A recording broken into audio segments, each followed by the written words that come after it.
There we go. What's up? Honestly, can get right into it. Great point. I mean, Desk pointed Watching out this perfectly shit. earlier that the general fact that you Did get miss Magneto first match, usually in the protect unfortunately, phase but and Navi has instead won of the first Gambit match. feels like it's Agreed. more impactful. Yeah. And they were 100% on the note there, or on the point there with that. And Best at of the moment, 3. that's the I'm best just gonna one make with sure. Ricciardo Hang playing on. the Magneto. No, I got to give you credit for that too. You made those calls early, saying I think Gambit, although incredibly strong, maybe not the same meta Just make in terms sure. of priority Yep. as Magneto now is. Yeah, absolutely. And I think this is And going to kind of then- continue as we move on. Is Yep. that not that Gambit is necessarily bad, just feels like you mentioned the Magneto, Okay. the Vanguards are kind of the Okay. main characters of this patch. Agreed. I do think the team ups for Vanguards Okay. are very impactful, where the duelists don't necessarily have as much power Okay. out of those new team ups. Maybe we should do like a one-to-one comparison. Like if we take even like the Rocket Raccoon team up, maybe that's a bad example. Maybe like let's think of like a Strategist team up or something. That like the Luna Snow team up with White Fox, the fact that you That's a can good CC immunity. Yeah. Compare that to what's the Thing team up and stuff. Like, yeah, I what mean, is the Thing becomes. I mean, I think the Thing team up pushed them right back into the meta to the point where now, when teams aren't having Thing, it's becoming a win condition. It's very similar to the Magneto and conversation we have with Gambit, where Thing now can essentially attack almost twice as fast, get more overhealth, and just pressure frontline just as much as he was able to kind of peel for that backline. Became a new hero with this team up. So those kind of changes have been just so influential in the meta, and I love how different these team comps have been and how much variety is in this hero pool. Oh, absolutely, you're right. The variety is something that you mentioned countless times because even though that is so good and the Thing is so dominant and Virtus hard to Pros. KO, Yeah. you can see if you play Storm and freaking They're Punisher throwing just a like little the old bit. days, Yeah, bring us back. Releasing back, ults and at you the don't have wrong any time. flankers on the side. The BRB found value every time for the side of Na'Vi. I mean, that was perfectly played, and kind of also calls back to the mid-season back a year ago, where Rad at the time were playing a little bit more Rocket, I think, than other teams were, and Jeff and like those super mobile heroes, because everybody was so focused on the ultimates and that kind of stuff. Na'Vi was always thinking a step ahead, where they're thinking how to counter that. What's up, Z? Right now, in that replay, you could see it was Long all time no Na'Vi see. after round 2. It was just consistent success, and VP have to figure out what to play against it. And this Ultron Atom comp is always going to be a mainstay. The Loki ban also had a big, focus in terms I'm of going with the Na'Vi overarching again. strategy of VP. Unfortunately, that getting banned is kind of tough in terms of, maybe getting that Unless Atom, kind of lock Virtus alongside Pro it. But I does wonder if something they about prioritize away from the Gambit, back towards the Magneto, using their so it ults kinda at the right comes back time. to what you pointed They're, out earlier with Ricciardo getting the Magneto one-sided. They're gonna be losing. Because they Punisher or Terra Punisher ulted, and one I think the Elsa ulted at the same time, which Punisher just absolutely deleted the ultimate. Farm that ult incredibly quickly and have it for a combo ultimate with things like Terra on the Punisher is just. So what's up, Z? It's crucial. It's What next you been up level. It's a to? playmaking move there. Fate's just been playing so well.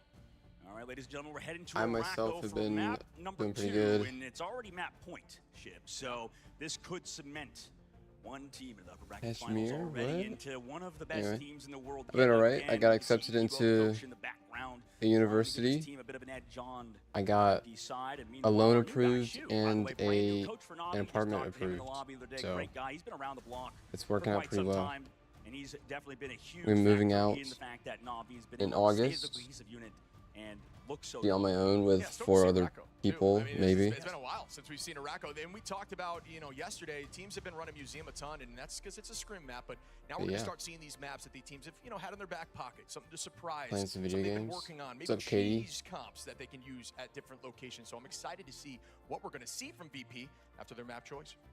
We'll see. They're looking at it, talking about it right now. And The move-in date is how the August phase goes. 15th. And, I think it's something kind of interesting, too, that we saw the Penny Parker kind of get countered that last map, Shib. That was something that we haven't seen as much. I mean, you talked about it before. Remember when Penny Parker was showing up at the beginning, you were talking about where's the Moon Knight, where's those kind of classic characters. You have Yes, the Punisher sir. alongside the Storm. And Moving up, it actually feels like I'm moving up in the world, choice, and it worked out for Na'Vi, right?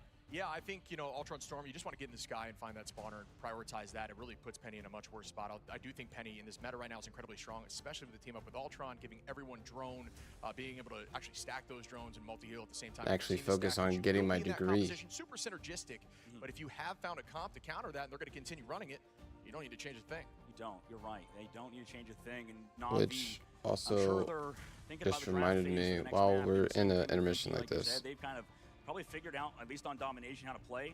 I need This is the thing with to VP. Yesterday sign they looked off. great. Like to me, in terms of Sign performance, something. they had a very, very good matchup against the teams they played against. And for Na'Vi, they, I would say just looked good too. But it was a bit of a difference in terms of those matchups. And I think that kind of goes back to what we always talk about: is it's not cut and dry every single time we talk about teams, right? There's always matchup dependent. Oh, yeah. things. Yeah, I mean, there's so much into it. I'm actually surprised, too, because I know that before, VP has beaten Na'Vi on Central Park. So my assumption was that is where it was if going to go. it's- But then you also say you got to get more in depth. Na'Vi's a smart team. They know that it's a weak map. I'm sure they've been practicing. They've been working on how to find a way Without through trying to that leak and it. not have that loss happen. So instead, If they it's- elect to take it to Araco, which I don't know is a very practiced map. But we Did I used to see tell this you map all about the time when Dive the other was one? super prevalent because It's you had those probably a escape different routes. one. Yeah, absolutely. You're right. Dive was super good on Araco, getting those flanking. We're stuff, looking at goals and stuff always mattering. VP the- times, man. VP times, yeah, yeah.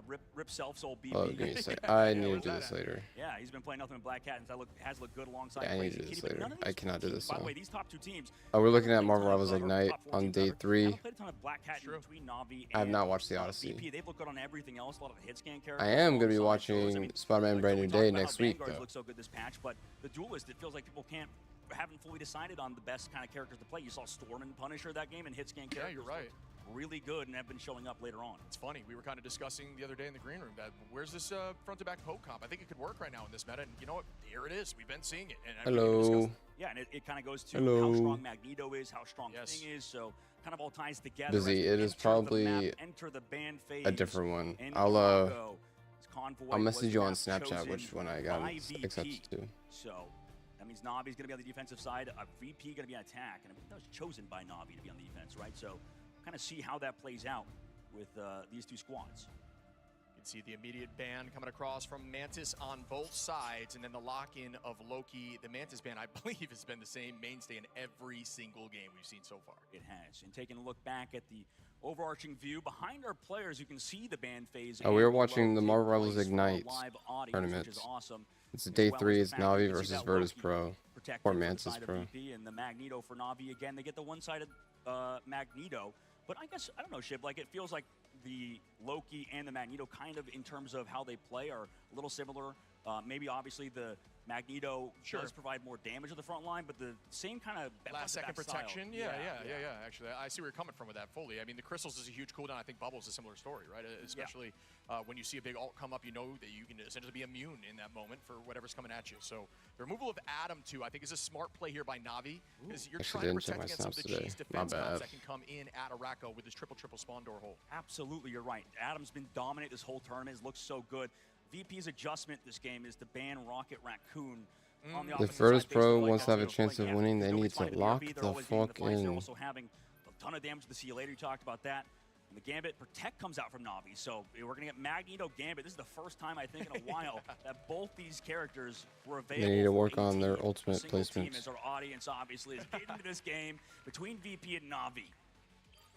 There's that removal of Penny, too, from the side of VP. They do not want Navi on that hero for now, which you can also run a very similar comp that they were running the last go-around. I thought we might see a mirror there on Dom, but instead, through the ban phase, goes another way. The final lock going to be the Thing, which makes a ton of sense to me based on what we were talking about last time. Absolutely. I mean, this is kind of something that was that needs to be called out. Definitely VP's priority towards the Thing has been something throughout the tournament. A lot of teams are focusing on definitely keeping 1 or 2 characters in their hero comps. Okay. The Thing being one of them.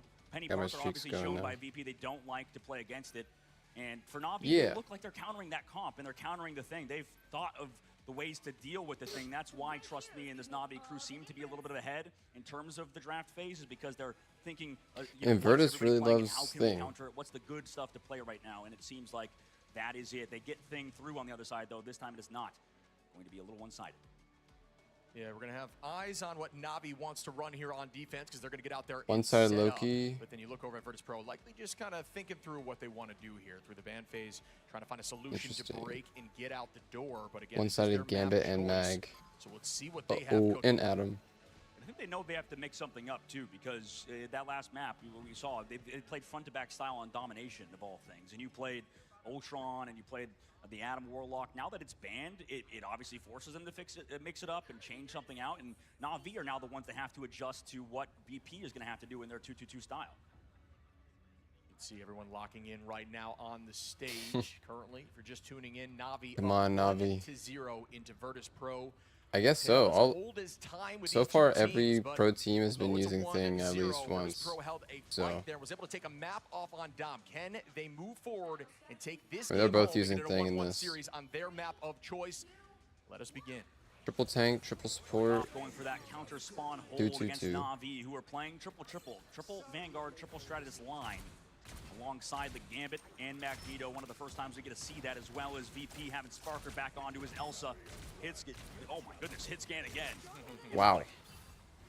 Right now, the point just kind of moving for free. Not a lot of stall, nobody holding too tight, as what we typically have seen from Ignite in the past. Instead of trying to play around that lower side corner, notice to this level of play, not really holding that top side. It kind of puts you in a tough spot for flank angles, and there is the commitment now. Finzi walking forward heavily. The whole team being driven Na'Vi, what are they doing, bro? That backside corner. That's a lot of free Just space giving here by space. VP. Give them an inch, and they will take the map, it seems. It is also doing so much. They soul bond back into it, kind of like the Loki crystals. Both teams playing it out, though. Finzi using the card as cover. Now they go for their counter engage. It's a bit of a yo-yo in these two compositions right now compared to the last map. Taking their turn on the fight here. Goes the engage now from Sparker.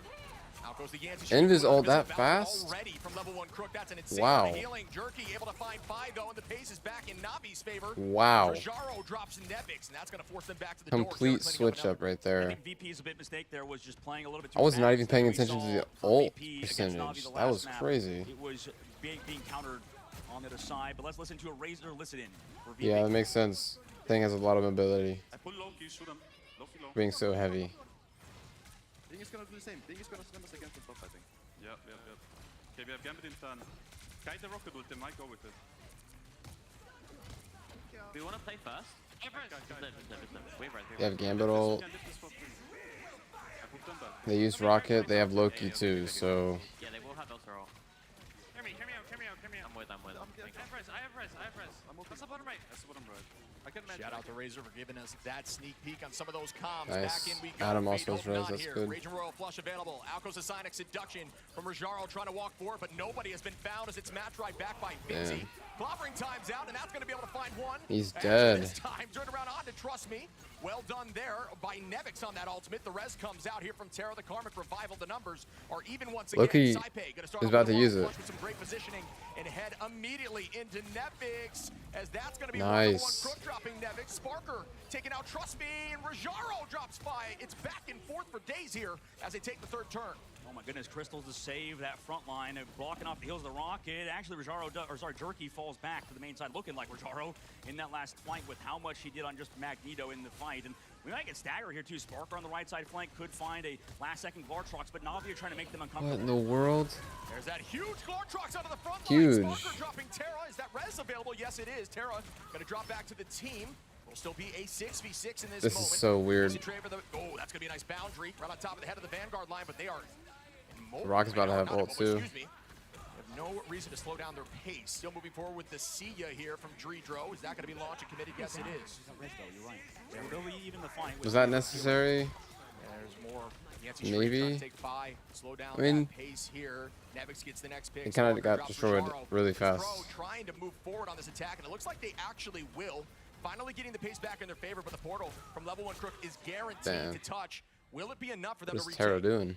There it is, last second. We have a few meters to go. With 2 meters, he's touching, but against the Storm, it's going to be hard to keep on this objective. Elsa's Oh, dead Sparker immediately. with Strange two dead hits immediately. Ice in the veins, trying to get on that highlight reel. That's tough, Fi dropping dude. Fade in the whole side of Na'Vi. What's up, as they drop Yap? back for point 2. Well, VP fully cap out, but that was a bit of a struggle bus. Now we enter the second phase, and we talk about teams, you know, either full holding on these convoy maps or almost full capping. I think Punisher's Usually a good the second phase switch. is hard to hold, so let's see how Na'Vi do against VP's comp, which they were doing excellent first point, I think. They held for a long time, but Sparker was a difference maker with the Glartrox. Using Can't do it Daredevil again team against up, Na'Vi. not Rocket. Shout out to the Storm mains across rivals. Heroes get a ton of play. Give you some confidence. Sonic Seduction getting launched now. Looking for Jerky. Great bubble there. You talked about the protection from Mag. That's a great example.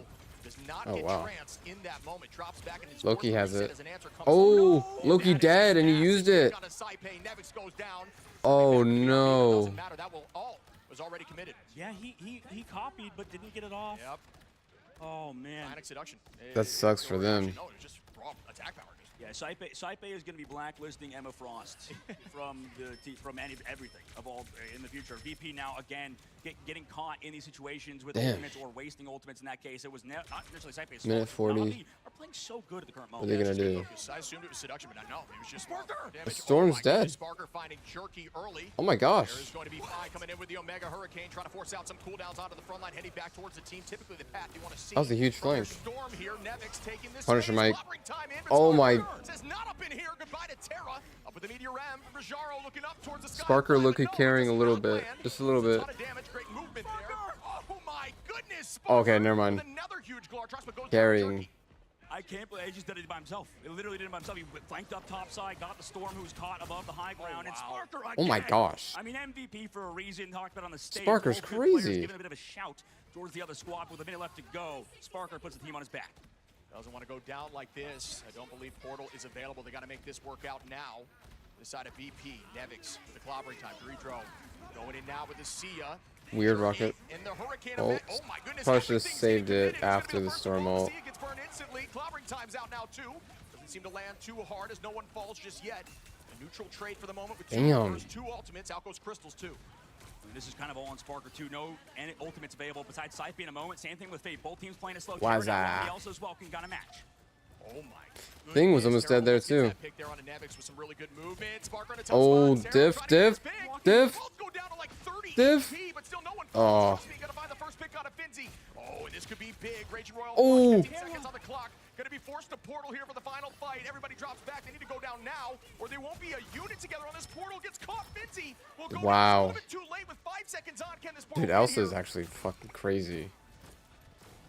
It does not. That's Dude, gonna be a hold on Sparker point can only do two so on the much, side dude. of That Na'Vi. sucks. Man, they were figuring it out. I mean, there was some good plays out of VP, but it's kind of rare that we see teams get held in that second phase like we saw in all convoy maps, basically, right? That was kind of a first. Yeah, I feel like we haven't seen a ton of Araco, so it's hard to, especially at this level of play, it's hard to get a good judgment, but definitely a decent push there from Virtus Wow. Pro. Again, this is their map choice. We'll see what they elect to Good do. hold by They Na'Vi there, could but have Sparker something put up a interesting. really good fight This is that the map the that always last makes two me fights. contemplate why I use red outlines. Because I'm like, Yeah. do I need to go back to yellow? It's such a red map. There's so much evil here. I'm up breaking. Hey, Shadow. That's where I stick with it. I feel What's like up? looking at the stats across the board here, 11 for Sparker. We saw that presence in this map. Dritro doesn't go down a single time so far on that attack. Yeah, I mean, trust me, being the difference maker in those fights, like you said, between that matchup with Terra on the Elsa. And Was with Sparker looking on it, that matchup, I 15-2? think, slowed down Sparker's pace because they were on the Storm earlier. On And then Ultron, the 11 difference maker, finals. Trust me, full Oh my energy on God. the Elsa, which you talked about earlier, has been so good and can match against Literally the Thing best really well, stat. right? Yeah, That absolutely. stat You line. stay at 100 charge. A lot of the times you'll see pros use diamond form just to stay there. In between fights, you get those. It's 4 seconds till your charge goes down. So why not hold in diamond form, get those extra seconds, reset the next fight at 100. They're not expecting it, and your front line falls over. You know, I never actually well pay attention done to there by Na'Vi. Araco We're looking map to try to get out in this terms over of comp. They have what's used around it. Time and time again. There's little details. Why? Sparker with a nice natural Why are cover they? peek, playing Oh, I around see. Okay. unbreakable On walls is going to Ultron, be the Invis, common Loki. theme here. Doing a good job holding them at the door, and they're just trying to figure out which door to go out of here. Into Penny, those mines have been a threat here. Finzi doing a great job. Back now, the whole team Hate Penny charges so with much. Bond. And Hera's going to be the first one to find the pick out of Sparker. Excellent pick by him, doing what the Storm too. They understand how to play against Sparker the dead Storm. already, You know, I that's thought not the Steady good. Partner comp was pretty I'm much s- impossible they got off to beat, Rocket, but I'm curious why. Especially against the spawn hole break, it's definitely going to dominate based on what we saw on Domination. Yeah, I mean, the playstyle into Penny is just angles, you know? This is Marvel You're gonna Rivals. dominate whatever specific It's zone a you've chosen to lock tournament down. going on, You gotta play professional around that. tournament. Really good decision making there. This is by a day super 3. cerebral team. I love The to day see just that started. thought process coming out the door right back in their favor. Yeah, I mean, I Terra think. doing a good job escaping, evading with his life, understanding. Oh, never. Oh. Where those mines even coming? Predicting the movement. That Oh was my dirty there. Well done by Finzi, who again finds another one of those picks in the I neutral hate prior that to the so second much. fight. A little bit The too amount of times aggressive I've died there. to just random mines on the map. Who allegedly doesn't play a ton of ranked, but is a bit of a Kudos to genius. the That was Penny Marvel player. Rivals. Absolutely. Those obviously weren't random, Setting up for the but next fight here. Ult advantage going to be with level 1 Crook, and Virtus Pro not really close to an ultimate just yet. Level 1 Crook always Psylocke. seems to be the What was first to do it. Psylocke That's just a doing? testament to the strength of him on that backline roll. Whoa! wow. Ew. Rope shot there by Jerky. Rajaro again, Navi just has kinda way seems to be better facing it just heavily in Navi's support favor. placements Being and down a also number. just Virtus.pro kind of just played slow. They were afraid to move forward. good and at try to using attack them. off that, and it shows here as the portal's Instead of already all of them being using it at the defended same here by time, That's they an excellent alternate. point. How Navi's playing right now is world champion tier. Not sure about this Tara portal with a pick on a placement. Nevix 2, and that makes it worse, makes it 2 on a Finzi and through the portal. Is anybody else even touched? The answer is definitely no. We're in the No. second phase with so much more time in the bank than VP had. And Navi's just down It's a low on weird- this team right weird now. portal They placement look there. like they've got it on lock. Still, we'll have that Royal Flush coming in with Rajaro, Trust Me, Jerky, and Terra's ult here. Going to be matched back by a few from Virtus.pro. Eyes on as we will likely see the commitment from Sparker went back to Elsa. And this is really Valid. interesting. When we talk about matchups, I feel like a lot of the Black Cat teams who play Black Cat at this point, Fi doesn't show it. He's playing the Psylocke instead. Psylocke coming into play. Not as much of a mainstay in this meta. Oh, okay, that was a fake one. There is that Meteor M available now for Rajaro. They're just holding this high side while the cart just gets free push. Nobody's stalling it for now, but it's still a little bit back. You want to hold this corner as your first defensible spot. The reason we're bringing up too with Psylocke versus Black Cat is they both kind of do same things. They both get target focused on the right side. Finzi does find Terra. But the point of Fi is not to necessarily find those KOs, just to beat up cooldowns or, just to say that, Caster Blessing for Fi in this case takes down Jerky. Down early. There's that space. Rajaro dropping 5. That was just I thought that was a clone with how AFK. Yeah. Not much you can do, and you get knocked back like that right into a sword. Oh, from downtown Oh. Jerky using the ult over 100 meters away so they don't hear it. It's going to land and just send in, but right on top of the mines might be Dicey, waiting to burn that ability first, and now walking in, heading back towards the team. But good decision-making and thought process as out goes the boundary. Meteor M lands, doesn't seem to hit, though, as Rajaro now cleans up Nevix. I mean, I guess he didn't even need to. He soaked Wow. up all of the output Dude. from the healing, the damage. And this is Wow. one-sided with 3 minutes to Oh go. my There's no Why did control Enemies of your use ult? ship, They and won that Navi fight. Look like they're going to close out on VP in the upper bracket to cement themselves in the upper bracket They won. finals. 2-0, Navi. Wow. Critical here by Navi. That was kind of Not a missing bulldoze. beat. The map choice by Virtus.pro was not enough to make them shake in their boots. Instead, they were on solid ground and walked right through them. Congratulations to Navi. Navi to get into that upper bracket final to go one more game. To I be, don't really have a in this case, team in the mind reigning just because I'm not mid-season very champions, right? That well would be informed about insane with them. how good Navi looked yesterday and how But, good that VP did look as well. It's a bit of a surprise that I think Navi just dominated the game throughout. it depends on round number 1. each you can match. see they made some mistakes, but when we look back at the map number 2 and also the last 2 on the first map, Ooh, I have on 100 Koa, more it was Chrono all Navi. tokens. Yeah, it Yay. was like they figured them out. I think they were just trying to find a solution, or at least the play style change, because it wasn't even a major change in the comp Yay. a lot of the time. And once they had that figured out, it was nothing. I mean, it's just world-class execution. You talked about it yourself. This team just looks so dominant. I do Once they think find their solution, I think a lot of it might rivals is be. trying It to might find come down to their Navi core and they're struggling on. Yeah. And this team always gets there. Liquid. Absolutely do, and Navi obviously have a bit fans of the crowd. This team always thinks a step ahead. Yeah. It feels like with They have really good synergy with the each Penny other. Parker stuff, I was kind of on the boat where Penny Parker seems OP, and the teams that are playing it to a very high level, and it's hard to counter. Navi said, no, we figured that out. We played Punisher and Storm against it on domination. Yeah. It was crazy to see there. Jerky was using that Omega Hurricane around corners to try to get to that spawner without it affecting him. That was just really smart decision making, always getting the spawner prior to the engage. They would fully commit together, and it worked every single time. I mean, coming out that left Not side, tomorrow. Yorks in the No, center, not on they weekends. saw the Penny Just on setup weekdays. And immediately walked through the team. It was like after that, VP could not find their footing. They didn't really know what to do, and they never actually did. Yeah, and this goes back to, I think matchups matter a lot. Like, Yeah. I wonder how this team would play, versus other squads that can play Black Cat and stuff like Rad, and that's why we saw in Rad, or rather in EMEA, a lot of the top teams were having a tough time versus teams like Rad, but the interview is ready on stage with Cozy. Joining him, I believe, is Trust Me, or no, that's Jerky on the main stage. Yes, it is. It is Jerky from Navi. Everybody give it up LA one more time for Navi. Now, Jerky, want to ask you, I mean, this was a different story last year. In fact, they were the team that sit you down and then, of course, ultimately beat you in the grand finals. I mean, what is the difference in this team versus the team that was there not long ago? And also, like, is revenge sweet? How does it feel? Revenge definitely is sweet. I think the biggest difference is not actually in VP. I think it's in us because in Atlanta, I think everyone kind of knows this. I was a Psylocke OTP. I think I had a very good Psylocke, but nothing else. And now I'm kind of the flex god, as people like to call it. So yeah, I think that's the biggest part. And of course, Terra, right? Terra is Terra. I'll never forget when you did say, I remember talking to you, like, I'm just a Psylocke one, and it was looking good for a day before the nerf happened, and now, hey, the Swiss Army knife in the duelist position. I think one of the most important roles, honestly, in these teams is that flex duelist. There's so much responsibility for the role. I want to ask you this. It's been TLC, saying we want Na'Vi. Na'Vi saying we want TLC. Now that matchup with Swamp still has to be decided. But if it is TLC, how do you feel matching up? It's always been the conversation. Best in the world. Y'all are them. Any words?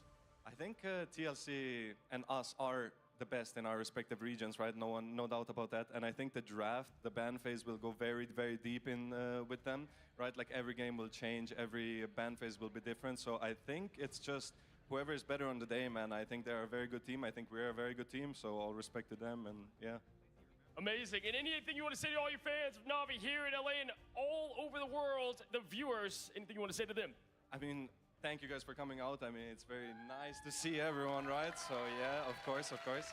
And if you have the time for it, I want to give a quick shout out to my team, of course, and the people behind the scene. I mean, Debit and Kirill and our coach Shu, right? They do the best possible thing for us, get us the scrims and everything. And of course, for me personally, to the girl. Yeah, I play Rivals. I'm just not in the pro. Right, throughout Atlanta, Pro play. throughout everything, Obviously. she's been the best, and couldn't do it without her. Appreciate you so much, Jerky. And once again, that was Na'Vi W taking shout down out. VP. And to close it out, bring up all the action, Des Stetcher, take it away. What did we see? It depends on how long this goes. We saw what felt like It's probably gonna a last all day, prophecy probably. coming to pass. In fact, multiple prophecies coming to pass from Na'Vi there. We saw what everyone's been talking about of this incredible Penny Ultron composition from VP, and Na'Vi, despite struggling a little bit, beat it. Vodable, what a start for them. Yeah, the big problem here, it felt like Virtus Pro were I wanna see the stuck bracket. into this I'm Penny curious comp and didn't really have a different who's game plan next. afterwards. And Na'Vi had completely figured them out, right? Especially the flexibility that we saw from Jerky. He's saying it himself, used to just be that Psylocke OTP, no longer one of the best flex duelists in the game, proving it here as well. I feel like the Storm is a perfect answer to that Swamp Penny Parker, TLC. but Oh. Gaskin, I mean, you were doubting Na'Vi before. How are you feeling now? I mean, what? It's two EMEA teams, right? I've got to doubt one of them. That's true. That's true. I kind of forgot how Swamp I'm gonna did. be honest, I think VP Swamp was threw this in the against band draft. OUG, I don't right? think that they Yeah. did very well at all. I think that Na'Vi got a one-sided mag And to they- start. Then they they get a 2-0'd. one-sided mag and one-sided Gambit. And what are we doing with a low key It's as me your and- first protect? I just think VP I think completely got outsmarted. TLC is probably gonna win. It was a great effort, map one. They were looking good. But Damn, Na'Vi, I didn't we even know see what they're that. capable of. They're a team who adapt Invis- so quickly. As soon as Oh, they that saw what sucks. VP were Invis trying to used do, ult, they and then she came out dies with an answer immediately. to it. And it wasn't Yes, even I will her, say it was Na'Vi Loki. have impressed me now in this series, and I'm very much looking forward to see what happens between them and either TLC or Poor Swamp. Sparker. The second prophecy. 17 coming and in as 4, well there. It 24,000 wasn't against damage. Thieves, but during their interview Poor of Sparker, that series man. yesterday, Terra came forward and said, well, iRemix is just going to first protect Loki and we're going to win. It wasn't Thieves, but Virtus Pro tried it, and, well, Na'Vi showed that it's not always a good idea. Another solid setup here, and there is the man himself. Terra, 25,000 He is hunting damage. for that first land 19 and victory. 6. And Gaskin, you barely missed him in terms of casting him for the Americas, but he looks like he might be earning it. Looks like the real deal, and I think he's going to be a key factor if Na'Vi are going to go on to win this entire tournament. If you can keep him hot, if you keep him playing this way, then I think Na'Vi are going to be in a very good position. That being said, I still think VP gave Na'Vi an easy win here. I would like to see more from VP in that ban draft for me when they drop down to the lower bracket. Now I hope they've learned that lesson, because we've already seen one-sided mag is very powerful. You can't allow one-sided mag and one-sided Gambit. Come on. I worry a little bit for Yeah. VP here, though. They're facing off against a very hungry Rad in that lower bracket, and in the preseason, we saw them go out in their lowest placement ever in 6th place, and that was against Rad. Dropped from Na'Vi in the upper bracket, in the semis specifically, then fell against Rad there, so history could repeat itself. Hey, here did on Rad them. win yesterday? There's a lot of In pressure the on the board. losers You're talking bracket? about history repeating itself. I was telling this story a lot yesterday and the day before. Once upon a time, last year, about this Damn. time, there was a team called 3-0? Rad, completely different roster, but same org, that came in through the play-in stage. They lost in that play-in stage against an American team. They then went on through the lower bracket, defeating multiple teams from America, EMEA, and all around the world in order to win the whole thing. That team went on Win a to snow become pen? Are we serious? Na'Vi. They are the champions of mid-season last year. Rad is waiting for them to potentially lower down to potentially cause a little bit more chaos if that happens. But first, Rad versus VP is potentially awaiting in that lower bracket now. As Virtus Pro, they're not out yet, Gaskin. They're not, and I do think that if they get domination again, if they can get capturing that first point, we saw what happened in map 1, round 1, So right? important. They capture the first point, they have the penny, they lock it down, they look brilliant. Were unable to get the first point on either round 2 or round 3, and it really hurt them. And again, I think that we saw the prioritization from Na'Vi with their ultimates. They said, let's make sure we win this first fight. We can blow whatever we need to as long as we don't allow them that first point. They won't set up, and then the rest was history. I feel like VP Crazy. were kind of focusing a little bit too much on the Thing protects. I was Yesterday just they about to did ask so much with that, of course, against Gen G, but this go around it didn't seem to be too much of a prioritization in terms of any issues that Na'Vi had against them, right? It's a different team, different quality, a different caliber, as we saw by the evidence of the 2-0 this time, right? So I think maybe focusing on something else to prioritize. It could be the Gambit that they would like a little bit better there as well, but it just felt like the ban draft, as you're talking about earlier, Gaskin, just wasn't in their favor once again. What were they thinking protecting the Loki? Yeah, I don't know. How many times did we see Loki pop the Gambit ult with the copy and it failed? I think it was twice. Yeah. If you I just mean, protected you went the down Gambit, before you could even use it. Exactly. If you protected the Gambit, you get that ult out, you potentially win that fight. I do think it has to be a lesson learned for me. I do think VP looked good around that. The fact they still made it work and still made it closely contested despite that fact, they should still be proud. Excuse me. We're going to be heading to the break so that we can get set up for our next series. It's going to be our second upper bracket semi-final. It's the Battle of the Americas. It is Team Liquid Citadel versus Swamp Gaming coming up after this. When it's make or break, the Razer Shark B3 Pro is a real difference maker. Oh, that changed the title. Its fucking wireless connection is fast. so fast, there is zero delay to how I play. With the best mic in the business, my shot calls are always on It's point. fantastic. To top it all off, active noise cancellation, so that I can focus on what matters most, winning.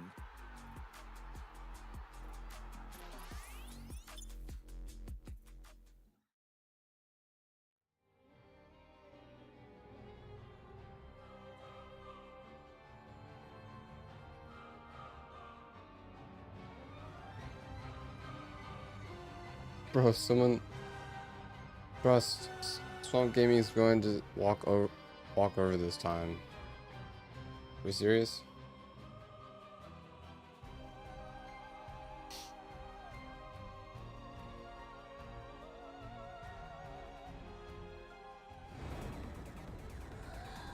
Wait, how is it that I put in like 5,000 channel points, but I only get 6?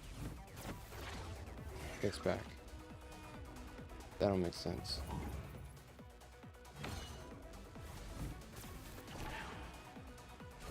There's nothing. Nothing important. This was inevitable.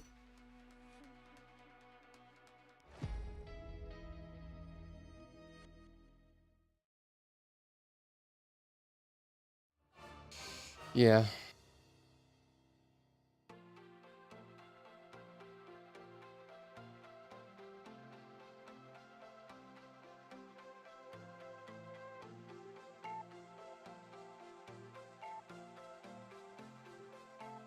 Guys, you gotta buy this. You gotta buy this Fat Shark. Then you can have Fat Shark in the game. You must buy it.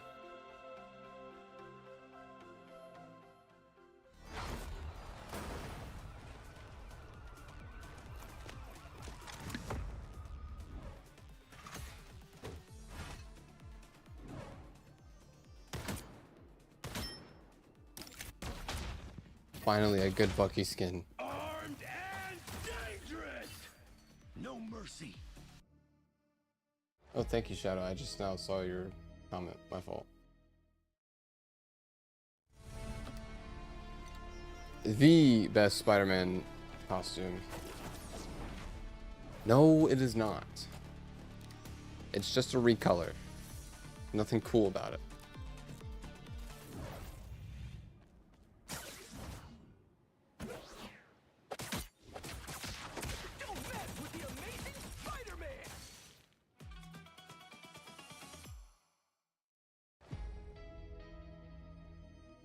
Are we gonna see Hulk next?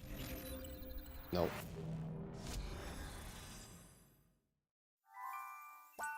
Because the symbiote is only one path to peace. The Avengers' extinction.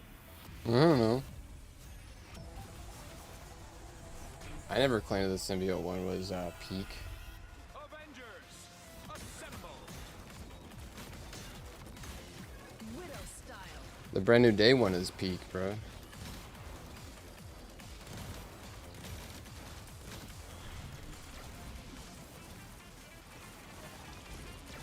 Friday, lock and load. It shows Iron Man doing that much damage, but does he really do that much damage?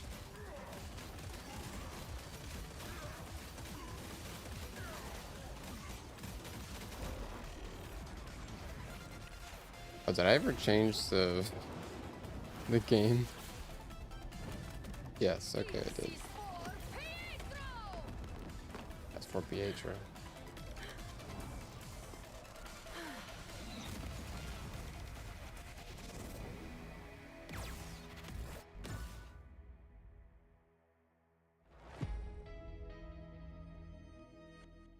The cut? Do you mean my haircut, or do you mean Everybody's afraid of something, this? but true legends rise above the nightmare. Available July 30th at 7 p.m. PT. Remember who you are. The past may haunt you, but the battlefield belongs to you. Do I go my Bucky arc now?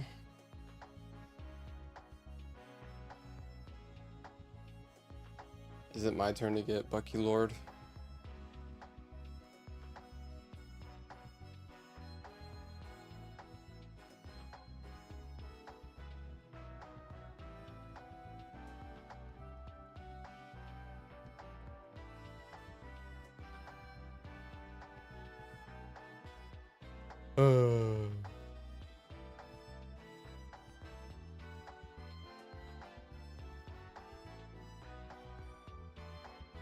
I've only actually played the characters that come up with good skins.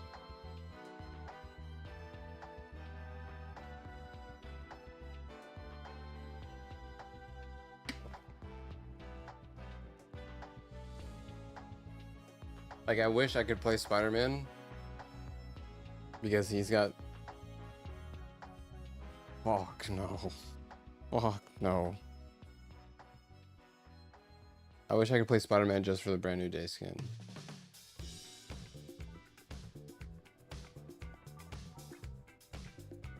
Yeah, maybe if I was on console.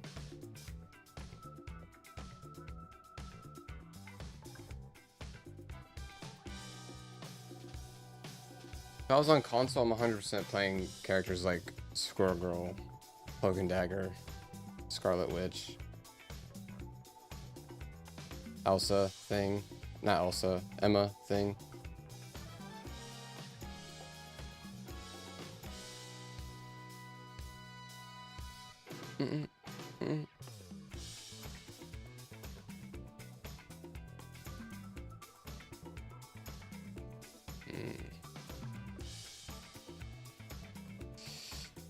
It's gonna be an interesting fight here. Liquid versus Swamp. Here's the roster. Rad won against OUG, okay. And then Rad versus Virtus Pro.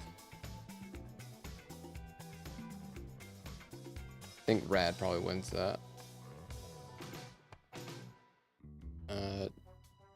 Interesting. Oh, that was the first match of the day. Cool.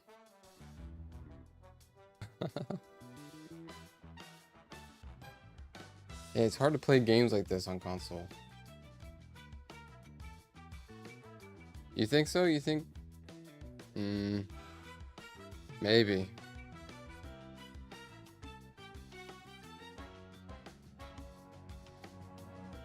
Yeah, I think Liquid wins here. There's no way.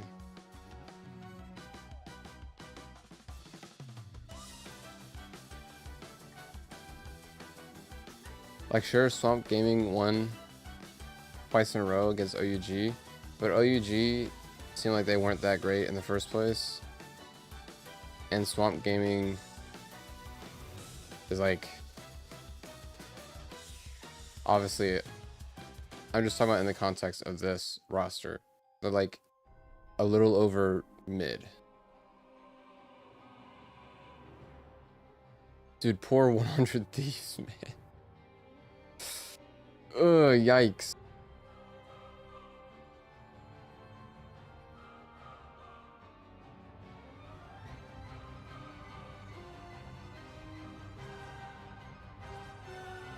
So is Swamp Gaming's probably gonna lose this, which means Gen.G versus Swamp Gaming. You think so? It's a good match then. Good matchup.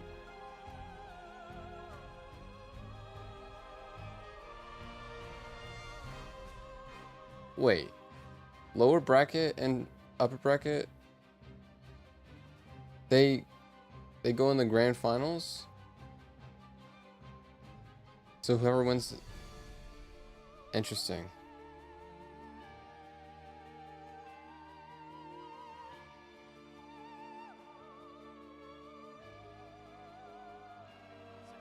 I just thought if you were in the lower bracket, then it's just... Yeah, but you get to go to the grand final if you win that today. We lower forget on one bracket. side of the region. We have another in America to settle the score. Welcome back to the Marvel Rivals mid-season finals. I'm your host, Cozy. And before we get this thing started, we've got an awesome crowd. And I've decided, as some are making their way back to their seats for a break, to go and find a few here for some knowledge of where they come from and who they think they're going to win. We have Loki. Come up with me here, Loki, if you don't mind. And Loki, where are you from and what's your name? I'm from Holly, Michigan, and my name is Matthew. I see. Well, Matthew, what made you want to come all the way here to LA from Michigan to watch the best of the best? I've never been to an event like this, and I've just been a big fan of Marvel Rivals esports, and I'm just so happy I can be down here with the community. Has it lived up to the hype? For sure. The matches from Gen.G, from Na'Vi VP that just happened, it has been absolutely a blast to be here today. And who is the team you're going for? Who's going to win this entire thing? I'm hoping for Gen.G. I've met their parents, and honestly, they have just been the greatest people to watch today and in the past. And I'm assuming, I'm assuming you're a Loki main, or? No, actually, I play Vanguard. I love playing Rogue, Magneto, and Emma. Like, those are my favorite, but I just Rogue and like to look Magneto. funky, so I decided to dress up as them today. Well, ladies and gentlemen, give it up here for Loki. Thank you so much, my friend. And wish you the best for Gen.G. Now I want to go, and yesterday we found the awesome moms of some of the players from TLC and Vess's mom. I do think this match is going to amazing be crowd that you can't ignore in close. the Gen.G mom squad. But now I want to come on over here to Kara. Hi, how are you doing? Come with me to the stage if you don't mind, right over here. And we have everybody, Nero's mom, her son just about to play. And can I just try to understand, how is it like having, you know, your son go through playing video games? Most moms want them to stop playing video games. Walk me through the journey of how you and your son, you know, got here today. Oh, it was absolutely crazy. He started gaming really early on, and he told me just to trust in him, and he knew that he had what he needed to go really far. And so we're here. It's exciting to be at a LAN again since COVID hit. We haven't been able to see him live, and we're rooting for TLC all the way. I love it. I love it. And what would you like your son to hear from you, speaking to him about to play one of the biggest games in his life? So proud of him, and he has put in so much work, and he says that he literally dreams strategy. Literally. And it's 24/7. Sorry. And that threw me off. Today. Well, thank you so much, and we appreciate you. Give it up once again for the amazing players' moms here in the crowd. That threw me off. I want to find one more here before I move forward. Let's go. Hello, how are you? W moms. What's your name? Robert. Robert, come with me on over here. So, Robert, where do you hail from? Where do you come from to LA? I'm from Bakersfield. Yeah, I'm actually pretty close. I was going to say, not too bad, maybe not an Uber, but also not too far away. How long have you been playing Rivals for? I played since Season 0, but I took a break until 6.5, and I came back. Yeah, but the game is so addicting, like very addicting. Do you have a favorite team today in this whole thing to win it? Oh, originally I came here to watch 100 Thieves, But I had hope. And yeah. Pivot. You got to pivot quick. That's so tough. Just bandwagons are open. All right. You got. So who we hopping on? Oh man, after what Na'Vi did, oh yeah, Na'Vi. I mean, Terra is the truth. Stomping level threat. This is what you love about we have one of our great American players going on over to EMEA, because I thought for sure it's like, well, go to the next American city. No, going on over to what would some consider the dark side there. Okay, I'd love to see it. Definitely a 100 Thieves fan if I've ever seen one. What makes you love Marvel Rivals Esport? What makes me love Marvel Rivals Esports? Well, that's hard because it's a lot. I mean, I couldn't really get into esports at first, but I loved hero shooters. I loved Overwatch. I watch J3 content a lot. So yeah, man, we love J3. Shout out J3. Shout out J3. What's up, man? Our ball king there at his home and the viewers. Anything lastly I want to say to give you the floor before we get this thing going? Oh yeah, man. Hey, any team that's not Na'Vi, back it up, man. Terra the truth. That's it. They're right here, man. We got teams right here listening to you. All right, take your seat over here, you traitor. Appreciate you for coming on. Well, folks, you heard it. We have 100 Thieves believer bandwagon. Crazy J3 shout out today, right now, on the Marvel match Rivals number official 2, account. We have to settle the score. Now, we introduced them earlier as a story that has had a familiar finish. Over and over, these teams continue to be what defined this region, the top 2, and it was pretty clear and cut, but every single time the results have remained the same. Personalities couldn't be higher. The skill floor and level as best as you get in America. Let's meet our teams and our matchup. First up, your number 1 seed, as we call them, the super team, Team Liquid Citadel. So tough. Hands in pockets. So tough. The accuracy king, and of course, Speedery as your flex duelist. Now, listen, we'll get to y'all again just in a moment. Great to have you here, Cooper. You guys feeling ready? Love it. Confidence, quiet confidence. Well, let's meet the other side. Y'all are very familiar with these opponents, of course. Your number 2 seed and their first time to land, making yesterday look easy. Today, we have Swamp Game. What's wrong with it? From Craftsman and Scatter Your Vanguards of Valentina and Forky Dog in the back line. And of course, Melophobia. And doing it all day, it's Days. Welcome in. Welcome all. We have our 2 teams, but for this interview, for this matchup, the heavyweight fight, it's not the players. We've got the coaches that've got something to say to one another. So first, for TLC, welcome out Coach Gator and Coach Fox for Swamp Gaming. Gentlemen, Fox, Gator, good to have you here. Come on over here. We're going to separate here in the middle. Coach Fox, hello. Fox, bro. Shake hands, gentlemen, shake hands. Well, we have a big matchup you guys are both familiar with. All right, first up, we're just going to go ahead. You're staring them right in the eyes. We'll start with you, Gator. You got 7 seconds to say whatever you want to them. They're losing, so it doesn't really matter. There's not really much. Coach Fox? All the notes I need. Liquid's bad. Liquid is bad. Yeah, definitely. Very thorough. For a man of how many words we usually have, this is not what I was expecting here. I mean, either way, what I want to go ahead and say is, this man, let's go to Fox first from you. What is one thing he thinks he's good at, but not so much? That's a weird question. Drafting. How do you feel about that? I mean, they lose draft every time. Okay, all right. And same question to you. They have shit comps. Damn. By the way, this is why I've got these coaches here, all right? Now I'm going to flip the script. I want you to force to give him a compliment of what he's best at, but why it won't matter today. He's great at dressing. He looks great. But that's not going to help, though. That doesn't do anything, so. Hey, you get the fit check. We'll give that, all right? Liquid Okay, coach needs to step up a little bit. What does Gator think he's great at? But it won't matter. He's backing today. up. Or what is he great at? But it won't matter. They did a good job recruiting their team, but my players are the best in the world. There you have it, folks. We've got Coach Fox, Coach Gator. Someone will be sent to the lower bracket right here, right now. Desk taking away this epic matchup for the American region in the Civil War.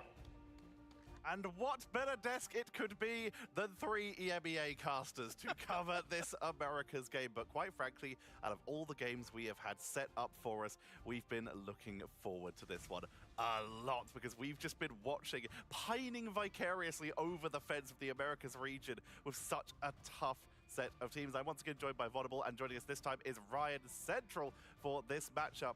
And whoa, we have had some good games so far, but this are two teams who have had quite the rivalry, Vodable.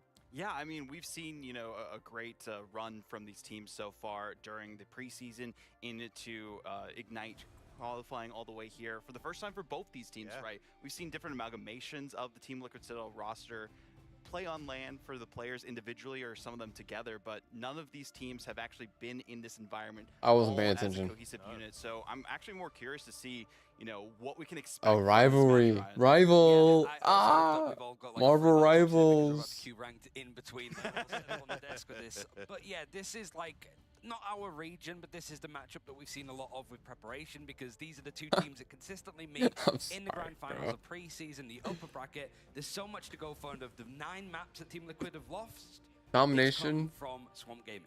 Swamp Gaming, of course, won in the preseason, but Liquid Citadel had a solid run during the main stage. So we have that beautiful. Was Swamp good during Domination, or some pivotal is there But Strong Point Convoy? Who is a pivotal player for Swamp? I'd say the main one coming to mind for me right now, focusing on the duelist lineup, because I feel like that's been very important to make sure you do enough damage against the other team, is Daze. If Daze is doing well, this team is going to fly high in the competition. But the problem is Wolverine not quite meta right now, so I don't know how well it's going to be a factor here as well, Ryan. Yeah, I also feel like with, on the flip side for Team Liquid Citadel, in their case, you can rely on that front line a lot. Energy had a really good series yesterday against Rad, but the player that I think you need to sort of match up well against Swamp Gaming is the strategists. Cooper had 13 eliminations against Rad when they lost on Jalia. He was hounded by the likes of Crazy Kitty. So if Daze is having a good game, Cooper's going to be on the other end of it. But also Forky Dog and Valentina for Swamp, MVPs of yesterday.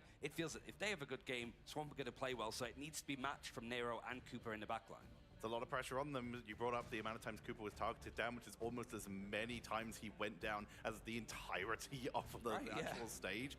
He has put on such good performances in the past. He also had a great run at the grand finals last time, but now with this different roster to really show what they can go in here. Let's do a quick comparison here. TLC. Pivotal players, you've already mentioned that Nero and Cooper could be strong here, but Vodable, who else is going to be jumping out to you? I think Speedery is kind of underrated here as well, right? X-Flyer, one trick now onto just incredible flex. Exactly, yeah. The Dude, we should have a LAN party, effective, Kevin. Actually getting a ban out from Rad. Everyone bring their PCs and their monitor. Even with, you know, Crazy Kitty doing so well against them yesterday, was able to show that flexibility that was a question mark sometimes before. So nice to see that come out, even the more if they need to opt for that too. But I think my biggest question that I had going into this event was Paul. That'd be cool. Captain America, pretty non-existent in this meta, playing Thing quite well. Yeah, I mean, he's flexible enough. It's just mostly that the Captain America was I so was good gonna last search year up in a the EMEA when place, he played but for Citadel, that I'll leak stuff. It was just, you couldn't ban him out. He was an Hey, isn't this anomaly kind of that seemed to controller? work consistently, but he's filled in nicely alongside the other, like, new Vanguard with Vespa coming in. King Magneto, really, but you know that it's a flexible role. Or am I thinking of do someone like else? the I'm thinking of breakdown someone like else. Speedery, though, They just because look he was similar. playing a lot of Storm yesterday. We saw it in the last series with VP. And Yeah. Na'Vi, with the Storm being good on convoy maps, but going into Domination, this is the one area that Swamp has not been able to do any damage to Team Liquid Citadel because they haven't dropped I him see. out. Team Liquid Yeah, Citadel are pretty much I'm like confusing him with 24, TTK. 25-0 here, and getting into the draft, it starts the same way. One of the main differences, first Save of all, Ultron. an Ultron Protect right at the start from Liquid Citadel is crazy, but more so that it was a switch between Gambit and Magneto. Both these teams going in different directions. Team Liquid Citadel pulling out something completely new. A very early Ultron protect. We've seen it protected and banned in the later stages of draft, but this is huge. This means, like you mentioned, Magneto, Gambit, all these other characters who've been in our first bans. Penny ban. That's the Penny banned out on the other side. It is going to be that Penny and that Ultron that are going to be secure. But the Ultron protected, the Penny banned out. They do not What do they want to deal protect? with that combo. Magneto. Ultron's definitely speedery, as we were talking about, very effective on that triple strategist lineup, and Swamp Gaming has been known to struggle against it. So that's the game plan it feels like for Team Liquid Citadel. And of course, Vest is going to be getting They his both back. banned Loki.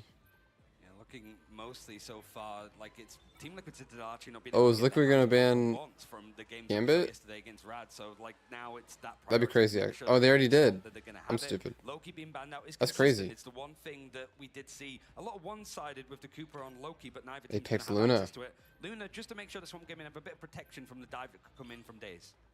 Makes sense, of course, that Luna with the Snowflake, with the Stone Ball for a freeze on anyone who dives, and of course that White Fox team up for a little bit of a charm and a bit of a self-purify to make sure they don't get dove too aggressively here. It's an early setup here. Revives on one side as Rocket is taken away by They the save Citadel. Adam? They secure themselves the Adam.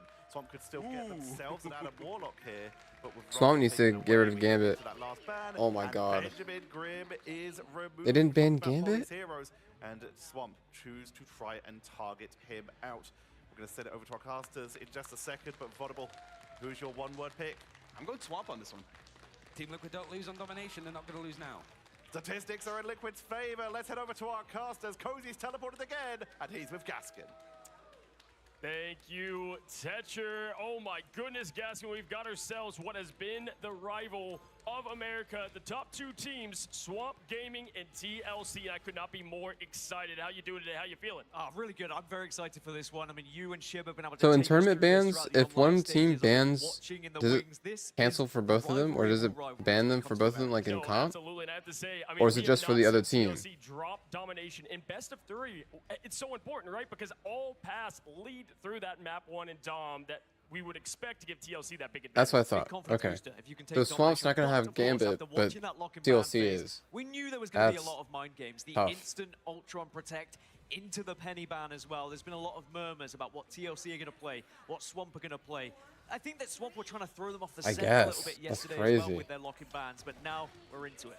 Well, folks, we've got our game ready. The crowd is loud here for the top two American teams. We start here in Wakanda, the infamous location, live in LA.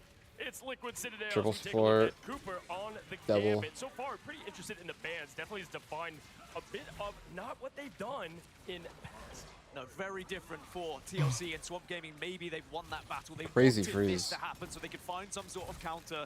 Very intrigued to see how Melo does on the Bucky as well. I think there's a lot of responsibility there as the Winter Soldier to get some of these hooks. Yeah, they've asked Vest to pick up the tree, and he's done just that, but it's looking close to 99 woodcutting as going low, but going to stay in this thing. It's going to be the side of Fortnite going out first, and with that, it's going to be the tree on the opposition, and quickly going to spawn is Moses Swamp. Again, they like it. What but right happened? now, it's clean gameplay. They just fell over. The big thing was the ban onto the Rocket as well. How much does that hurt Forky, who's having to move over to the Luna? We've seen plenty of Luna from Forky, but he really does look better when he's on that Rocket Raccoon, and without it, Did it just the means that Atom maybe just go they might crazy? pull back a little bit. I have to highlight right away, Nero on the Atom is something we don't get a full lot here, so love to see a little bit of a different play with the Trip Strat backline now. Gonna go and play aggressive. We get ourselves a little living tribunal. Those that love the Marvel there for Nero. Gonna go and stay aggressive. I like the play. Best while getting low. They use that bubble once again, coming in clutch. And most importantly, just getting this first point is huge for TLC. Having the Atom, because now This they Grooge can get is the not res getting as healed. long as Nero gets up to that ultimate and the Karmic Revival, and he is building it fast. Melo's gone down Ow. again,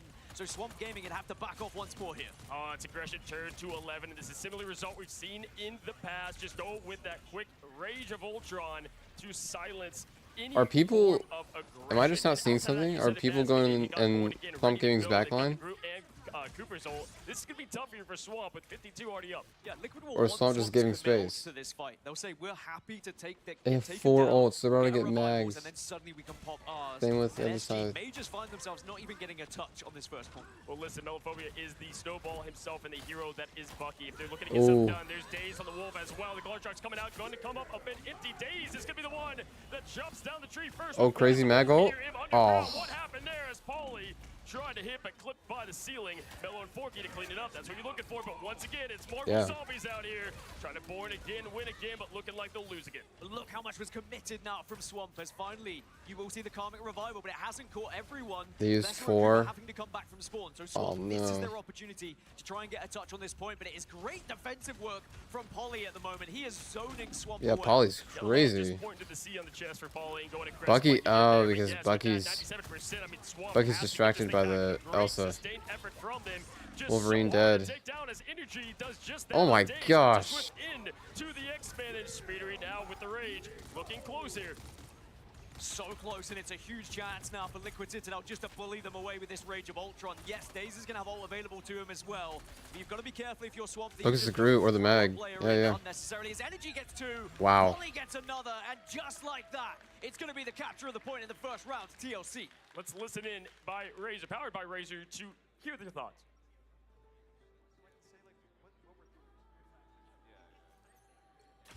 Real, they should have.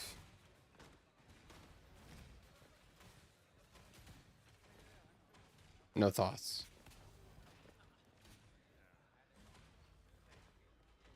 Team of few Energy, here as they are 11-0. ready to go. We've got Veswa with the ult here. I mean, looking at what they've done, Gaskin. Energy is performing just how we thought we would see it. Again, the stakes are so high, but right now the results the same. Same results. TLC still on top. So the first test for them has been very comfortable, and really Swamp Gaming had one attempt at a push that maybe things could have gone their way. But it was the way that TLC were able to stall so successfully there. A lot of it goes down to what Polly was doing on that Magneto, bubbling himself, getting that shield up consistently, waiting for the rest The of front the team line's to also join. just not getting And really, it's Adam heals. Warlock yet again That last fight being was the prime because example of, Ollie, I with think, this was trip more strat, forward having an Adam Warlock on your team behind the is just tanks. such a huge advantage. Absolutely here now going in the lower ground, trying to find themselves the path to success. And yeah, looking at what they had ult counter-wise, again, Vest does have that big Groot ult to get things rolling for them. I'm curious in the ult track, and this is kind of where it comes, the data behind it. Do you want to play aggressive? Melo's doing just that with a quick uppercut there to send Energy back to spawn. A lot of responsibility for Daze here. Ah, Groot's I dead. think as the Wolverine, judging by what TLC have been able to do previously, if you could just rip one of them away, which he did, maybe SG finally get their first attempt to take this point. And we know what Swamp Gaming can There do they when they're go. in control of a point as They're well. TPing. Finally, they Interesting. break through TLC, and it looks like they should get the first hands on it. Absolutely here, and it just has so much defense and sustained effort with Valentina going to have that. Yeah, that boundary Wolverine for. How much is do they need to commit, though? We finally saw that doing they won work. the fight there on first zone, and Daze is going to get the best of Polly on it. So just Oh, like that, Adam Rose? Swamp Gaming feeling comfortable, and again, they like it. Huge. Dragging him to the swamp, but Nero brings the team back to the action. It's an early Karmic Revival, but it could be massive for them. Valentina is going to respond with Oh, an invisible oh. boundary, but no, you'll see the Strangling Prison comes out alongside the damage. Oh, from Luna SG, died but too. now I didn't even see Forky's that. gone down. It's tree and tree, but only one remains, and that's a Wolverine slicing and dicing through the wood, making splinters quick. Now quickly going to hold on, 20% climbing. Forky still has the show to put on. That's going to He give missed the the rest of hook. the team, allowing them to build up as Oh, Nero. TLC. I mean, they've got some work to do on the ult front. What? Yeah, I think Swamp Gaming should be proud TLC of that. didn't They win were that able fight? to That's power crazy. through, even though we saw 5 revives from the Adam Warlock. And now they've got control, now they've got ult advantage as well, and they are going to be able to keep them held here. But already Meteor End is going to be popped instantly from Scatter just to help zone a little bit as Melo was able to get the opening pick. TLC again on the back foot, they're going to have to retreat a little bit here, Coach. Absolutely here now with 44% and climbing. Yeah, Liquid Citadel's in an interesting position because they have to build up, right? They can depend on neutral, but that's a tough task. With the comp they have rolling here in Swamp Gaming, Last Stand is ready, folks. If you don't know, Wolverine capable of just getting a massive slam down, take down, team wipe potential. Looking for that opportunity. TLC Is a tanks need to definition of not get taken by Wolf, and that does not need to happen. What an important factor Energy is on this TLC side. Wasted. Here he comes. Slicing dice, and he's looking for more. It's like watching Animal Planet slowly as the hunter is looking for the hunted. Dave's gonna hold on to it. That boundary got pushed. Or You're gonna the get a crazy force Wolf ult? wasted. Thought he was gonna go in for that opportunity. Chooses to save it. There it is. Maybe. We see the commitment, but that's the good thing from No, he got SG. bubbled. They're at 83% Good bubble, already, good bubble. And they still have Invisible Boundary as a backup. It's a back-to-back Invisible Boundary on both sides. And Oh, that is no. why Magneto is the babysitter of rivals, able to protect Oh. through the bubble is huge, but it's not going to be enough. Nero does find that neutral pick they're looking for, forcing the show to go from Forky Dog, as our show today is looking huge. Melophobia throwing down that Kraken impact, puts it into the tree in overtime. Oh my god, great touch by Elsa. Energy, though, to make sure this one keeps going, and the big pick as well, but it's all about Swamp Gaming right now. Kraz and Daze working Crazy together. freeze. As one goes down.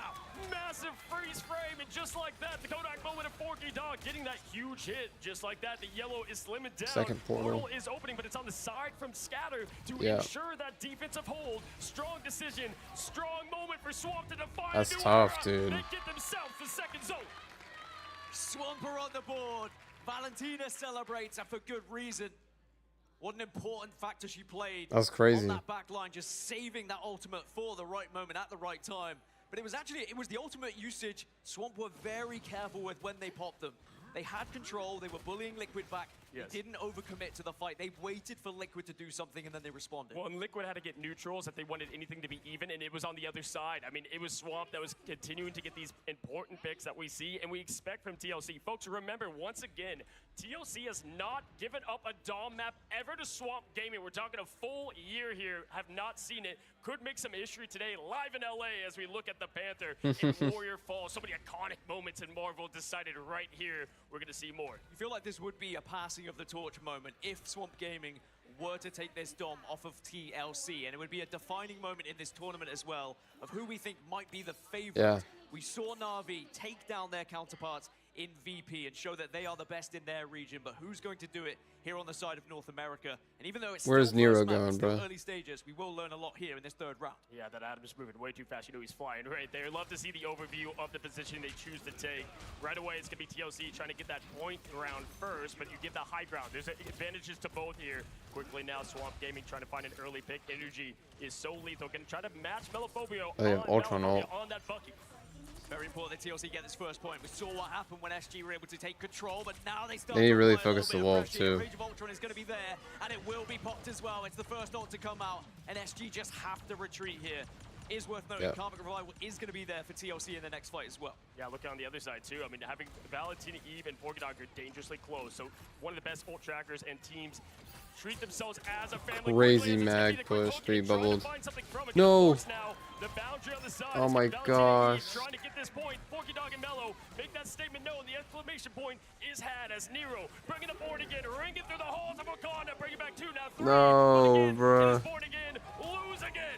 TLC. Gaming are on a tear. It doesn't matter if you get brought back to life, it would seem. Forky has to pop Fate of both worlds, though. Ah. That's what cannot connect with anything. It's Valentina, it's Mello, it is Liquid Citadel falling apart here, and they are going to have to just give this one Liquid, up. bruh. They are going to commit an invisible boundary, though. They are confident they can get back off spawn. Yeah, and that's used by Adam. This into walls is showing cracks. This is so tough. Ready to roll as folks 3 now down. I mean, they're up 50, I will but say through all that chaos, great job from Liquid Citadel, still keeping that foundation strong and having the point. That being said, they did commit Psionic Seduction and Invisible Boundary, and yes, they gained an extra 10+%, but they have given away those ultimates now, and it's going to be tougher to break against an SG who have been able to build up ults of their own. Yeah, this is where you want to play aggressive if you're Swamp. You have Kraz and you have Melophobia. All the strat ults are offline, right? At this point, move forward. Don't let Speeder get that rage. You have to go. Press W. Now is the time. Don't be scared. Don't huge. show you're scared on your first Kill him, land. kill him, kill him. Kraz, man, looking for more. He's got Yes. Brutal. He's trying to find value up. Paulie's the one to send him back to find himself spawn. Both those ults were popped, and neither of them connected with anything. Melo's gone down as well. So now TLC should be able to comfortably march in, steal this point away, as SG will... Ultron needs to focus the backline. Like, Again, we're going to go back they're to just. point A here. Speedery's going to be the There you first go. one to get ult. We've reset everything, but Valentina will have Invisible Boundary this time, as Energy is showing up now on the Bucky. The switch over has been big. Energy showing why he's one of the best in the business. And right now, Speedery holding on to that rage. I mean, it is the age of Speedery here. Bless me. Right now in the first map. As we're getting a good look, breaking that environment.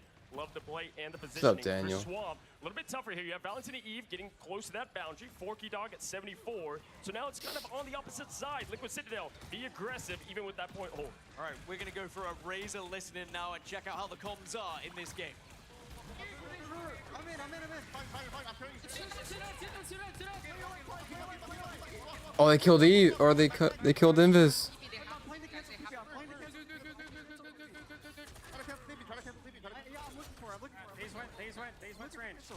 He went through it. I'm going back away. I'm going back away. They're portaling top left. My team ups it too. I think they get it. No, don't commit. Don't commit. Go back. Just go. Just go back. I can grab Strange. I can Ah. grab Strange. Give me in. Give me in. I'm linking.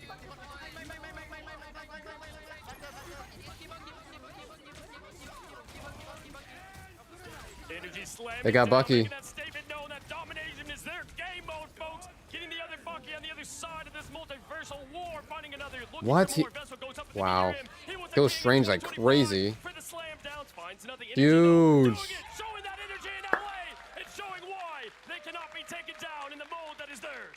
TLC. Wow. Team Liquid Citadel continue to sit on top of North America at the moment as Swamp Gaming will fall here at Domination, but that was to be expected, right? That's what we've seen all season long. Domination was never gonna be a question. Had me a little TLC worried with the there. Domination Kings and First SG match. could not answer. I mean, it's like a choose your own adventure book, but all the pages lead to the same result. We've seen Swamp try this more and more. It always looks like they're close. Yeah, They've they're given a they're zone crazy at before, domination. but can't get They're that mad. done either way.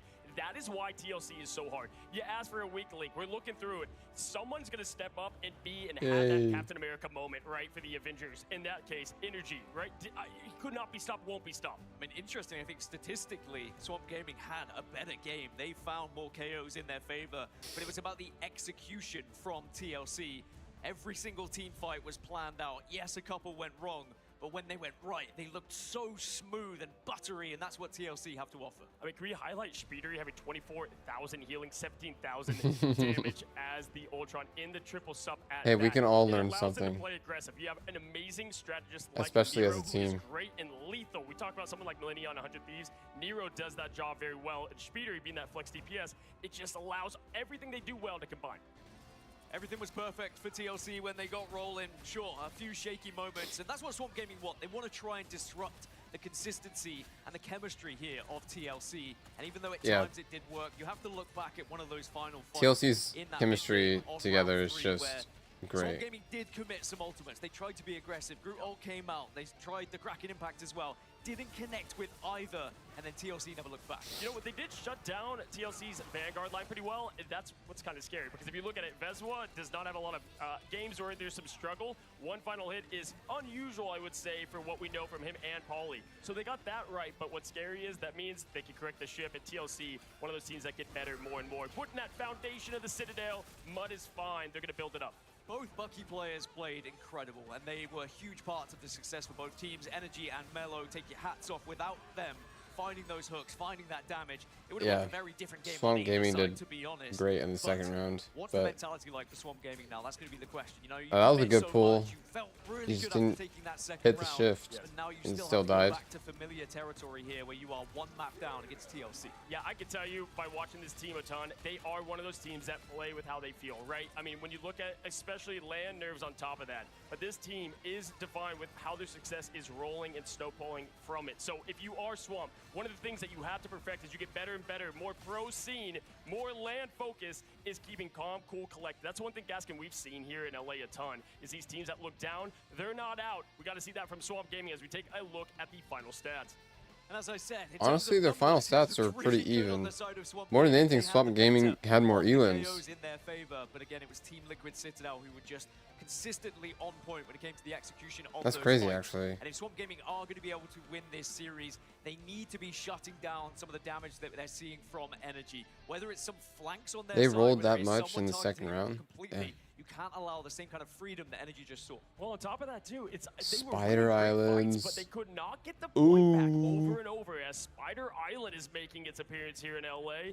Listen, a lot of map choices that Fox could go to. I like this choice for Swamp Gaming. Does really favor a lot of gameplay that I Yeah. want to do. And overall, I mean, Gaskin, they're hoping that this is a map they just feel like they've got that advantage on that TLC may not have as much of those Scrimbucks. Yeah, we did see Swamp Gaming lose Spider Islands during the online play, Yes. but that is a good chance for them to look at what went Especially wrong on and that how they're map. going to rectify this with practice. And I do think that Swamp have had a lot cooking coming into this event. I actually saw a comment from Mello in the game chat there where he said, our prep didn't go this far. We thought we were going to win Yeah. map 1. Well, you've got to be prepared for what could happen if things go wrong. And Swamp Gaming, we know that they are fantastic players, right? They have the capability to get back into this one, but it's always going to hurt losing that first map. And that is why it's so important to have that domination as one of your best game modes, because all paths lead through it. Best of 3, it's so hard to get that momentum, not once but twice, right? Getting perfect. Kind of a mid-trophy, not gonna lie. Not going to be an easy task, but Swamp Gaming, Thought it'd be shinier. They do not want to be known as underdogs anymore. This is their chance to prove it. You're live on the biggest stage. We have ourselves a big ban phase coming up. Now, if you look at the last one, I felt like they both had great strategies, but what do you want to see change? Well, I think a lot is going to change naturally. see. You get the mind games. You also get a different order in terms of who gets their first lock here. Remember, previously, Liquid were able to get their first lock. They did lock down that Ultron, but this time it's going to be Swamp Gaming who get the first protect on their side. Obviously, we have the Mantises, we know that, and we are going to see an instant Loki protect. Now, I know there's a few memes that are flowing around about the instant Loki protect at the moment, but clearly Swamp Gaming feel like this is going to help them. Kind of funny, too, because some of those memes originate, I believe, from the coach back in the day of Fox saying, first Loki protect, what are we doing? But hey, this is going to secure what they feel like they need. Dude, it's on been that an backline hour play. One thing already. I saw is you looked at the strategist front, they had great final hits for Swamp Gaming. The damage, half of what they were able to put up there for TLC. You're going to get that Ultron save again. The old plan used to be ban out Speedery. Looks like things are changing now with that Sid. Well, they feel so comfortable with the Ultron, the extra healing that he provides, and also just the presence that Ultron has on the map as well as a flyer. It will be a one-sided Loki, so I don't hate that, especially after we've seen the Gambit ban on the other side from TLC. So Swamp Gaming just trying to answer back, and it is going to be once more Penny taken away. It's honestly relatively similar here, apart from the Loki Protect, of course, with Forky Dog being focused on that rocket. Yeah, they felt like that Adam Warlock really enabled the team to continue that fight. And even though there was a lot of answer back, and it kind of sometimes can force you to play The funky, ban which no Gambit one again. can do, but Are once they again, gonna? when you play in one, it takes away the other. Is That's Swamp why that Gaming gonna one ban speed control Gambit? is so important to be able to fill those gaps and Think it'd be Melophobia pretty shine smart. like we know they can. But the group ban's going to be there. Vest unable to play the tree. They ban Groot. This is going to be an Crazy. interesting protect now then, just to finish things off for Swamp Gaming. Magneto has been often focused here and maybe should be, because we know the one-sided mag doesn't go down well. I don't know why they banned Groot. They didn't have an issue with Groot last game. They literally just went Wolf. Oh, well, I think we might see an Invisible Woman ban here, by the way. Yeah, absolutely, from TLC. Yes, it is going to be an Invisible Woman ban, and that makes sense because the Invisible Boundary was one of the key factors for Swamp Gaming. Just in general, Invisible Woman was looking That is so so good on the side of crazy, SG dude. that TLC looking to try and target a little bit here. No, absolutely. And hey, you know what? Starting out, I love the offensive pick here for Swamp Gaming. And having the one-sided Groot on this map in particular, I think can give a lot of value. These Vanguards aren't talked about enough what Scatter and Kraz can do. We've seen stronger play online than I've seen here, and Lamb want to continue to see this shine. Because we say, hey, they took care of OUG That's so pretty tough. handily, but when we saw how OUG was not that shabby, it's kind of giving more to what we think of Swamp. never know. But it's a big brother, little brother situation right now. They've got to prove they can fight up. Yeah, Is how he many times have we crashing? seen these two play up against each other? They know each other inside and out. But now is a chance to switch things up. TLC look like they're going to go for a trip on their defensive side as we do get into Spider Islands, one of my favorite maps to play and to watch. It can be very difficult sometimes to break out of this first point. We are 15 seconds away to find I out mean, what so America's far side it's is going to it's go working up out for against TLC. Na'Vi, and which will be sent back They don't into even the have a lower Gambit. bracket. Now, folks, they did flash it for a quick second. That fastball special is something they like to run. Hulk not really solid in the meta at the moment, but the fastball is a Swamp special. Day's going to be on. That's probably why they story saved Loki this time. Here we go. Yeah, this is just an attempt to try and break through the potential. So that if they trip play that Gambit, might be you just facing copy and Gambit's will be ult. facing. But can you actually connect with the damage off the back of it, and will Daze be able to avoid the damage himself?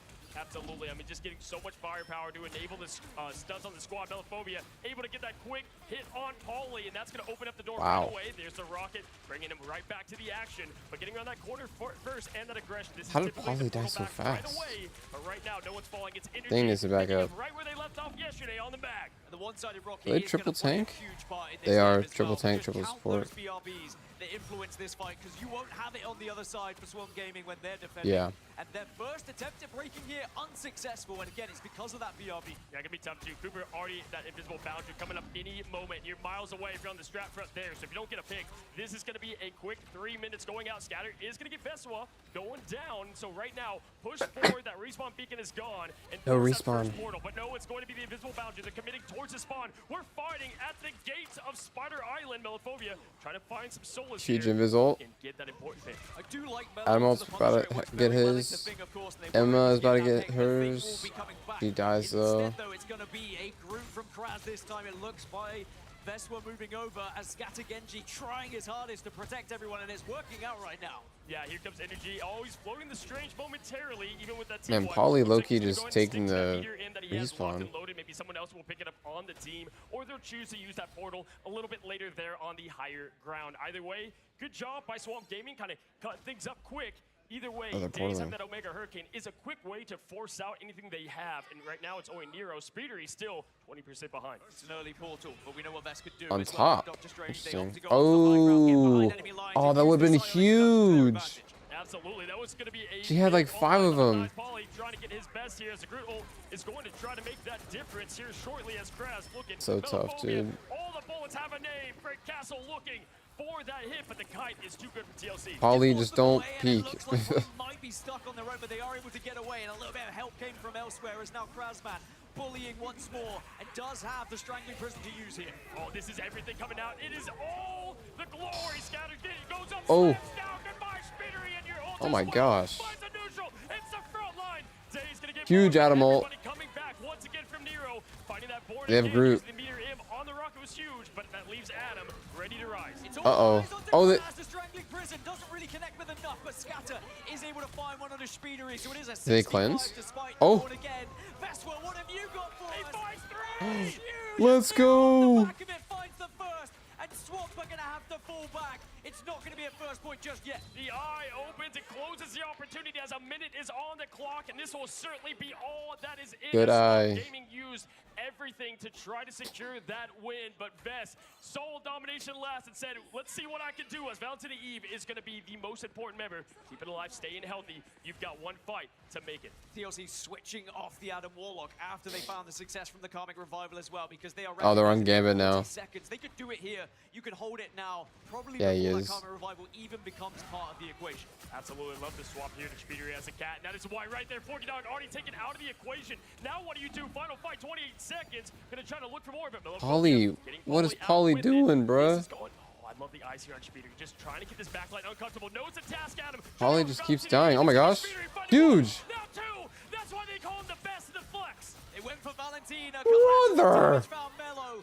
10 seconds now for Swamp Gaming. Someone's going to have to touch to try and keep this portal alive as Mello desperately switches over. 3 seconds left. Melophobia trying to summon the magic. It will not be quick enough. The same story remains. Wow. It's a one-sided rivalry. It is TLC 2-0ing Swamp. Not quite yet. There is They didn't even still get gonna be a first point. chance, of course, but they did manage to find themselves with a successful hold. And now we'll have to see whether we can see an even better one from Swamp Gaming. But remember what we spoke about. You don't have that rocket. You don't have the BRB. Are you going to try and go for the Adam Warlock as well? Or will this be Team Liquid Citadel doing what they always do to Swamp Gaming and bullying their way through against their little brothers? Yeah, listen, after 3 Yep. matches up the That's exactly what we're gonna do. Bro, look at their comp. Hold on, there's still some good storyline to be had here. Either way, this would be a great story, right? Oh my gosh, look at Liquid's comp. Thing, Emma, Wolf, DD, Looking at the stats here, was 6 out of 10. Rocket, and Piz. Genji had a lot of success, obviously. Oh but I my think that Energy needs gosh. the credit where credit is due. Again, the same kind of angles that were being found from TLC. Energy was a big part of that. It wasn't a bunch of damage, but it was successful KOs and final hits that really influenced fight after fight. But you always have to look back at the Adam Warlock, right? The difference maker, being in a good position at the right time, getting that Karmic Revival off. Yeah. It was a full team Karmic Revival from TLC after Swamp Gaming had committed literally every ultimate they had available.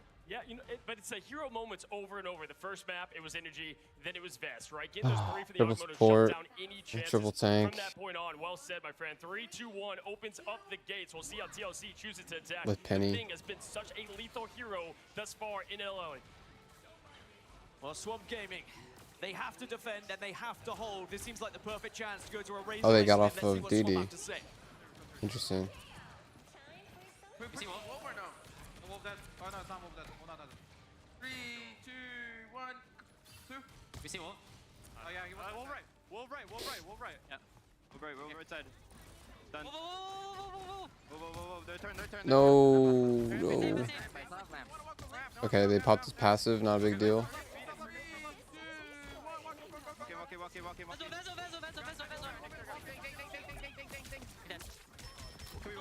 Damn. That damage is crazy. I know it wasn't just her, but that's insane. By the way, I can't see you there. This guy. No things up. Can we go thing? Thing turn a thing with knives? Oh, yeah, we can. Alrighty, folks, now just Dang, bro. What is he doing? collectedness of Valentina, just getting those comms out, trying to spread the message of hope for this team. Oh. Point to the sign, say you believe, Gaskin. Of course, the huge difference here is having the Penny on the side of They need, Yes, they yeah. don't have the rocket for the BRB, but This next Penny is proving comp to is be a so problem for TLC at the cancer. moment, and they will still have the Adam Warlock They got- machinery. Does find one onto Scatter, so Swamp Gaming now. Okay, they in got 4 versus Emma. 6, make it a 4 versus 6 because Valentina's gone down, and they are dropping like flies. There we go. It doesn't matter the power that Adam he wields, Resing. it's every hero showing out here What for a Speedy waste, as actually. Why would you do that? goes down once again. Days getting out, Portal summoned up, desperation at play. 2 minutes 15 seconds. This is the last chance really to hold for Swamp Gaming. If they lose this fight, this one's done. This They need to get on series is over. point. Yeah, I mean, listen, that's why it is Days of Future. Oh my Past. gosh, that was so close. 3 meters left. This is the last hope for Swamp in the upper bracket. Up goes Velophobia, trying to find that help. It cannot get the desperate You missed it. connection on What, they Storm. claimed? Speedy available, keeping his team up and healthy with more. Nero has the invisible boundary. They have so much at play. This is going all momentum towards TLC. Swamp did get the first pick. Cooper went down. TLC's got 3 ults. Oh, they double. Silent Seduction and the Hurricane combined. Yeah, both And that's not bad, actually. Maybe. go and commit as well. Throw everything out there to Huge, put actually. yourself into Huge. the upper bracket and find yourself against the other region best in Navi. GG's. Folks, TLC is your winner, and that is where I come. Skip to the back of that novel and find the same result. He can see into the future, can Cozy, and for GG's. good reason, because we have seen it time and time again online here with TLC versus Swamp Gaming. Even though there's always so much promise, there's almost so much hope that comes from this SG team, evidently it always turns out as TLC as victors here. And now they will move on to the upper bracket finals, where we will see the best of Americas against the best of EMEA. And here's the thing, it's why best of 3 is fine, but when these two teams go together, it's typically on opposite sides of that bracket, right? Going all the way up at least to the upper finals and grand finals. So we haven't seen them in a best of 3. It never would have favored Swamp Gaming because typically I'll say it's the a good coaching matchup. adjustments is made late, and that is what has allowed them to have some competitive series, but this did look like, once again, a one-sided affair. Well, yesterday when we spoke to Fox, he said if we lose, it's because we didn't play well enough. I know what my team are capable of. I know we have the best players. They did put up a good still fight have in the chance to domination. battle through that lower bracket. It is not done yet for Swamp Gaming. And what that means for those that are in America region fans, it puts what is our best of the best against their best of the best. EMEA, again, winning last 2 lands. This is their big hope to send them packing down to the lowers. TLC versus Na'Vi. I think everyone knew this was what was going to be the upper bracket final. There were some hopes from some of the other teams in the regions, of course, but now who's going to take that one? That's the real question, because TLC have been touted and touted as the favorites, but also What did Fox how say? strong Na'Vi have been. Expect the expected. I mean, sometimes at land you get the Cinderella. We still have 2 remaining, but right now the upper bracket is Yeah, proving the Navi versus TLC is going to be Of the best, really and I'm good. very impressed with what TLC were able to offer there, whether it was from the ban phase or whether it was all the way down to the execution of their fights. Swamp Gaming sadly just could not keep up with the pace of Team Liquid Citadel. And as we look back, This at is some of the crazy. replays, every single time TLC had an advantage in their fight, they made it count. Swamp Gaming just couldn't keep up with the damage output that we saw from TLC. There were some moments of hope from Swamp Gaming, of course. They found their success. They had a relatively good ban draft, but in the end, it came down to those individual clutch moments from TLC that just made Swamp Gaming fall. Oh, crazy kidnapped by Wolf. Swamp Gaming are going to have a fantastic lower bracket run, and I'm sure everyone is going to be terrified to try and face up against this team who is going to be hot on the heels of anyone No, in they that didn't. lower bracket. Yeah. As for TLC and their chances against Na'Vi, I think at this point it's going to be whoever plays best on the day. I know who I think is the favorite, but I'm slightly biased with all the TLC I have seen throughout this tournament so far, and of course throughout the online stages. But as we look at the stats, you pick out who you think was the key factor. For me, Energy played a massive part. It wasn't just the amount of KOs he was able to find, it was the angles in which he was able to take down Swamp 21 Gaming. and 2. Time and time again, Swamp Gaming found themselves losing a strategist to the damage that Energy was putting out. And even though we saw Cooper on that rocket didn't necessarily play a huge factor in terms of damage. Look at the amount of assists they came out in the end and the amount of healing you were able to find. And I think the BRB was a big difference, that's for sure. I agree. Swamp Gaming, they go back to the drawing board. I am intrigued to see what Fox is going to say because I know he's going to have a lot to say, as he always does. But it is TLC who come out as victors. Now, you might have thought Gaskin's talking for a while I was stalling, giving time for Cozy, who's down on the stage with some of TLC. Well, thank you, Gaskin and 616 Cozy, other variant here, folks. Ladies and gentlemen, give it up for TLC once again, proving they are the best in the America region with the matchup. I'm joined by Paulie and Spiedery. And hey, listen, it's looked more of the same against Swamp Gaming. First, any words? I want to ask, do you wish them hope in their lower bracket run? I do. I mean, they're the second best team in the night, so I do hope. Well, they're our American brethren, so yeah, I wish the best for them. Awesome. Now, obviously, the story has been, and I've been highlighting, it's Na'Vi, it's TLC, back and forth. Ping is an issue online, but here at LAN, not so much. Any words to say right now to Na'Vi before we will eventually get to that matchup? What makes y'all better? I mean, it's just a roster. We're just all better mechanically, and I think that's just it. Yeah, I'd say much of the same thing. I think our players are just generally better in mechanically, you know? I love it. Just simple science. We're just better. Either way, y'all are both players full on a team that has been close to greatness. What does it mean now moving up to I don't know. this It's gonna be upper close. finals to get yourself to that grand finals at LAN, at Rivals? For me, it already means a lot because this is already my best LAN placement, guaranteed top 3. So I'm really happy about that. Spiedery, last midseason finals. This man was on another team and was making it all the way there, close to greatness. How do you feel with this team making the difference for you, and what does it mean to you? Yeah, I feel much more confident with this squad than, last year, so hopefully we can get it done. Anything else you want to say to your viewers at home, fans of TLC and more? Gonna give you guys the floor one last time. I got something for Na'Vi. Good luck to you guys, but unfortunately, I have to bring NA the trophy. NA the trophy. Spiedery. To the players of Na'Vi, let's have a fun match. Hey, I like it. We get the trophy. Let's have a fun match. Everybody's so nice around here, folks. Give it up one more time for TLC. Getting the win over Swamp. Let's go. And to break it all down at the action. Tetsu, the desk. What do we got? We have some excellent points being brought up. That is the highest position we have seen so far for Poly and LAN, from Berber Patapim all the way to Citadel, now to Liquid Citadel, swapping regions, meaning that we are actually going to have a match of the teams who have poached players from each other's regions. Team Liquid Citadel stealing Poly from EMEA, and of course Na'Vi. Such a wholesome tournament. From the Americas. But No toxicity. We'll talk about that matchup soon. Watch, there's gonna be That's some sort of coming up drama by later. the end of all this. I want to talk about the draft in particular. Ryan, we saw Ultron getting protected so much earlier. That's been prevalent, but it's Thank crept all the God. way up. I mean, I really like it. I think here these two teams are Maybe very they should familiar change their with each other. They approach play each other if they're losing all the consistently time. at this point, and it was Spiedery that was the one playing the Ultron for the most part as well. Yeah. And I think, not only did he start to show up massively with the Storm right at the end there on attack, which was one of the things that made Team Liquid Citadel look really good on Yggdrasil against Rad yesterday, but it's the fact that it really opens up the draft because it forces Swamp to have to ban the Penny, which means that you basically confirm that you're playing triple strategist with the Ultron, right, as a protect. But then you don't have enough bans to get rid of some of the other strong strategists, so... And it wasn't even one-sided. Team Liquid Citadel, Daniel. we want You don't this. think they It's should? not that we don't want you to have it, we just want to make sure that we have it, because they know that Swamp isn't Yeah. that comfortable with triple strategist. I mean, talking about the triple strategist too, we have to mention Nero, right? The way that they were able to play the Are we Warlock serious, with bro? the team up using the enhanced Some healing Jeff from enjoyers. cluster, and also has an AoE burst once you have the fully enhanced team up. So having that together, I feel like so many Daniel, teams even during if there this were lane no have been drama to underestimating happen, like to the actually value, but happen, also the amount of healing output that you can have. something is gonna come out of Just this. by using the soul bond from Adam Warlock, he is good now. He's actually meta Kurova. For some reason, there's always some sort of drama It was great at to a see. Marvel You Rivals already mentioned event. just how well it synergizes with that Ultron.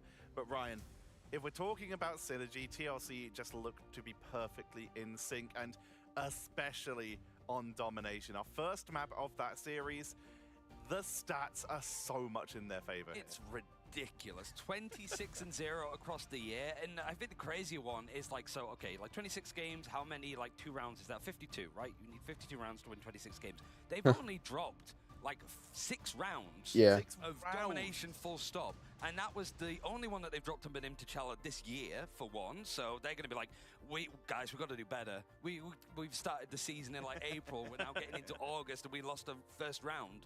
But also, like, it's only the second time that Swamp were able to actually take a round off of them in domination. It's Is like, that bad? We lost to Stick Drift and Lunex right at the start of the year. They're the only teams that have done any damage to Team Liquid Citadel over on domination. It's too good for them. But then you go to Spider Islands, where Swamp have taken a couple of maps from them. They got full held, the same as last time that we saw from Stage 1. But we also saw a tough. rare appearance from the Wolverine. It's creeping Thank God they're every out. now and again, but not finding the success that maybe Swamp were looking for. No, I mean, a lot of teams like to play the Wolverine. Some of them try to do the Gamma Fastball, as it's called now, with the Hulk no Gamma longer has to Fastball? team up with the Thing, unfortunately. And I feel like that was what made it so good before. And what was so good for Swamp in the past is being able to use the Thing and also Hulk to just toss back and forth this Wolverine that could just be a menace of Canadian rage. But unfortunately, it was not enough this go around. I'm so sad they got rid of fastball special for Thing, man. Nonetheless.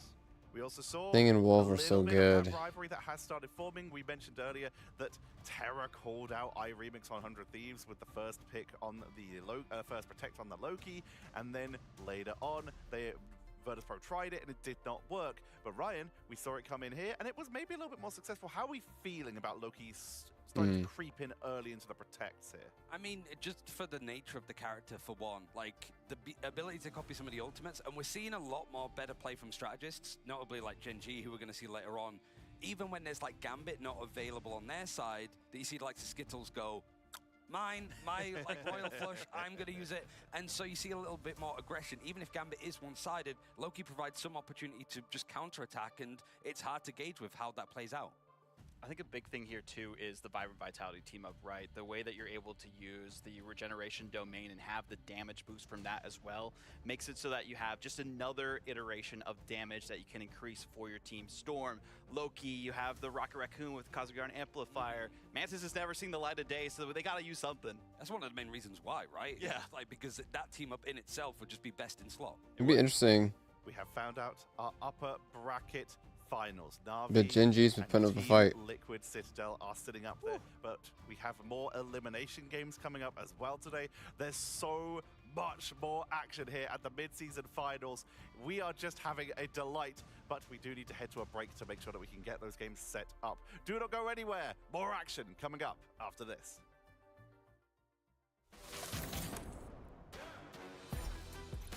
Such a wholesome guy. I don't know.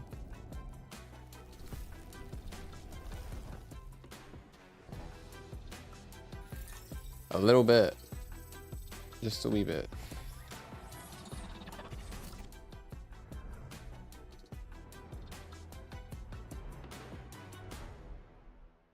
Wait, yeah, didn't they just lose? Or no. No. I'm sorry. I'm sorry.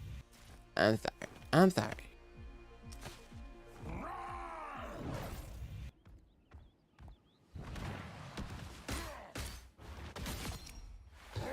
They lost in the upper, yeah. Just not in the lower.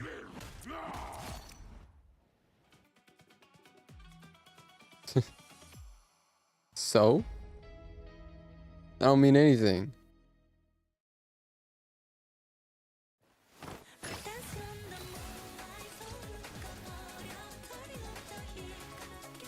J3 pulling in the views, bro. I'm curious.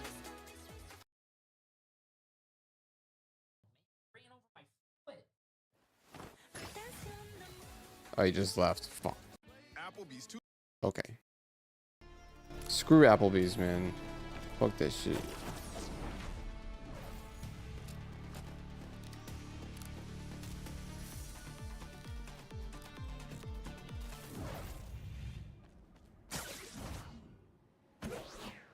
I can't wait to see this movie.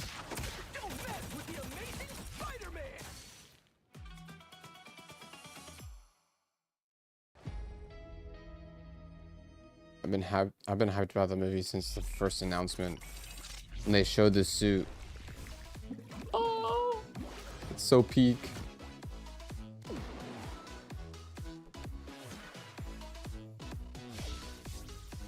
I genuinely don't understand how people could complain about that suit. Yeah, but so real, Daniel.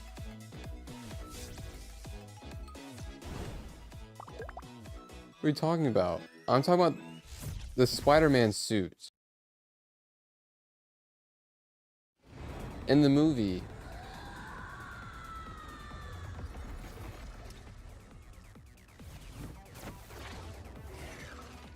Oh yeah, she does.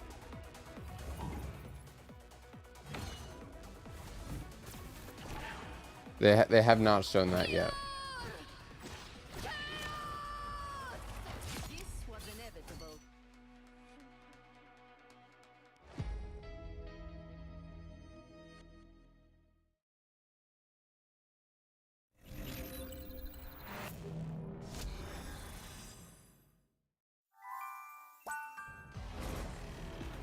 Wait, Kevin, do you really think that the brand new day Spider-Man suit is not peak?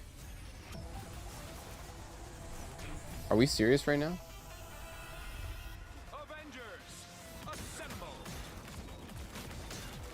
In my eyes, it is literally perfect.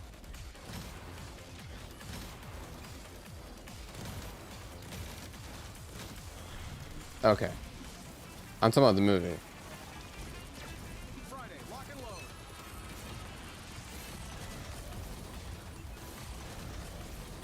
That's probably the I think that is the closest we're gonna get to a classic Spider-Man suit in the game.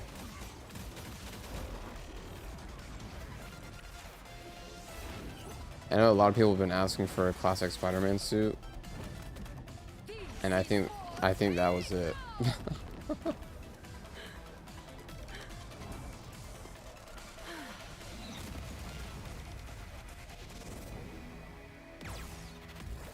And apparently Spider-Man 2 had an update releasing the brand new day suit as well. More matches, more rewards. Earn exclusive rewards throughout the mid-season finals via Twitch drops, in-game missions, and in-game predictions. 300 units. Look, Daniel. Pre-order it. Get it. Buy it.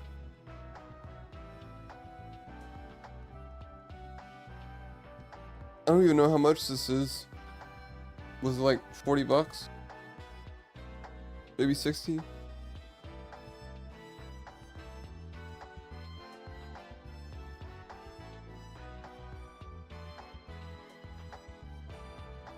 Bro, his face is so off.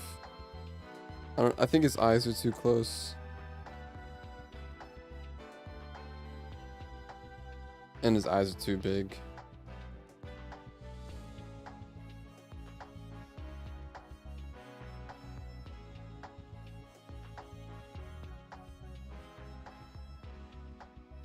He's not fat. Well, hello, ladies He's and gentlemen, skinny. and welcome back, my friends. We are here for our third matchup The of plush the is day. skinny. We saw the upper bracket, and it went just about how we thought it was going to go, fellas. But now Yep. we've got the lower with elimination at stake. And not only that, some great teams and storyline ship.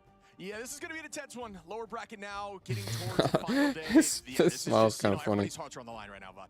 Yeah, I mean, the big thing, too, is this is just a mirror of what we saw during Stage 1, right? We were hoping, praying, pleading that we'd go all the way to 3 maps. We got kind of close on that domination from Swamp Gaming, but it just was not enough. They got a sub-map, which is something, Sure. but as a participation medal at this point. It's a sports That sounds team. weird. Lose like 52-7 back. We got a touchdown, right? Like, we did something there, but yeah, no, definitely more of what we thought was the same. I mean, listen, with these two teams and regions, we've known now for months, going back to like January, we've known that these two teams were the ones that were going to be the best in Na'Vi and TLC. But now we've got Rad versus Virtus Pro. Now, keep in mind, Virtus Pro won the whole damn thing last year in the grand finals, and Rad, this is their first. I mean, this is quite the matchup. I don't know. Yeah, I mean, Virtus Pro is also coming off of a pretty decided loss, so that's going to mess with mental for Hot sure. I damn. have no doubt. So I want to make sure that VP can bounce back. I want this to be a tight one, but I'll tell you what, Rad, they looked pretty good early on in this tournament. I think they're starting to struggle. I mean, I didn't love the way they looked into OUG, which was a team that got destroyed by George, Swamp. So they need to start figuring out that ban phase a little better.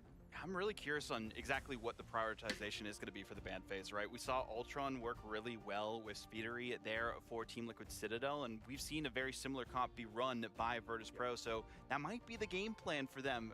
Focus on that Ultron. Yes, Penny might be banned, but you can play something else.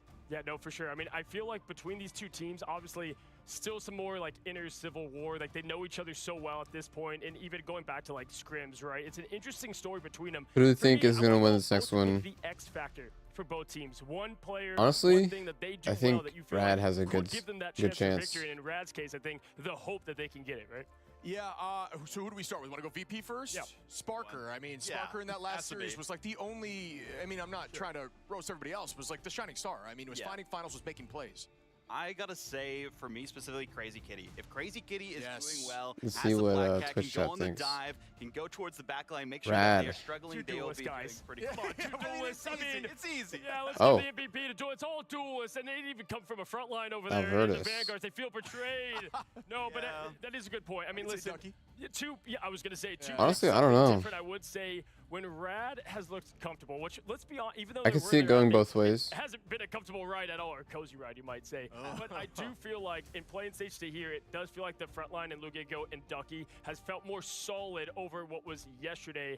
That's going to be the difference for me. I need to see how they measure up to someone like Finzi, Nivix. Those are obviously who we know they are as such great players. Yeah, Ducky's super solid. Lugigo, the one thing I will say is I think he's disgusting as he can play some really unique heroes, but I'm not loving some of the more off-meta stuff. I don't love the Rogue right now. We haven't seen a ton of success with it, so I get iffy when I see that out there. Yeah, one thing to focus on, I think, too, in terms of that ban draft we were talking about earlier, is Ducky's Groot. Ducky, I think, honestly, is the best Groot in the game right now, and the way that we've seen them really evolve throughout the play-in stage to now, and really pop off with that hero, depending on, on combo, even on domination, they have looked so strong. But I do know Virtus Pro do love prioritizing. I know this is very nitpicky, but I don't like pens like the one he's holding. Those strangling prisons. Just classic little things. Best of 5 changes the story a lot. I'm going to be I honest, like may just having a be pen I like think it this should where you always be like best of 5 in click stakes it like this, right? and also Because able allows to that time refill it. for the teams to shine, the players too as well, and those micro that. adjustments, because we've seen often, especially in Rad's case, that sometimes it just comes down to the small things. That's literally to something pull you off get that for like win chip. elementary Yeah, one thing kids. that cannot happen here, though, is VP cannot allow the one-sided mag in Gambit again. That was just kind of a shock to me. Vod, you and I talked about this in the green room. I mean, I don't know exactly what their game plan was there. They wanted to play the Krakoa. Ultron composition with the Adam Warlock. We saw the Elsa work out well. It was the perfect Penny comp you could ever want, but it was not the right one. There was counters to it. The Storm, I think, is a good answer. Yeah, domination to start things off. I mean, obviously we said why best of 3, it's so important to get the win here. But either way, looking at how VP plays, I mean, we're starting to see God's bleed, right? Over and over, I think VP has this entire persona about how this team plays. And certainly, I mean, you look at some of the players, they are represented as, to a lot, like the GOATs, right? Yeah. I don't think Rad gives a damn there, Shib. Yeah, and this is a new thing for them, being the lower side of the bracket. They haven't really been tested with their backs against the wall like this, so this could be shaking their mental. I mean, Virtus Pro could make a huge comeback here. Krakoa just earlier from Virtus Starting Pro. now. Brad has a lot of footage already on VP from this map from today, so they probably know, okay, what were they playing? What were they good at? This is what we can look at. Usually you get the advantage when you are in the uppers looking at the lowers, right? Is what we've seen, but in this case, it's the other side, and this coach right here always has some prep. He did elect last time to go for a Black Cat and a Daredevil ban up in the upper bracket earlier. I think we might see, I mean, it's interesting, right? Because if you look at, I feel like, obviously we've talked about Crazy Kitty so much. That's the matchup that I think is so important to kind of hold strong there. Who can get the most value of distraction, but also sometimes it's that one-on-one quick hit, make it a quick 6v5 chip. But I think Kitty wins on the Black Cat fight. Oh, it does. So like that might have to be a prio. I'm curious to see what VP's going to do. They need to change the ban phase up. We talked about it. But yeah, I'm looking forward to seeing it. I mean, speaking of that ban phase as well, looking at the series we saw ahead of time, Thing was a save both times for the second one. That's where they got the win against Gen G, and this is kind of a similar team to Gen G, right? They like to play scrappy. They have some more flexibility, some dive capabilities as well. but I feel like Rad is even stronger in that category with Crazy Kitty. It just leans to their strengths. I mean, yeah, I mean, you said it best, and that's why we're seeing a lot of these one-sided things trying to happen with that, because do you want to go that more aggressive angle, or if it's a one-sided Mag case, it's kind of like controlling the chaos, if you will. How many times did we see just then from TLC and Swamp, like quick poly bubbles? You don't see those things when you're watching the chaos, but they matter massively for team wipes, your strats in the back ship. Yeah, I mean, mid-flight in a Wolverine ult, catching a bubble to save. Like, I mean, that's just insane reaction time. Really, really, high-level play. But I think, again, Nevix on that thing has been a problem. Yeah. One thing we haven't talked about, and this must be in the minds of Virtus Pro, is Hot that in damn. the preseason they were in this exact same position.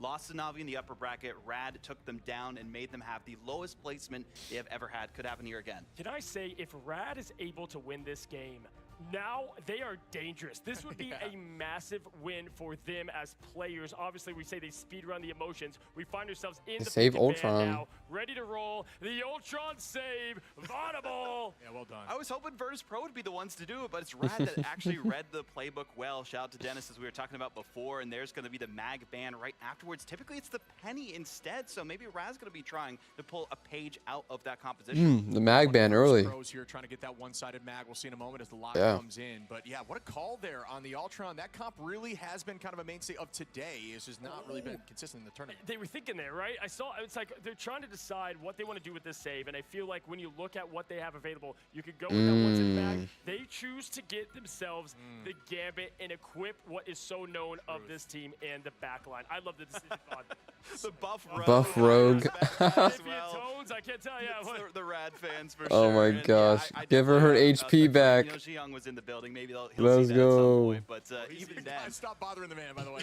Young, please. Give her HP back specifically. You love to see it either way, and there's the opposition of having a one-sided Ultron, and we have seen that really come out to light, Shib. I mean, right now I'm in favor. I love what I'm seeing. Surprised Rad is not. Yeah, one-sided Ultron, removing the Loki across the board. Loki's Banning step Mag. vitality in this meta. It's just too much to handle, especially when they don't miss shots at this level of play. It's what was banned out all the time previously Yeah. before the teamless became a permanent thing, and now you just have access to it. That's why we're seeing more first Loki saves than ever before. Still get themselves the one-sided Mag this late is disgusting. Yeah. That's deep. I mean, it's weird because it's all about what they're expecting, what they see in scrims against teams like this, so they have their own decision-making process. But from a top-level POV, the Mag has been a problem across the board and keeps winning even in the one-sided Gambit versus one-sided Mag matchup. the Invis ban is very interesting. I think that's to make it What so that Crazy the- Kitty can go out and play that. They're just dive, as we targeting were talking about supports. before, but we do see the Adam save, and that's exactly what we had happen with TLC. Yeah, we've honestly seen the team that saves Adam last year in Dom come up successful most of the time, even outside of Dom. I mean, it's such a huge I mean, thing who you do can they add ban next? when either things are going Thing? wrong or just go right out the gates with a good old 3-3. Could be a penny ban here, I don't know. because they saw that the Ultron was Penny was well, yeah. It has to force it, right? There you go. Yeah. I think they're forcing it. That's a good. You have to do that. I'm happy they made the decision. What year is this? 2020. It's like crazy to see it. I'm going to go ahead and say one word. You go ahead. What is going to win? VP, Rad, first for Dom. VP. I'm going Rad. Going Rad. You know what? I'm going to believe in that Cinderella story. I'm going Rad as well. Take it away, casters, for our first match of Rad and VP. A little bit of a Cinderella yourself there, Cozy, but Ryan and I are ready to weave our own fairy tales here between two teams we are eminently familiar British. Yeah, it's been a bit of a horror story for Virtus Pro when it comes to going up against this Rad team in the elimination bracket. It was Rad that took the reigning champions of Virtus Pro out of pre-season, but both teams are qualified. Both teams played against each other after they had got qualification for mid-season finals, but Lugia was out sick. Wasn't really too much to say about it. Seeding game, it felt like this is the matchup that I think Rad were wanting, and Virtus Pro were maybe a little bit scared to repeat. Yeah, we are ready to get stuck in here, and that last ban of the Penny Parker coming through from Virtus Pro, I think is going to be incredibly important for nullifying the overall impact of the Ultron. That team-wide damage as we've seen has been an absolutely Gambit. distressing turn of a team that someone else has to deal with in terms of disengagement or Gambit, Ultron, and Adam. Mentioned turn, like now it's a big change up because On we see Rad. Rad sort of go for the 2-2-2. And then Now the Rocket, triple strategist with the Gambit Ultron. on Crazy Kitty is very VP. good at it. And Actually, Virtus Pro lamented for maybe being slow to the meta, going for the 2-2-2 themselves. I don't know. There's Janelle Mugging here. Charged up Stellar Shift, moving through, but straight into this Yancy Street charge. Doesn't mean that it's not quite as much of an explosive demarcation of the portal Can't as see they were street hoping for. charge. Vertigo's down already, should be able to resurrect themselves, but seems to be opting out of it, given the casualties that Rad have already suffered. Is there going to be much changes? Yeah, you got Ducky going over towards the Emma. If you're going to make Actually, changes now, it's good because you're not Kevin, you might be much on right. the ult charge, but that first I fight forgot not going Sparker. well, and Virtus Pro poised up on the high ground and already I don't really remember much from from Rad. to get into position. So interesting to see Phi Wow. on the Psylocke, because we usually can attribute this character What is a to Psylocke doing now? Sparker, not only on this team, but also across many metas of Marvel Rivals as well. You can see that Virtus had to give up a huge amount of space, but they did so that Phi can move in towards the back. They want the Ultron so badly. Instead, we'll just have to stuff a little bit of poke onto the overextended Adam, who gets finished off by Saipe with the kinetic cards. He's got the life cocoon now, so he can come back into this fight if he feels that it's going to be good for his team. If he can actually Man, Rad really wants this fight to continue here. But Saipe very close to having that Royal Flush. It's available on both sides, as Mash is going to likely use it first as he gets set up. Raging Royal Flush, bringing everybody Oh. forward. You can see the pressure on the point has already started to build on up, but Saipe's rescued everybody here. Needs to move towards the back to make sure that ult does not go away, but a Glass rocks towards the back. A huge. Gambit want to pick up here for Sparker, who wants to, Huge. Smashnez just gets his head blown to smithereens by the monster Piercer. Sparker is making himself known in the server. Getting to see how Rad are going to respond to this with the Razor listening. They've got a chance here to switch things around, but they're still fighting.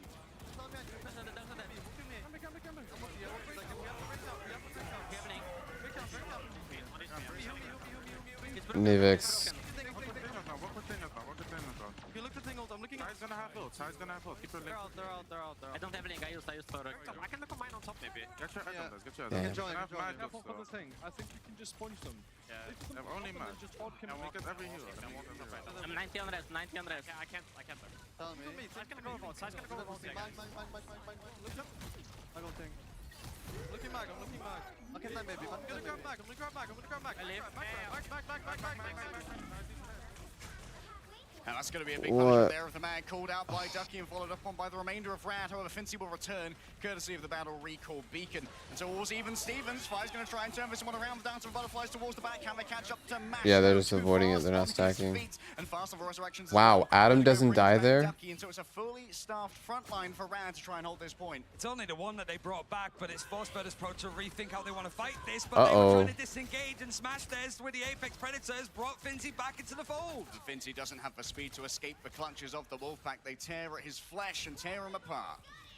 It's a little bit feral, but that's the kind of expectation from Crazy Kitty, this time Smash Des, who has absolutely warmed up to the occasion, playing on LAN with Rad for the first time. Seen this organization at mid-season finals before, but here, very different squad that is very scary against the likes of VP. Trying to regain control as overtime is about to hit. All right, Saipe ready to rush everyone forward. The Raging Royal Flush is going to take so much space away from Rad. Will they be able to answer it? Mash is still 12% away. Oh, from having they to just go down take. to here, as Fire's got a couple Okay. of hostages in this back room. Sparker looking for an opening to try and lay down the Apex Predator. Already though, Virtus Pro get the flip, and Rad is taking it slow. They've managed to get this point onto hand, but Rad have got that Royal Flush themselves ready to Damn. build. Crazy Kid has just got the Rage of Ultron taken out, but Sparker finds the right target. They're going to invest with only 5 here. Rad believe it's winnable in a 5 versus 6. Bro, I need to study Sparker and how he plays Elsa, dude. That's crazy. Fincy casting up to the damage, and only the thing is here to try and make it work. Oh, the Gambit catch. No one's going for him. Oh, never mind. Vertigo gets the angle, and only the remainders of Virtus Pro can try and keep this one contested. The Rage of Ultron rains down from above, and even while Ultron Fincy ult's is so getting good the for healing, assistance of dude. the Cosmic Sparker's Yarn Amplifier, nuts. not much more can be done. Mash found on their way back, but overtime begins to tick. Fires to get themselves onto a point. Still Doesn't long matter, enough for though. Nevix to open up the pentagram, but Ferrara Astridra is going to move forward on Oh, the okay. The snow. portal was just so fast. I thought he just put it. He's going to be able to come back. Vertigo bringing himself into the fray with the life cocoon, but Lugia goes on down. The numbers Look at Emma. Look at Emma. Ultimates are plenty.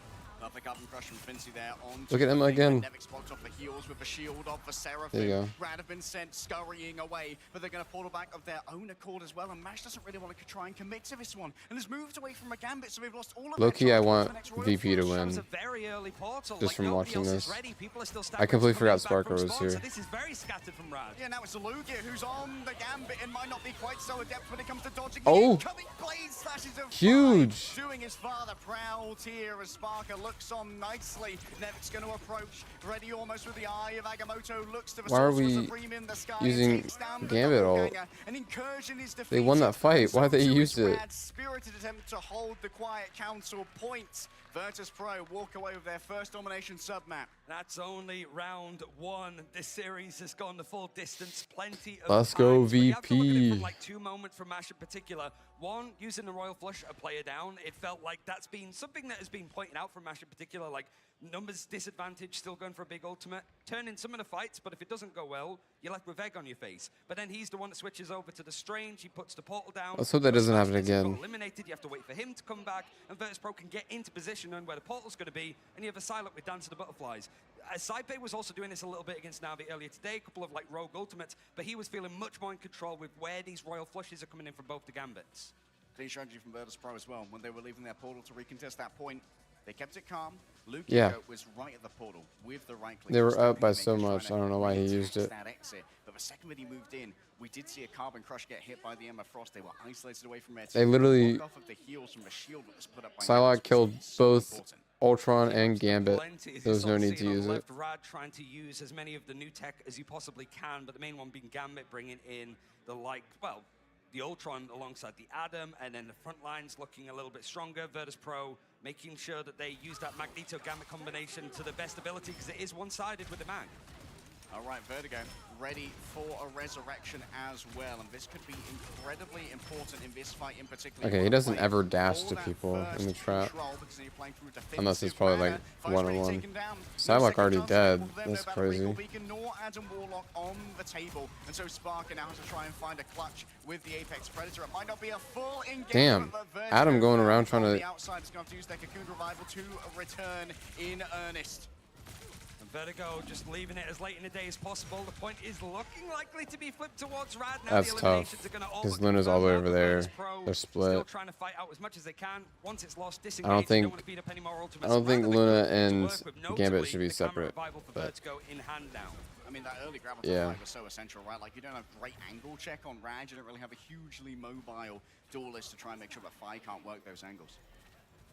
yeah, I've only seen Sort of him almost playing like an older composition, right? Outside of like the Gambit Elsa play introduction, yesterday and towards the end of the today. night beforehand. You've got And that just from front line today, I against Nevix just playing remember that like old Vanguard his front line ultimate of Sol, ult pretty much placement mid-season is, finals last year.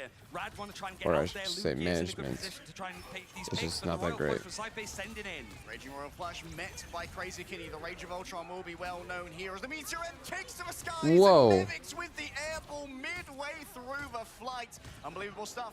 Vertigo is going to be threatening the resurrection of There you go. That's exactly what Nevix needed, and so there's no second chances for this one. Rad are going to lose control. It seemed that fight was like lost a good while ago, but Rad did It's well so to sort of tough get it up an because extra, like, they use 5, both Luna 10%. and Virtus Pro Gambit. But control in hand, and now it feels that Rad just want to try and match these Royal Flushes. Rage of Ultron so quick to build that might be able to beat his stuff on the edge. So Nevix doing so well with the Meteor M to just make sure that one of those 3 pesky strategists are out, and it wasn't a great opportunity for a Camera Revival to come in either for Vertigo. Vincey standing on business. Those things start to get a little bit hairy. They can just pop this Sonic Seduction and force a disengage from Rad. Going to be losing some HP at the back of a Soul Siphon, but already Smashnet is taken down by Nevix. These iron volleys are just so precise. Oh my gosh. However, is the democratization of damage, courtesy of the Soul Bond. Fi needs to make sure that they get out of this one alive. Is trying to confuse with the clone, but oh no, it's an absolute scuff. Disengage. Fi can't go anywhere. He's just trying to back out, got caught on the corner, so Rad having a good opportunity to try and actually flip the point in the end, but Virtus Pro is so good around playing the objective, they're going to stall for a good amount of time. And Rad, despite things now, trying to retreat themselves into that fight, into that fray, and the Apex Predator trying to punch out on targets, finding Dreedro, but the point is still in hand. Luna's dead. All in onto Dreedro, one Also, is their slash back here. Gambit. Mash goes down to Sparker, but Smashness manages to win their duel and then turn upon Fi and make his That's so presence tough. known. Rad are back in control.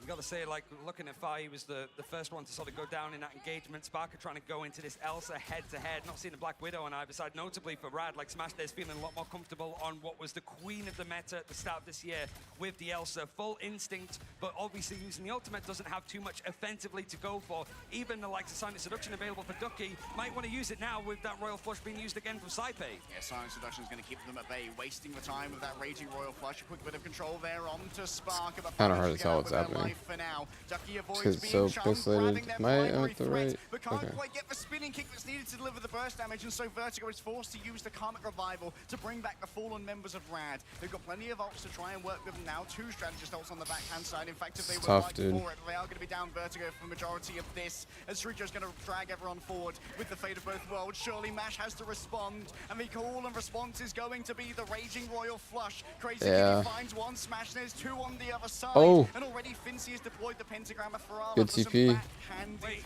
attempt at a Oh. back cap. My goodness, Nevix just floats above them, gets Oh my rid of gosh. Smashnez. Vertigo's going to go down as well. Rad, they don't even need to deploy a portal here, as they can give it up. They've got some breathing room. How has it turned out like this? Rad seemed to be a player down, used the Royal Flush, turned the fight, but it's another amazing portal from Virtus.pro to actually flip the objective. Means that if we get stalled in OT, it's not going to be available next time. But Rad, they almost just let the point flip with VP going for that contest in itself. It was just a huge error, and VP have capitalized off of it. Nevix now, though, has lost the anchor on his team up for Magneto, and so that clone won't last forever. No, not even slightly.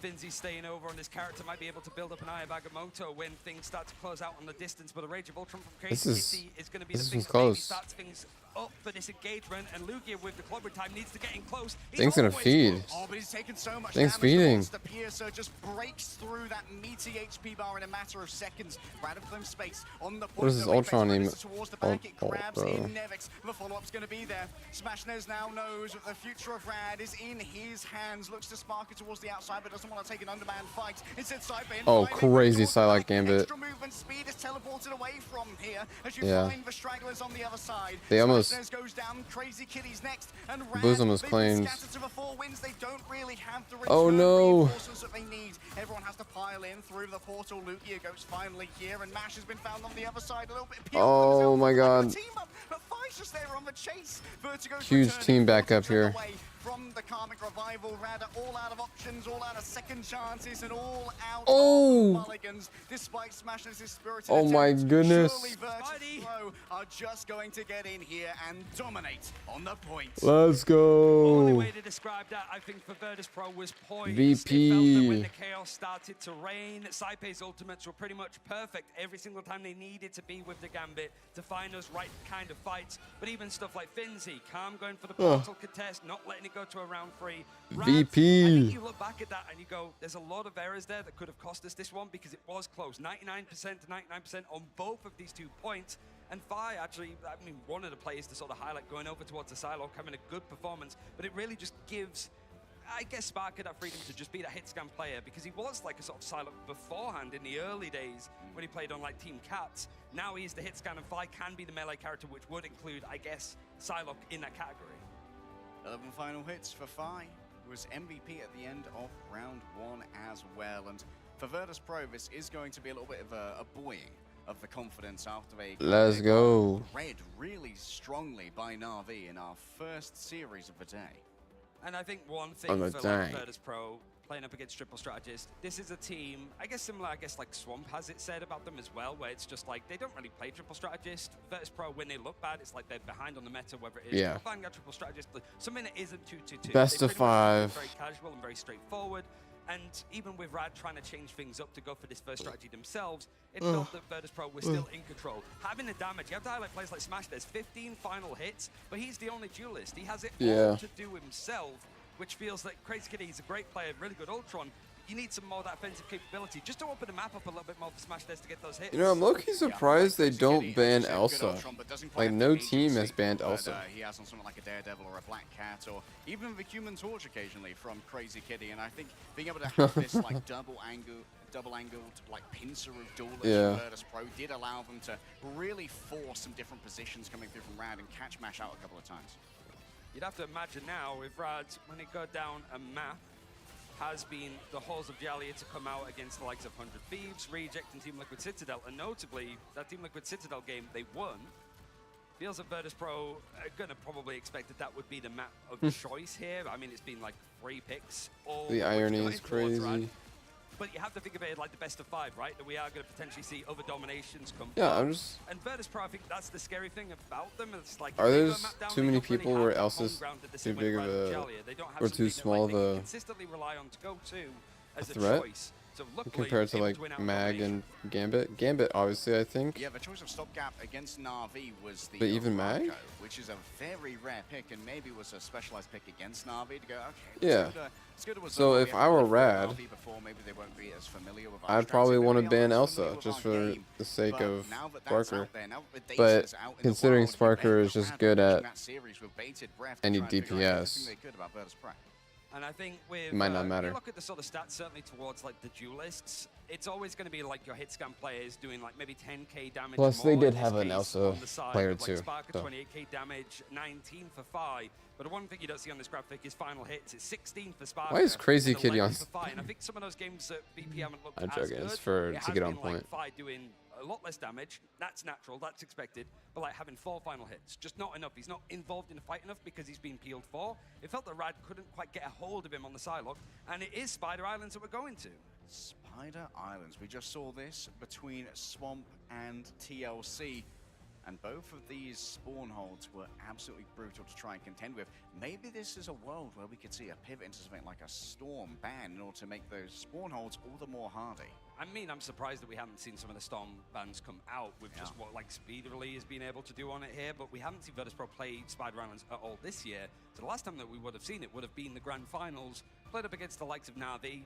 Very close games, some of them, but overall this has been a map that has been fairly comfortable for Virtus Pro across their history, but this was also the first map that they ever dropped to Team Peps back at the Invitational. Oh, True. man, you are bringing up the ancient lore. The dwarves wrote that on mithril tablets. Yeah. It's the oldies, but they're the goodies as well. So Rad is a bit more of like a surprise, but it has been a good map for them. They beat Pulsar. I remember that game as well because that was in Stage 1 groups. They were like looking at Crisis, trying to actually ban around it because he's sort of gone to the strategist. Fortunately, not here. Certainly one of the highlight moments at Grand Finals when he just came in, snapped on Virtus Pro in one map and then dipped. That's all, folks. Yeah, pretty much. But it is like a Heretics. Last time we did see Rad play, it was a full push. So this is Rad actually being able to push towards the end of the map consistently, and it does look like they're going to be attacking first. A little bit more priority here, going towards Ducky and Lugia's hero pool, for Magneto being saved first to allow for that fragging power off the back of the Chaos Blade that can be offered over to Magneto. A Loki taken away has been creeping into Loki the early ban. phase now, as Loki is, of course, as powerful as ever. Yeah, I mean, especially on Convoy, it's almost been like a first protect. It just in those specific scenarios, just to have something if it's going to be a double rocket, double gambit, even like the camera revival. Who do they top of save? That with an invisible boundary. There's just too many strategists to actually take out triple strategist on a map like this. So it's surprising that Rad haven't gone for the Ultron Protect. It's a little bit scary. that they might Magneto. go, okay, it didn't work on domination. Right out the window. Yeah. I don't think it's that as such. I think it's just Magneto for both these teams trying to draw the line and eke things further on as you start pushing is necessary and needed, especially the bulwarks for some more sustenance. Okay, simultaneous ban going to come through here now from both of our teams. Adam's still on the table, Penny still on the table, of course. Oh yeah, everyone's making sure there are no second chances. The Mortal Coil has been unwound. It's now Adam just a ban. line. You are up or you are down. Other than the Rocket Beacon, I suppose. We don't talk about the Rocket. We've seen less of Rocket. It hasn't been quite like the big ban of it beforehand, but you've already taken out Loki for all of the different reasons. The team up with Mantis and stuff, even when it isn't enhanced, it's still pretty good. But the invisible boundary is going to be protected for VP to just sort of allow a little bit more of that hold, I suppose. It's just making sure that you have something as like a main strategist to pump out that healing, even though like Gambit is still available on both sides. Never mind. Rad, Oh, one-sided Gambit. Oh Gambit being no. on the table and protecting Invis. This better be a very strong pocket strat from Virtus Pro to leave that Gambit on the table and allow for Rad to snatch it away from him. Weave equals snatched, Ryan. I'm also a little bit surprised of like it's going to be a one-sided invis that's been hovered over. Ultron not touched by either team. Penny not touched by either team. So that team up, I imagine, is going to be in full force. A team-wide damage boost and a bunch of healing for everybody. Very Marvel Rivals 9.0. Yep. And I think you've got Ji Young in the audience of just like, yeah, this was one of the like adjustments. I was very excited to see Ultron. Like, I really like playing him. That is but so I'm surprising. Like 2-2-2. I would like to be able to play Ultron, but even then, it's like, yeah, this seems a little bit egregious, right? But that's just, you know, the triple strategist side of stuff. It's always a problem. It's always available. And I am curious to see with Virtus Pro, they had really sort of nailed down the Protecting Invis and then banning Invis for them. Ignite across its whole like inaugural year of last year. Seems No, like there are maybe other now healers that are what like they roll out with, but the similar. storm is in the sky and it's in the shape of a Crazy Kitty. I mean, Crazy Kitty's one of those like original Storm Human Torch players, like in the Frost Mountain. Like I think Rocket is right? probably more And of these are a people who are very has more of an impact. vertically gifted when it comes to these flying characters. I know Frost Mountain sat at home just like, just let me get on stage. This is my medal. Like, that's my girl. That's my character. He's the Leo meme. He was like, oh, yeah. I've been mentioned. Wait. So far, like, Rad's Gambit is available and open for Rad, so Mash doesn't have to worry about Saipei matching him on the other side. But yeah, like they're doing Gambit, Gambit Rocket. All right, fine. Going to be holding the line Rocket here. Invis. With the additional power of the Chaos Blade at their back, this is going to be a Virtus Pro 3-3 that has a lot of damage behind it, including the Vibranium team up for Penny Park here as well to increase that fire rate. You got Fidus over on the Magneto, trying to see if he can copy what Energy was able to do in their first series against Rad. But Smashdes finds that first pick onto Nevix. The Rocket means that there is going to be that recall beacon allowing those three Sparker on frontliners to Ultron. come back into this fight as Rad are trying to find a way to Splinter now that there's a bit of a cooldown. Time moving in cycles. Rad back to the oldest tricks in the book to break those spawn holds. Storm and Punisher, we saw it earlier from Na'Vi, to great effect against Virtus Pro's Penny Ultron composition. Fi gets isolated, bounced around a couple of times, but the rescue seems to be there. And watch for that flaming shield from Invis, because if you start to get your sword projectiles through it as Mag, you are going to be doing unlimited damage. I mean, Unlimited. It's a whole, like, just cartoonish battle over on the objective, but with all of these on the ground when it comes to the Penny setup, now it's the Yan Amplify trying to push on through. Cosmic Yan Amplify is going to force a disengage here, but Virtus Pro aren't going to have anywhere to go for the second phase is what's interesting. They can wait out Saipei's ultimate because Virtus Pro can't really exit. What the fuck was that? And that means the second it goes down, Mash is going to have the opening. Smashne is beginning to cook. Scythe. Down goes the unlimited ammo. Mash What are we waits in the back doing? of the Raging Royal Flush and is still hoping that Virtus Pro will give away more ground to the turns that are being taken by Rad before they have to commit. As Raging Ultron is going to be the thing that starts Oh. off this engagement with a Meteor and see if it can eat up much. It's thrown out Bro. prematurely, can't find the elimination, but there's the combination he mentioned for Rad. It's found the picks it needs, but Vi is Had gonna be brought back very Ultron soon. and Magneto target Punisher, and they just couldn't get it. Oh. Up into the sky with a clobbering time. Maybe Lugigo can try and save this one. And Smash has been resurrected by the Battle Recall Beacon. No. Frank Castle has returned as Crazy Kitty lands on the floor with the Omega Hurricane. Yeah, Ultron. Nowhere for Not good. Sparker to go, and that is going to be surely a big pull in here for Rad. This should be the claiming of the point. Let's see how they're celebrating with our Razor listening. Yeah, team upping. I'm putting TB, putting TB, I will die. putting TB, jump through. Die soon. Push point is I'm turning. I need to jump through. I'm turning. Jesus. I don't use the touch. I'm coming. Next time. It's fine. Oh, they claimed. Yeah, I'm going also. Do you go Oh. You just go Emma? Yeah, I can go Emma, you go Mac. Go Luna, Jodro. Hulk? Okay. I think they just switched it so that they could. Okay, no. Call for Luna for Drudro. Drudro says no thanks, mate. I'm geeking for no reason. Did I hear a Lamau in the middle of that?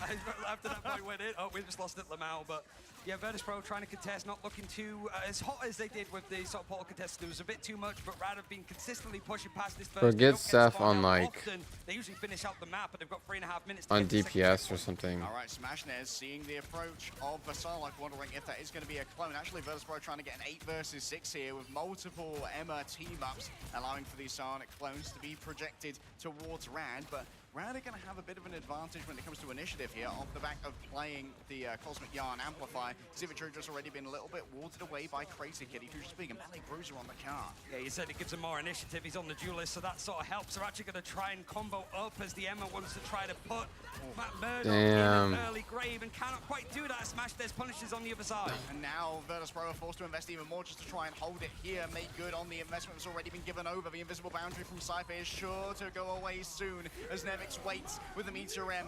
Needs someone in the back, can't force a resurrection. Nice play to the sky. Excellent dodge from Vertigo, who now can put down their Cosmic Yarn Amplifier without too much worry. Fi moving towards the back, the Dancer of Butterflies in hand, going all in onto the Rocket Raccoon. But look at the dash forward there from Mash to absorb a slice. Oh. Extra damage coming through from a Meteor M. Oh, no. Is turned into a twisted furry salad where a Rocket Raccoon once stood in defense The fuck? of this point for Virtus Pro. Getting low on the Drakes. It's seems like Rad are so close to capturing this one, and no one really has the meat to keep it contested. And I mean, the way to describe that Salad on this map so far for us is this is so because tough, it dude. hasn't quite worked out in their favor. Still a good portion of time. And VP, just that adjustment for Rad, it was right at the perfect time. The triple strategist, the sort of like bunker breaking composition, straight to 2v2, crazy kitty having the let the devil out ultimate means that Rad can continue this momentum. I mean, they've been off of triple support for a while, but Protecting Smashnez when he was caught unawares by the rising of Fincy, but so much space has had to be given away already by Virtus Pro. There comes in the ultimate for Crazy. and more than anything, they were doing a better job on triple support than 222. He's trying to dive in and has to be careful he doesn't accidentally slip off the side of the map. He's put the pressure to force Virtus Pro pretty much all the way back to the spawn, so it's more window and time for this objective, the payload, to move uncontested. Letting the devil out, moving like a demon. Fi still threatening around the back, but Mash has the self-heal off the Raging Royal Flash if needed. A wall blocks out the Living Bullet. Sparker begins to cook towards the back, has access to the Apex Predator. The invisible boundary is going to be forced out in the end. Dude. That's going to mean that Cyber can sustain the remainder of Virtus Pro here as well. Fincy still has the Meteor M on the backhand side, and it's going to keep Mash at bay as they have to build up towards the next ultimate. Here comes the Apex Predator. The glass rocks towards the back, but the Monster Piercer is perfectly placed That here from sucks, Smashnez to make sure no Parker. one's really going to be falling down to that. Still the Meteor M in the back pocket. So there's a lull in the action to play for positions. It's Rad trying to take fights everywhere as well, whether it was on the side with the Let the Devil Out ultimate, now it's on the high ground, then it was on the low. It's just constantly bouncing around for Virtus Pro, but somehow they're keeping everybody up and topped up. They now have the fate of both worlds if it gets rusty. Cosmic Yarn Amplifier going to be deployed. That's so much charge, and it almost is delivered. Oh my gosh. That's why he's the GOAT, baby.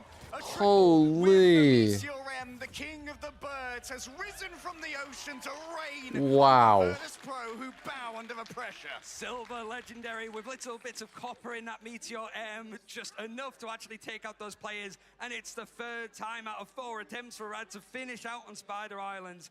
And Virtus Pro now need to try to match it. You gotta say, like, Rad want this opportunity, right? That It's was like they came into crazy. it. And speaking to them before, they're Giant Slayers. They've done this against Virtus Pro. They've looked very good against these top teams, and they've played the most on stage so far this time. Virtus Pro, there's a lot of expectation. World champions, but then they drop out of preseason to this team, no less, and are not even the second seed going into the first international event, and suddenly now in the elimination bracket, something that didn't happen at all during Grand Finals. Ryan, look at these stats. This is a pantsing. Mash and Vertigo have not been eliminated I- once. Neither is Lugia, who's 11-0. Honestly, I'd be really surprised if they do, but I don't think This they will. is not good for Virtus Pro, but this is a long match. Look at the comp for Rad as well. Like, we do see some triple strategists, a lot more. They're definitely not getting a minute 42 if they do get it all the way through. They're not getting above a minute 42. It'd be like overtime. Yeah. I think all 3 points, if they do end up making it, will be overtime. There you go. They could be, yeah. Free yellow in I'm the last person to make fun of not being able to pronounce DHs, let's be real. Jubilee, I just I mean, realized. it's just hop over the Atlantic and enunciate. Very so interesting. Far for Rad, all of their I's are dotted and T's are crossed. So far, this defense set up with the only time we see Jubilee in these triple strategist compositions. Yeah, fully charged orb here as well is going to make sure that Ducky doesn't require too much in the way of like personal babysitting either, if they can get the passive. He's already having to use their Did he just let one- disengage. The layers of walls that are erected behind him are cutting off the healing, but look at Vertigo on this off angle here, constantly able to deliver that over to Ducky. Maybe this is where Jubilee really can build up her niche on playing this off angle for healing that isn't as stymied by Groot's constructions. And Spy's the one in the sky as the Storm this time, see if they could break it, but there's no Punisher for Sparky. He's just wanted to keep on the Elsa, see if he can go for these ultimates in the end, but Rad are doing really well to actually sustain this. Ultimate's not quite there, even for the strategist, as it's all going to be divvied out with the healing. So Virtus Pro might be able to get some big ults first, but they're obviously going to let the Gambit. Yeah, Nevic's taken down. Vinci been doing their best to break the walls of this It's 100 tough. energy on the Sonic Blast, but without Nevix to help them reinforce the front line, it's very perilous movement. I mean, VP have just struggled to get these final hits, and against this composition, it's going to be harder. You just see the Vanguards trading blows on each other, but all that's doing is getting Rad really set up with 3 strategist ultimates on the horizon. Yarn Amplify's going to be there first, though. Yarns are open, but will it be weaving a tail on the tapestries, or will it be pushed directly into the bin? Fi can't stick around. That's 1 damage boost, or if it's not going to be around for the remainder of this. And Crazy Kid is just getting so much neutral healing. This is what the Jubilee is bringing to the table. Inside of that orb, 50 HPS, you don't need pockets. And Rad don't need an ultimate. They're going to have all 6 available on this defense as they manage to bottom more than half the time. But it's Silent Seduction that's going to come out first from Finzi. Nothing's been forced out from Rad other than the Meteor M just then. Overwhelming of the Meteor M gets burst in the hand of Lugia rather than bursting over 3 members of Virtus Pro. Radslav plenty to work with though. Out comes the Raging Royal Flush. Dare Mash go inside of this ultimate. 3 players caught in place with Oh my gosh, so much damage happening. The damage is so high. Sparker's the first to fall, and Nevix and Fire will shortly join them. Sparker gets resurrected, yes, but the fight's already done. The Damn, dude. Has anybody from Rad been eliminated at this point? Like, there's no Rocket on the defense, so there's no Bira back. It's not even been needed. All Sparker on 5 of the Wolf. 6 ultimates available used. It's just Jubilee that Not a has terrible hers play, to in be hand. honest. Virtus Pro, Strangler Prison. Nevix needs to find something with it, especially with the Punisher ultimate on the way for 5. He just needs to be a bully to this group. Getting those knockbacks can try and drive Virtus Pro back Yeah, to they also have but not Groot ult, fine. so. Gonna be CC immune during the Judge, Jury, and Executioner. Cosmic Yarn Amplifier moving forward. Nevix knows that it's now or never. Groot can As Vertigo just keeps Groot. everyone Oh, healed up inside of or this zone, Punisher. this way, just hiding away.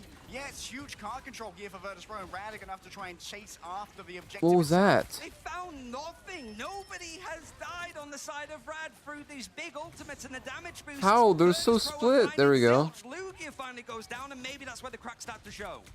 Lugia's going to be able to prep that portal to try and return, though. Up come the walls, and what's going to be behind them? It's Nevix in a bubble. Unlimited ammo. So much damage going to be forced away of the opposing Groot. And the cart continues Oh to my move. gosh. Spider Zero going towards the They literally Master just can't Weaver kill zone. anything. But now you've just got to try and get everyone Okay, off they this got zone if you're Groot. Virtus Pro. Up comes the opening, and Lugia Oh, I barely see. even existed in this fight before they are evicted by the Wolverine's adamantium claws. It was like the Sentinel spray. As soon as the Dr. Strange gets there, the Wolverine scoops it back up, and now finally some semblance for Virtus Pro to work with. Invisible Boundary and a Sonic Seduction about to be ready to go, but it's more to keep Virtus Pro in this map with 20 seconds left. Apex Predator seems to have grabbed a little bit. Sparker moves towards the back, ready with There you the go, last stand. Sparker. It's going to be necessary, but can you even get onto a point right now with your Rad? No, no, no, Velocity's been no. dragged away. A Symbiotic Swing to return to the objective, and Bash believes that it's winnable. Out comes the Raging Royal Flush. They need to try Oh. and break them down right here and now. It's but close, all out of but- chances. 4 seconds remain. Smashes is getting so much healing. Nevix can't find the end, but eventually they will. An extended grassy tendril, an attempted knockback from the Jubilee to try and force some Oh, of C9. maybe. But Nevix Groot stays has it. strong. Inside of a bubble, they have all the tenacity that they need to remain in contention.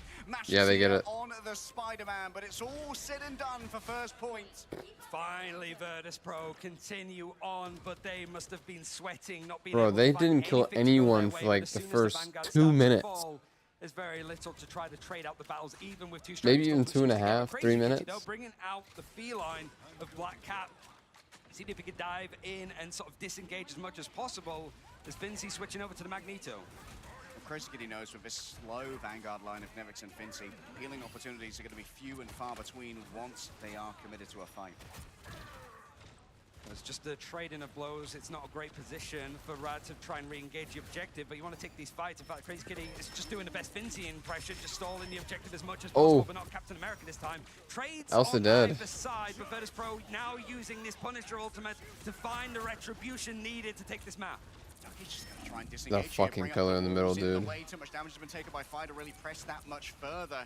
And Rad safely Not that disengaged great of from an primary ult, to be threat. honest, Well, but that's twice it now got that people Vice brought away. out This ultimate, and Rad have disengaged nicely. Now they do have the Royal Flush if they want to try and go in on an engagement, but right now Virtus Pro is sort of cruising along.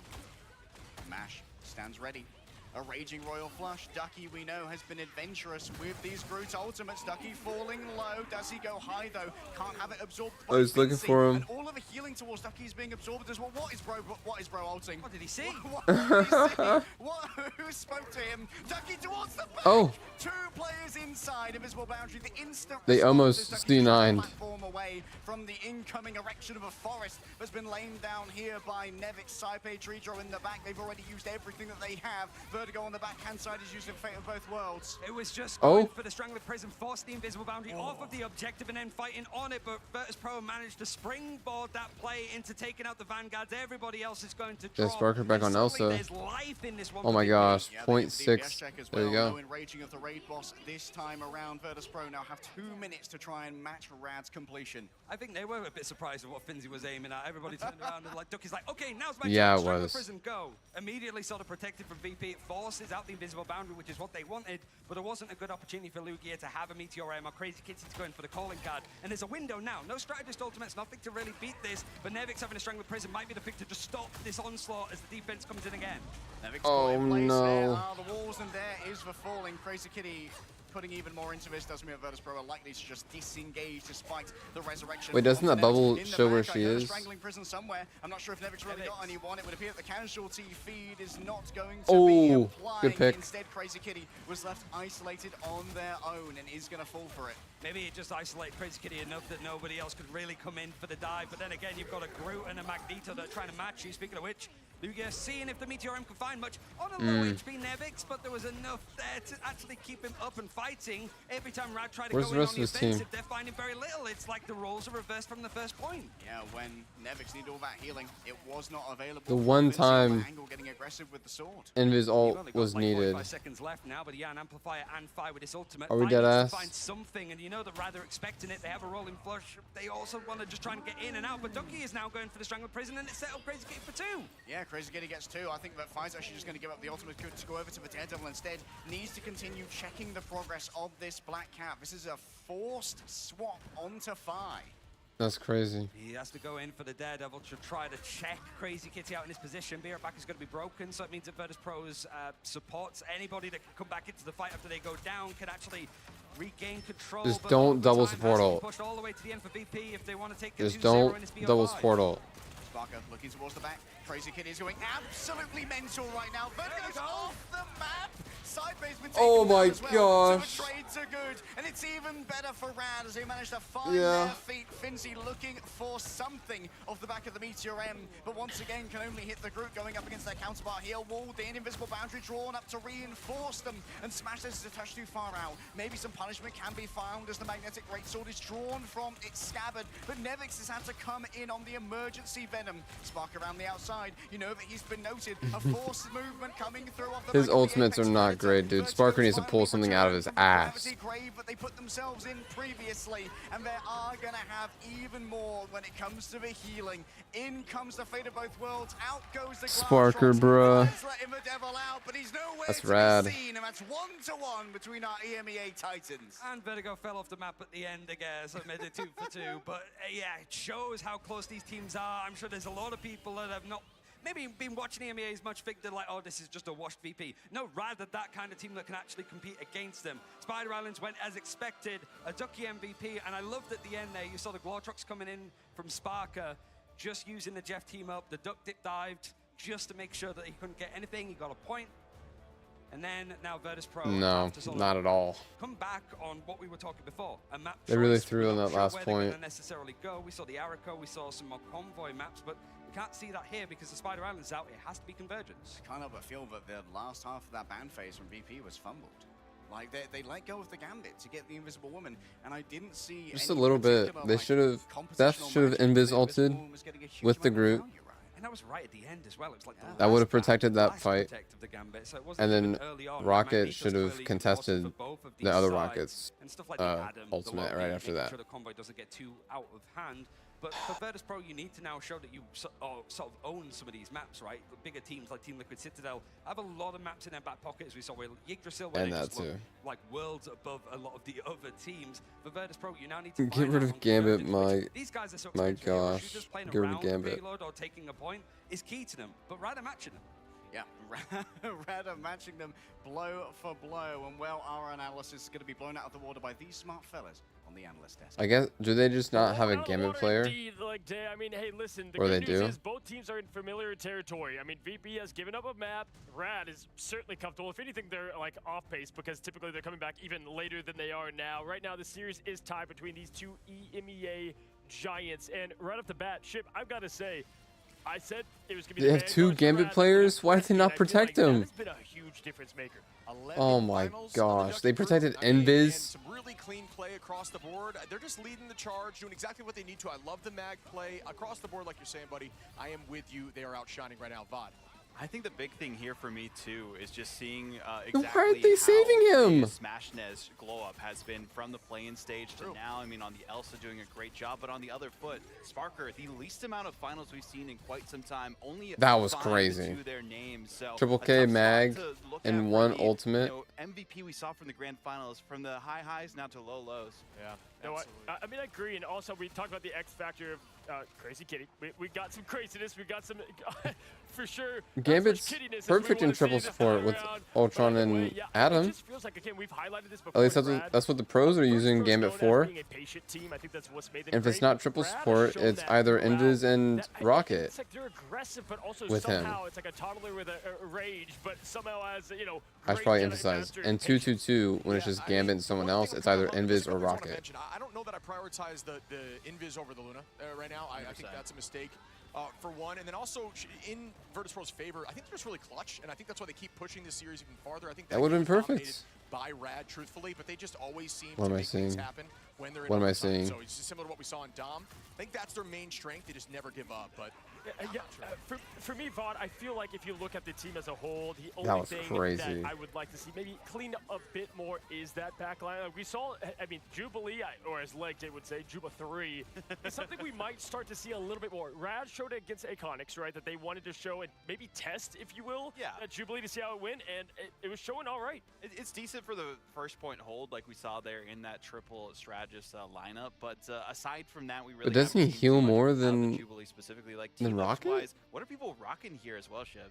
Well, for Jubilee, what I will say, one thing I just want to mention is I Yes. do like the blind. I think the blind is huge in the damage boost. It's the new cloak, right? Yeah. So that's why you're running that for the most part. But team ups across the board, you mean for the backline or for Jubilee? Yeah, for Jubilee. For Jubilee, it's Hood. I That's what I see. typically run. I mean, you're just going constant hit scan damage. You can kind of play, you know, like I said, that cloak format, but instead of having to switch to the damage front, you can just hit scan heavy in the backline and rotate consistently to make sure it's always up for you. Speaking of that backline, can we just talk about MASH? Yeah. I mean, MASH is, I mean, obviously a little casual Friday there on stage. The jersey's still making its way here. Yeah. But Vaughn, MASH, am I seeing this? The Yes. finals, I mean, are we joking? We are not joking on that one, but we're also not joking Wow. here for SmashNez versus Sparker. This is I the mean, lineup. This is the average we have seen from this 34-5. map as well, and seeing actually no, this is the exact stats from this. 40,000 damage. 34 finals to or 34 KOs to 17. 9 the finals. effectiveness, the damage is very similar, but you were talking about the Shib during the break. It feels like Sparker's just shooting tanks. Yeah, a lot of damage there. But I mean, it's also a testament to the tanks because I think the backline stat-wise were very similar, right? So if you see a ton of damage and not a lot of finals, it means the tanks are doing their job. They're getting out after soaking all the damage, and it's not necessarily on the strats back because the numbers don't justify that. No, that's a great point, especially, I mean, you see all your favorite Star-Lord players have crazy damage out there's final hits, just farming from the front. You know what's interesting is Yeah. obviously that is a matchup between Smash and Sparker, rookie versus vet, but that might be on land, but Smash has said 8 years he's been doing this, right? And now finally has had that chance to shine on this stage like this for Rivals. That's a big matchup. We continue to highlight how important, obviously most important role, Real. in my opinion, a lot of the times is that flex duelist position. But when you Real. have the hit scan v hit scan, the 1A versus 1A, Scythe Ship, we've seen needs time and time to again that it's straighten those up. measurements up of those pressure in the first Lock early in. days. Yeah, it's all about coming up in clutch moments too. And you know, a lot of the time Sparker is that guy. Just right now in this matchup wasn't able to do that. Talk about the Dom too with me, but we Yes. Yeah, oh like- my gosh. So this is the first time, at least during this event, we have seen the Dom map won by Virtus.pro. So they finally got that off their backs. They say, hey, we can actually win again on Domination when we used to be the most winningest team on Dom. Now it's Team Liquid Citadel, as we've seen, what, 26-0 at that point. Crazy. But I think the big question mark for me for this Virtus.pro roster right now is Fi. We haven't seen as much effectiveness from them recently. Yeah, for sure. And I mean, if you look at this, obviously this is why best of 5 is going to be even better, because when you get the early tie in the series, we're going to go back to Dom, obviously being a big point in factor in that. When you look at the pick and bans, VOD, and what you expect to see here moving forward, as we do get the infamous location of Wakanda. Conversions. We were just joking the other day that first point used to be so like iconic, and now it's like, all right, okay, it's kind of just point 3 now, VOD. Yeah, I mean, seeing, you know, Virtus.pro going to a map where a lot of people were thinking they'd have some good records against them here as well, but we've seen them play pretty decently on Hall of Dajalia before, and again, I think it benefits the compositions that they like to play with the Penny Ultron. We saw that first point for a lot of teams, and one thing I did want to bring up, which we've seen with this map and a lot of different ones, is like first point now on these convoy or these convergence maps is taken pretty quickly for the most part. Yeah, and you and I were saying sometimes even on even Convoy, right? It's like the first point is a battle, second point seems to just be a breeze every time because the teams are coming It's actually back on pretty defense, nice to learning all these cooldowns, the watch some attack sort of inside 10, professional wins the trade at the end, cleans up those KOs, sport gets 20% happening, ult advantage, wins and the I next know what's fight, right on happening. a point 3. I mean, you can almost say the same about winning matches as well. I mean, it's like starting to believe, right? And as soon as you get that first one under your belt, it's like, okay, let's just go ahead and finish this Like thing World strong. Cup, And for me, I mean, VP, I they're don't the like standard. other They're the than one that getting the everyone has sort ball of in the pressure goal. on. I don't know Can't anything imagine else. They handle it well typically, but we'll see now when things get closer for that door to shut. Super Will they be able to Bowl, handle it, folks? I We've have got the band no ready to clue go which east, team is sponsored by which. Mantis, who's always that first band. You're gonna have Same it. with We're gonna be college seeing stuff. none of that 0% play rate, but Gambit being that first lock once again for the back line of VP Vaughn. Yeah, they like to focus on Yeah. that Gambit. The one time we saw, Museum That's of pretty Constellation, nice. they went for the Loki save. Now it's kind of iffy. But the big thing here is that they played this map as a counter pick from Gen G. There we go. A 2-0 VP saving victory against them. So Gambit, no longer are they going finally. to have any stipulations against this map. It seems to be their domain now. Oh, really? There's conversation for where Widow can I come didn't into know the ban that. phase here too. What happened to Widow? Is something in the air? wondering, What's kind going of on talking today? about that early on. We were saying, hey, Matt, first day, we're like, She's it's looked here, so good. Widow, what year Yeah. it is, and then has kind of backed away a bit. It's interesting. This would be one of the stronger maps to be able to take it to. Again, we're going to all of the Jolly not Spider Island there. And when you look at the bans in general, I feels like the pressure you get, but man, Smash wasn't able to play that to Ooh, let's say, delineate mag the ban on stage. both There's ends. just Not enough time on that comfortable rework. Yeah, that could be the case for sure. But now that we see the removal of Mag, that conversation comes back into play. I mean, after seeing that triple Meteor M, Ultron save. and third point, Oh, and they need. I understand why Virtus Pro do not want to deal with that this time.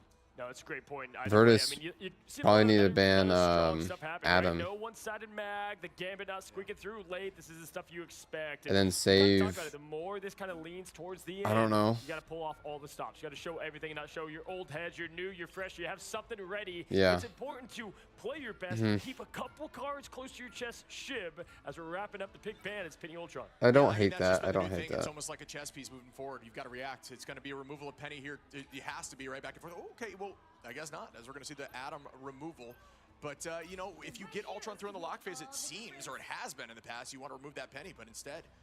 Well, will we have Virtus Pro put on the Is the ropes enhanced team up for Rad? Go down Ultron, the series, leg day, Ryan. Let's get to it. the Penny Ultron team up, This is a map just that good? Virtus Pro have to deal with. I don't know what the enhanced therapy. version There's is. trauma Is on it it from a team just more like healing? Rad, but at least last time that these two teams played in the sort of group stages, I believe, for stage 1, it was Virtus Pro that Okay. actually were able to beat Rad the last time. Even though this has been a choice for Rad consistently this event, the results aren't amazing for them. 2 and 4 total, and we've only that's seen true. Virtus Pro play on this map 3 times, one of which was against Gen G, where they look to be the stronger team and really command that series to continue on in the upper bracket. Yeah, you can tell that Virtus Pro, after losing a lot of very important games on this map, have been maybe leaning towards it in their scrim schedules a little bit and making sure that they are an incredibly proficient team on this. But this should be an absolute slobber knocker because Rad, they prefer to go to this map quite often. Yeah, I think the big thing to highlight is that MASH with the one-sided Gambit only got eliminated twice in all of Spider Islands.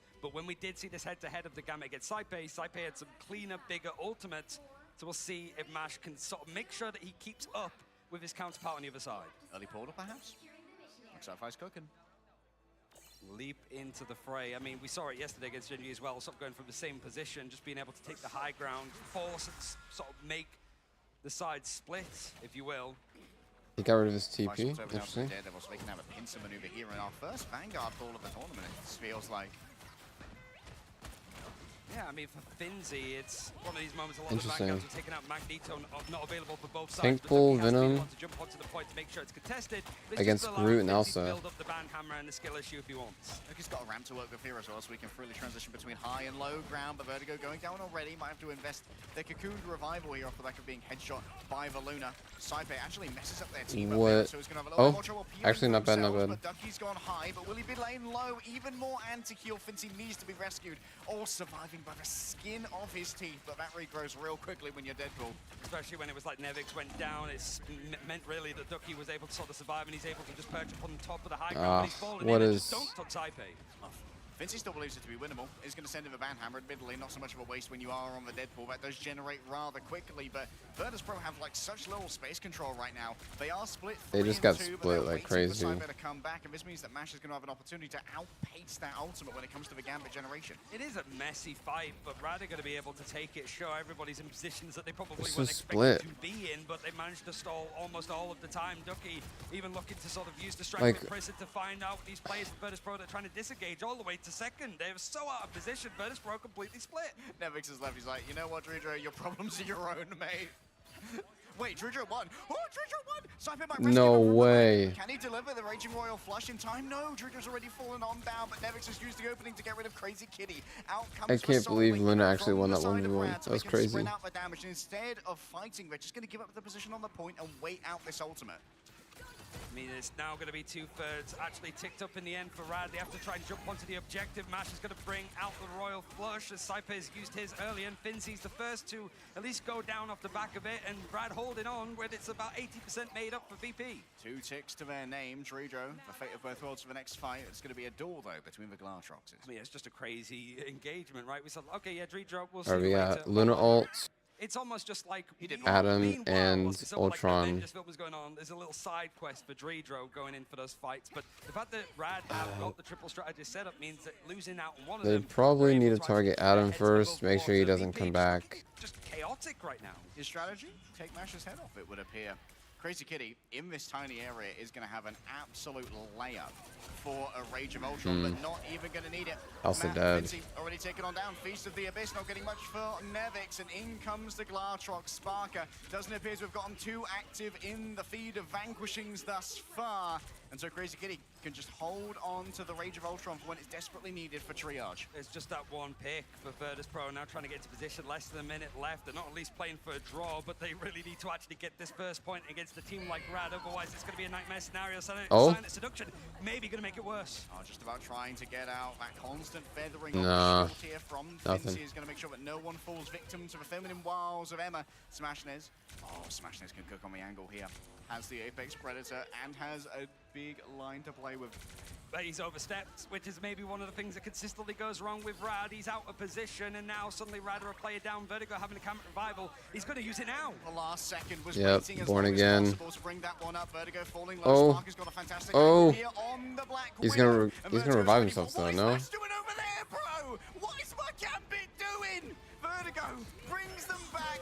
5 begins to dance. A dance of a butterflies is going to start extracting the blood from Rad as they just survive this off the back of the Rage of Ultron. Lugiago anchors the car in the corner, keeping this one going. Also Smashes dead. down again Wow. as Sparker's angle continues to just brutalize Whoa. them. The Rage of Crazy Ultron flick. instantly stopped. Anger management delivered via Wow. concussive bullets. Finzy with a Silent Seduction, acting like the Pied Piper. making Sparker, sure what are we that doing, Mash is bruh? Still somehow involved in the fight. I mean, the point is gone. He's going to go through, and Virtus.pro just relying on a great position from Sparker. Vertigo had no idea where he was when he went down. Sometimes Rad just they take a slope of facilities, you know, but like, we're winning more. It's like, wait, what? With so many teams as well, like in all of the chaos, Sparker has the freedom, and Ducky No. decides that now is the time to go in. Rad have found the W key, and they're pressing it. What was that ult, man? Like, Ducky just solo grabbing just shooting it. Emma there, who just falls for Diamondfall, says, all right, cheers, I'm out, baby. He's still finding a little bit more. Virtus.pro, Feast of the Abyss has to be dedicated from Nevix, and suddenly again we're just in an absolute brawl on the streets of Jalia, I guess it would be. But Rad down numbers want to try and maybe get out. Sparker going for the new Damn. fangled meta. The Black Widow reigning over these streets. dude, if caring you little for Bass. continuously Instead, hit your it's what shots Natasha Roman on on Widows, the she can do the order crazy of the day. damage. Ducky's down. Sparker is just so difficult to try and assault as Fincy holds the front line with absolute If you can even hit like So now 60% of your shots, together to actually be I able to think test this. You've got a Silent just Seduction crazy on the way damage. for Lugia, and the strategists are sort of building up, but they moved over to the 2-2-2. Crazy Kitty's over on the Daredevil. All touching here might be a tall order. 59 centimeters in it for now. Mashdown's going to bring everyone forward with the Raging Royal Flush. What value can be found? The second that it finishes, Fincy's been counting them out as Crazy Kitty moves towards the back. A quick Sonic pursuit Oh, wants the shit. strategist so bad, but the healing is overwhelming. But while they look towards each other, it's the front line that are the victims. Nevix and Fincy could not receive any healing, and fires so far back that Smashnez is able to get an easy 1v1. It was the right adjustment at the right time for Rad, just moving away from that triple strategist that they were sort of playing on and staying on over on domination. The Crazy Kitty now sort of gets to body check Fire a little bit, who had that freedom over on Krakoa to just sort of find a backline, but they also need to close the distance from Sparker. If he has freedom, he will absolutely dominate this lobby. Assassin's Focus, good to go. Smashness had to give up the angle. Look at that anti coming. Bro's literally just holding, like, literally just not moving. Just about has So the hops funny. in the motion to get away from the assailants. Crazy Kitty has his target locked in at the very least, but Smashness wants to go in with the Apex Predator, forced back in the end as Sparker is trying to bring out the Black Widow ultimate, looking for a target to just pop their heads around the corner. 4 bullets, 1 aim, trying to break on through. Oh. Shot in the back, but the healing is too fast. Ducky went Whoa. for a solo ult here, but it's an easy cleanse for Treedro to get their partner out of harm's way. Smashness disengages as the healing's overwhelming. Treedro drags them all forward, but Nevix needs to get access to a Feast of the Abyss. Crazy Kitty from the outside, shifting on through. It's a good shift in. Oh, shit. But Fincy's been shifted to a different gear. Surely it's going to be a TB back here from 5, but who can stay on the point? 5 finally debarks, but he's What is this TP? He's stuck. surrounded by foes, surrounded by blue, and he's drowning in the ocean of red. Oh? Finally, Sparker moves on him, has to get it done themselves. Maybe huge game battle? No. Smashness is looking for an overextending Oh, wait, no, wait. but Fire has somehow managed to cast Maybe? the spell. His wizardry has excruciated Rad's Oh, huge, defense, actually. and a cap is miraculously summoned for Virtus Pro. All part of the plan for all of these teams. Fire, yeah, just had to dip out and then suddenly he's back in. They with the need 2 portal, people on which was point, at the bro. right time, but maybe the wrong place. Not Back just over one. towards the One's not Daredevil, away enough. from that Psylocke, so trying to match up for Crazy Kitty. Now going on to the second point, you have all of these hallways to keep an eye on, and we all know that Daredevil loves a one-shot scene in a hallway. He probably wasn't expecting to find himself on the other side. Mash, though, having the Royal Flush before Saipe, there is a chance and an opportunity for Rad to go aggro on the defense again. Everyone afflicted Well, here. Saipe They has it know because, where the or doesn't have it Daredevil because he is, used and, it. Mash Oh. opted in for the 1v1 there. Seems to have won it against Fi. Spark pulling it down as well means that this offense is now toothless. I mean, Mash has been happy to take these fights, a lot of 1v1s from the strategists. They have hands when they need to. And now Smashness again, he's the one that's got these positions, full instinct, but wants to make sure that he's got these angles locked in. Otherwise, Sparker's going to start to pull apart this defense from Rad and have players on the backline isolated. Mash needs to keep himself alive and fighting, certainly when there's a one-sided Royal Flush on the other side, and almost up for Virtus Pro with 20 seconds left. Lugia with an ult to play with, and Nevix can't bring up walls in its way as the Groot has been dropped away on the other side. Ducky feeling the same thing here as Nevix moves on forward. Up come the walls to try and give over some of that covering fire, but Ducky And gets Ducky isolated, just and Mash was taken down in the back. kinda throwing a little bit. Very quickly, and Lugia sentience is crushed under Fincy's brain power. It's the right target, good ultimates to combine. It just means that Black Widow can get more out with the Sonic Seduction, and now Again, they Fi's in need position 2 people to on make it a little point, bit more not just hurting on one. the end now that overtime's here. Rad have been saving their ultimates. It all comes down to this. In my Lugia humble forcibly opinion. engaged, looking for a sentient seize, but knows that Nevix can get out with their embattled leap, and so saves it for a blessed rainy day. First one coming through, building up that energy. Out comes the Raging Royal Flush. There's no cleanse for those who were caught within the strangling prison. Smashness has gone down, the fight traded out on the other side. And Vertigo's got healing aplenty for Rad, as Crazy Kitty's got pain aplenty for the backline of Virtus Pro. Moving towards the back, the Devil's been let out, so too have all the No heals. way. Sustainability for Virtus Pro. They've ran out of time, and they've ran out of chances. Rad will Wow. hold the end of Hall of Jarlia. 111 meters right there at the end. Actually, Virtus Pro Daredevil would go diff, very man. deep in a full hold if they weren't On careful. that one.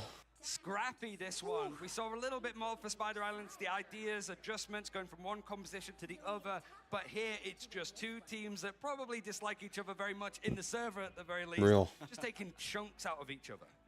Getting Virtus Pro, I'm getting deja vu right now though for Rad. They did have issues here, in particular, against a Delana Black Widow on 3rd point of Hall of Jarlia. And that large room is such a good angle. That's why Mash has a lot more eliminations against him. Saipe only going down twice.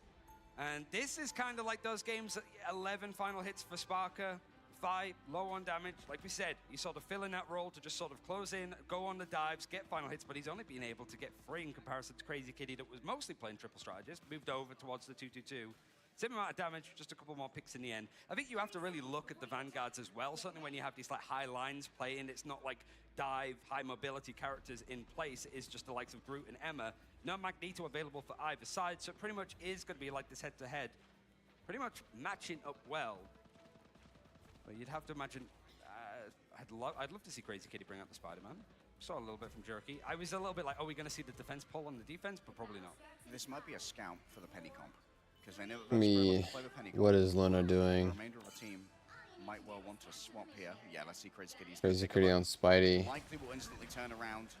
Is going to fall down, which is going to... Just feeds. Like 10 seconds away. Nice little hit there from Saipe. I think that Sparker also contributed to that, but based on his ult charge. And that's Brand New Day, everybody. That's full spoilers. Yeah. 3 minutes long.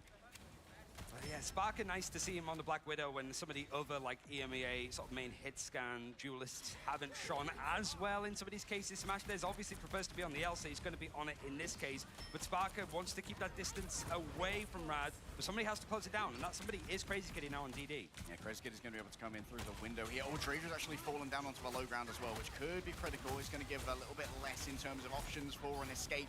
Critical as in moist? Trader's fallen down. Crazy Kitty found them on that low ground where they could not be peeled for, but they are going to be punished for such an... Why did you just use bubble? Now all the healing has to come from Saipe. Everyone has to share out the cards of Gambit and share out the power. It is going to be rewarded with a very quick return to the ultimate though, as Shreedra prepares a portal for a re-engage. These have been so good in the end for Virtus.pro, but it has to be great as it's Shreedra now is trying to stop in. He gets frozen. You see the team up as well that's coming in from the Gambit to just... Why is he just holding shield up like it's that? It's not enough. It's another fast take for Rad with 5 minutes to push on to second. Well, Saipe got to save KD at least. You see when Shreedra opened the portal, Saipe's like, I'm out of here, bro. See you later, homies. It was an uh-oh moment, but there's been a few of those. Shaky for Virtus.pro this year. World champions not quite looking like... I guess, but like, just hop on, hop off, hop on, hop off. Might be potentially playing him later if they win up against Gen G. Ducky's found himself... No, he just stood there and just did nothing. Fincy was just stuck in the Crucible down there, didn't have the Carbon Crush to get... Oh, they're going to try and make it work without Fincy. A 5 versus 6. Mash is happy to answer. Ducky falls so low, but shuts it down with the strangling prison. Farewell to I'm surprised Ducky lived. To Nevix. Deforestation going in favor of Rad. And it was just because both of those ultimates were available. They matched up nicely. Rad over-dedicated a little bit more, but you'll do that when you've got everybody on the objective and you force Virtus.pro back. They don't have any strategist ultimates now, hoping for a big pick for Nevix with the ult. All right, riding the Radical Highway towards the end of second. No one can break the walls. They tried to break the walls down, and Nevik can barely even escape here. Trying to cook up a re-engagement. Up come even more walls, floating towards them in a bubble. So many CCs have gone Nevix's way. The most controlled man in history. Lugia is going to... That is so tough, dude. They're just getting walked. They got the point. This is looking a little bit nervous though for Virtus.pro. 5 minutes to hold on second. We've seen some crazy holds in the end, but maybe not to this level. Virtus.pro just being completely caught out, and you have to say with Ducky playing well, the group walls are superb. Isolated targets and no Magneto on either side means that there's no bulwarks to make sure that people can get out of these situations. They get punished for them instead. All right, going in onto the Groot, not the ideal target here for a Daredevil. Fight doesn't quite know where to go, instead going to go up against their counterpart. Crazy Kitty just has to try and flee away inside of the strangling prison. Everyone shares out the healing. It's a perfect ultimate here from Vertigo. Just making sure the dance floor sustains the remainder of the team. Just pot shots now. Smash Days just trying to make sure that this objective is moving. If anybody oversteps for Virtus.pro and Apex Predator is going to catch. Barker takes the angle, has the bullets to work. Oh, huge. Midway through, extra damage, and it's huge. When you want a hero for Virtus.pro, I will show you Sparker. How does he find these my moments? gosh. He can't even line up the targets because he's turning around to deal with them. The sense of space that he has, knowing where everybody is, it helps when you have Fi making the calls on where exactly the targets are. But it's just Nez to on knock it down. Widow now. Holding on when Rad certainly looked like they were going to maybe strike the death strike. My goodness, perfect information for both Black Widows. The question This Smash Nez guy really wants to diff Sparker. Smash Nez going to be behind when it comes to ult generation here, but slowing down Sparker Oh, is shit. going to send them scurrying into cover. Needs the pocket to be delivered. A big battle blitz towards the back. Ducky says, I'm going after number one. What a cleanse coming through. Quick-witted Saipe behind them there. Using the Royal Flush to bring the remainder of Widow Virtus diff. Pro forward. Crazy Kitty postulates in the back, but knows that they can't escape this one. It was Ducky going for the play that Team Liquid Citadel used against them yesterday, knowing that the sort of these positions that the hit scans want to set up on right at the far back, where Sparker's basically going now. Put the group there, Strangle Prison, catch them in position, but you've got too many cleanses, both with the Luna and the Gambit on the other side. It meant that there was very little that Ducky could get off the back of it. And now it's Nevix's turn. Sparker just doesn't need to be picked. If he does, this point might be over. The chaos now for Rad. They're trying to play front to back, seeing if they can let Crazy Kitty slip in. But now Nevix trying to go in for these walls to separate the sight lines. He's actually going to go very low down and can't really get into the choke because of the stuff thrown out from the Gambit. Giving space. Though the crunch needs to be here and now. Nevix looking for an opening, but right now all he sees are Vanguards. That's a lot of piercing power from the bullets. Lugia goes low. Needs someone else to break the wall. And a smart disengage here from Rad just gets Fi off the angle, and it's going to kite out this ultimate from Sparker. Damn, what it does so much damage. Trying to go in and put this one to bed, potentially with a rolling thunder, but the wall means now we're not going to take this fight. Virtus Pro try and disengage as much as they can. All right, Smash just tried to take the off angle as well. Assassin's Focus in the back corner if they are going to need it. Out come the bullets, and down goes the Fincy. Ducky's going to be the Oh! Oh my gosh! And Nevix's plan, if they try to lay down, it's just going to wilt under the wheel. Wow. Taking the lead in the series. Over in a whisper for Rad right there at the end. Smash Des, we sort of pointed out in some of those games against Delaney from 100 Thieves, the Black Widow head-to-head wasn't matching. There, Sparker was looking like he was getting into form, but Smash Des just puts it to bed quietly. A pure assassin style. He's going to get the MVP for That this piercing one as well. was and suddenly, crazy. Pro world champions looking to be eliminated from mid-season finals in this Yeah, bracket huge. if they lose one more map. Rad. From Marvel Rivals Championships, from MRC to the big stage to Los Angeles, California. They can trade Los the Angeles. royal road here, but they need to get past the old king to get there, standing in the way at the bottom of the steps. Rad have a chance to ascend. And there's with so much left up, we sort of pointed out that like Saipe there looking like the head-to-head with the Gambits was going to look good. It did look good for the most part. But Rad on this map, it was Virtus Pro's map choice. And it looked like Rad's, right? With just how quickly they sort of take the attacking rounds, how the first defense was almost a full hold. And yeah, sure, it was good towards the end for the defense for Virtus Pro, but he had to hold for 5.5 minutes. Yeah. You can't let that happen at an international event. You can't be pushed that hard on your map choice. It's these kind of moments that make me really nervous for Virtus Pro, but they're world champions. These are some of the most experienced, tenured players. They don't feel pressure. It's for tires. It's not Literally for them. just But barely that is moving. The name of Rad that took the first series against Virtus Pro in their history, that eliminated Virtus Pro for the first time in their history from pre-season, might be eliminating them for the first time from an international event. It's always Rad. It's always them. Well, pressure might be for tires, Ryan.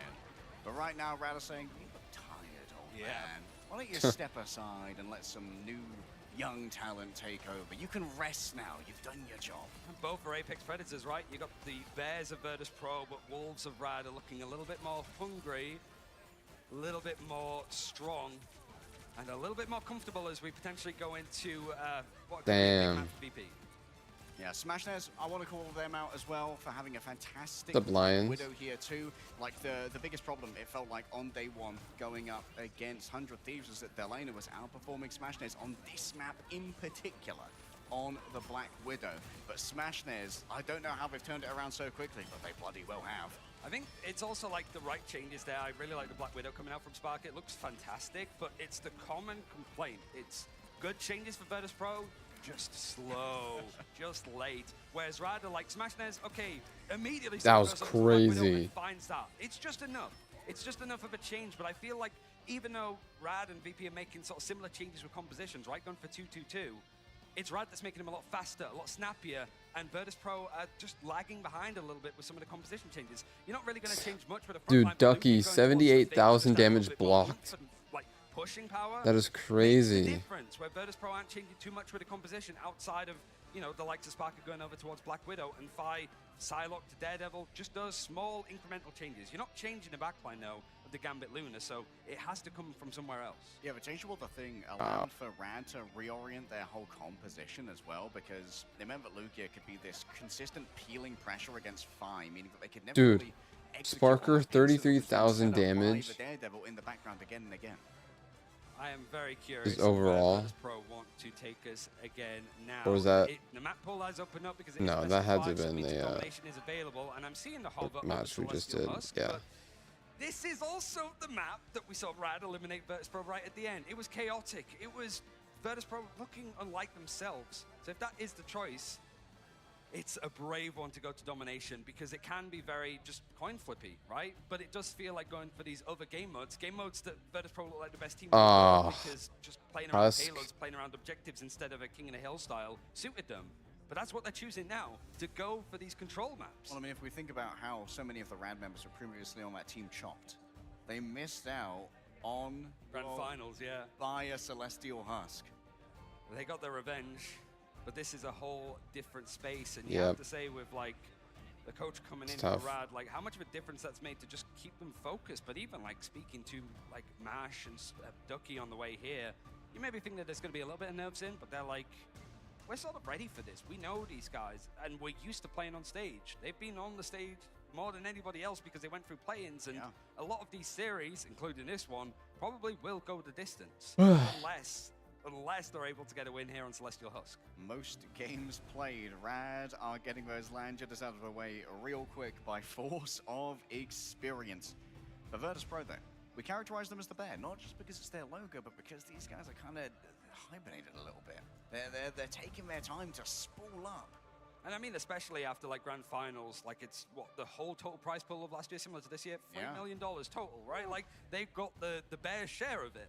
And so they took a little bit of time, they didn't play any MRC that was happening around the holidays, took it as a chance to really get some rest and respite. You could say that they were a little bit late to the meta, but it didn't look too bad when it came to preseason. But it's every time that we see them play in this kind of like Ignite draft where it's non-mirrored, some teams, certainly when they're called Rad, find gaps. And here, with all of the changes with team-ups, it looks a little bit more open. You can't even, I don't know if it's too much with drafts specifically. I feel like it's just individual moments in the server, but more Rad rising to the occasion. Surprise, surprise. Well, they're not dead yet. We'll see if they fall off entirely, as they have one last chance to take themselves to map number 5. We are in the lower bracket, ladies and gentlemen. The reigning world champions stand on the precipice of doom, and they must shuffle through the desolated wasteland that Rad have erected before them. So far, the draft is looking very similar to what we just saw on Jalia. Very different from what we saw on Krakoa right at the start, right? Because we saw Rad going for the Ultron here. They just want to make sure that they get that Gambit. Don't leave it too one-sided in the end. And even then, you can see Virtus.pro like happy to just like let it slide. Wasn't even banned out in the end. They just wanted to make sure that Saipe had it. He has it here again. The first phase, exactly the same. This is where these opportunities of the map being on domination, just how this series is going, the Magneto needs to go, but I think that benefited Rad more than it certainly did VP. Yeah, like being able to move away from the mag so you could let Ducky have that Groot matchup. Protecting Ultron, protecting Honestly, Gambit. he's always happy to take. Like Ducky's been one of our most ardent Groot enjoyers in EMEA for the last 2 years. Essentially, he's like the of Vinny. You know, Vinny loves his Groot, and Ducky loves his Groot. Ultron is being protected, and it was the Penny that was banned out before, so Ultron is actually going to be protected. So Virtus.pro, are they going to start to show a little bit more of the triple strategist themselves? Adam. So this is an interesting start. Virtus.pro in Ignite have never lost a match, like in this case, where the draft has been exactly the same. When it was like an MRC where they were so dominant, there has to be a slight difference. In moments like this, Virtus.pro need to show that when the draft is the exact same, when it's pound for pound who are the better players, it's them. Because it's exactly the same. No availability for the likes of the main strategists of Mantis, Loki, and Adam, and then the Magneto too.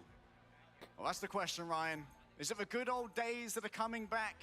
Or is it a bold new era where Rad will feast upon the bear's flesh? What? I'm nervous. I have to send one of these guys home. I mean, Rad have certainly had the moments where they might have thought that it could have been them if they didn't sort of get their act together against Rejects. Speaking to them earlier, they were nervous in that game, but feel like they've really come into it. But there's only going to be one team that is scared now, and it is the world champions on the right-hand side for VP. It's not only that, if this series goes the distance, whoever wins has to play later today against either Swamp or Gen G, so it is a absolute gauntlet. Right now, it seems that it's like similar compositions coming through. And whether there's been this focus on the Penny Parker, which is available, Penny Ultron composition, it's been the talk of the town. Might be neither team actually running it off the get-go. Well, Virtus.pro have found that a lot of teams That have was figured it weird. out already, going in with a Storm and the Punisher. Rad are not hedging on the Penny coming out again, though. They are rolling out on essentially a mirrored composition. Yeah, it's just the group versus Emma. That's the slight difference in the end, but Nevix wants to go in on the thing, and he's got more than he bargained for. Takes a lot of damage in this early scuffle. Already a Soul Siphon going over onto Ducky, but it's not really going to be characterized with a lot of damage here from Fincy, who's already fallen down to the low ground. Big claim of a high here from Rad. Have to be careful to move down onto that low ground together. Virtus.pro actually in quite a split right now, where their Vanguards maybe are going to be isolated from the remainder of a team who are still going to have to carve through all these walls that Ducky have brought up. He just seems to have so many. He's just putting up a forest on Clintar, seeing if he can bring new life in, but it's Fire that finds that first pick onto Lugia. Rare to try and go A after forest a on thing Clintar, on the yeah. Daredevil, but sometimes you just need that lick more damage, and Matthew Murdoch is there to provide. Ducky has to give away the space here. Doesn't have the Why healing, was especially Luna when on the down. right? Mashed a little bit too far out as well, and Smashnez is taken to the skies by the Yancey Street charge. That was weird. All they can do is watch as they fall one by one. Holding on, finding that first fight, so there's a little bit of breathing room in the end. Not much to change. I mean, you have built up any ultimates. Actually, Ducky is going to go off of the group to see if he can actually make this a full matchup as the Emma Frost is coming out to play for Duck. All right. The Emma Frost, very good against the Thing. Can put on that consistent damage towards him, as well as only provide one target for a Stone Haymaker to generate that overhealth from. Mash has got his ultimate first, though, but Cypher's not quite there, so there's the pushing powers. Virtus.pro are disengaging completely. Hop, skip, and Yeah. jump, and Cypher's ready to counter-strike. Bend, but don't break, they thought, but it looks like all of the Vanguards will break under the pressure that Rad have brought on forth. 5 and extra fall, and Spark is there as well. The damage is all gone, only the heals remain here, and the strategists, their strategy must be to flee. It seemed that Virtus.pro were happy to expect Rad to get the Royal Flush first. Damn. Disengaged, wanted to counterattack, but at that point, Nevix and Finzy found more than they bargained for, and suddenly you're in a 4 versus 6 with one of the most impactful ultimates in team fights. It's flipped over, but 42% for VP means that they have something to work with. Smashnez lies in wait, an Apex Predator to try and play with here. The second that road gets extended once again, but every single approach here from Virtus.pro is covered. Fight on the high ground, the Silent Seduction is going to come out. Oh, I thought they... First, Finzy was the one that started over on it, and the Thing I thought tries to both get away, Elses able to ultied each other. up as much terrain and shielding to make sure that nothing That would've else been can kinda happen off funny. it. But Nevix with the clobbering time finds the pick and forces out the fate of both worlds. Moves towards the back, was quick on the peel, but Dridro already popped out the fate of both worlds. The clobbering time stuns Not two good. here, and the Glartrox drags them from the clutches of Dridro. But Spark Oh. has plans of his own. Fincy goes down, Dang. the Glartrox is slain, and so Smashnez is able to once again take over the lobby. Monster Piercer and Damn. double-barreled shotguns pierce into the heart of Virtus.pro, and once Yes. again they are sent scurrying back to their hidey holes. And that was 4 ultimates used from VP, and they can't even flip the objective. Rad actually being the patient ones to sit back and just let these ultimates come in, and clobbering That's time, tough, Apex dude. Predator the difference. Fi still trying to build up that Daredevil ultimate that Crazy Kitty sat on, and Mash has another Royal Flush to work with. He's building them up so quick. He's just doing so much healing. And now Rad can really control the tempo of these matchups. I mean, it's the gambit from Mash. A lot of teams say he shouldn't be able to have it, but he's been having it consistently across the series, other than the only map that Virtus.pro have taken so far. So it's a little bit scary. Cypher is actually going to go first, building up the ultimate, and he's matching it on the other side is Mash. Regional Royal Flush to play with. Finders, there's no consistent knockback coming through from a Gambit. The team was already been used and can let the devil out, but Crazy Kitty's been the one who gets the nat 20 on the initiative, and Nevix took too much damage. Wow, A little Crazy bit too freeze. far out, put on ice by Dridro as Fire begins to assault the backline, frozen in place. Another as Crazy well. freeze. Now faced up against the Emma Frost, they want the Luna so bad, and Wow. so they shall find it. Pure domination of will from Virtus.pro will get them back onto this map. Yeah, Virtus.pro moved first. Rad tried to counter and fight that one themselves, but they got it to 99%. If they had any more ultimates, I think they'd be holding on to them just to bank it all up, because a little bit more has to come out of Virtus.pro in this play. Saipe's not going to have that ultimate, and I think this is a perfect opportunity for Spark to show up, trying to sort of get these fish in the barrel to line up, but instantly Rad are in. Rad move quickly, scaring away these players. But it seems like thus far it's been a bloodless approach. Virtus.pro have had to give up their positioning to make it happen back. It's respected though, that's the main one. And Crazy Kitty's been spotted on the flank. Spark is trying to keep an eye on it, but he's left the rest of his team that are trying to fight on top of this high ground and being forced below.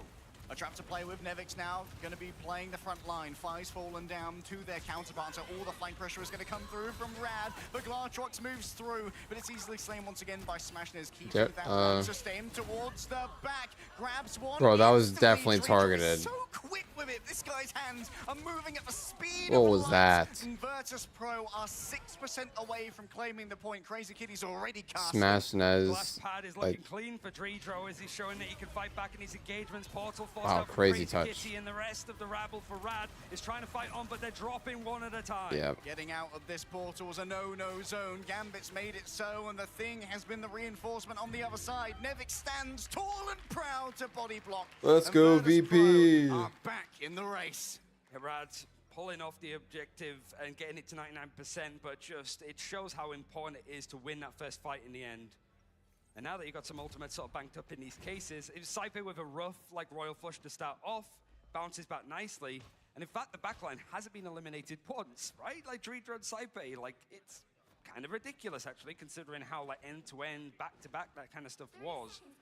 But you're looking at Crazy Kitty, he's sort of being the better, like, melee assassin playstyle. He's only 3 and managed to have 5. final hit and fight, similar damage. Just keeping things in check and opening the game up for Sparker. Yo, chill on Dreedro, though. 6 final hits, the most on the team. He needs to fight back a little bit, and I think certainly when you know, like, one of the reasons I think the fight's been struggling this series is Smashness going on Black fighting Widow. against that, sort of stacking up as much as possible. But Dreedro and Saipe Bro's are definitely the taking most, notes if not the from best backline. from But I Sparker. don't think you can say that anymore if they get eliminated from this tournament at this stage. Rad are certainly putting them to their poaches. And Virtus.pro need to bring out that world-class performance from everybody. They want to keep this one going. 6 ults on the table. Both Fate of both worlds ready to go if someone presses the emergency button.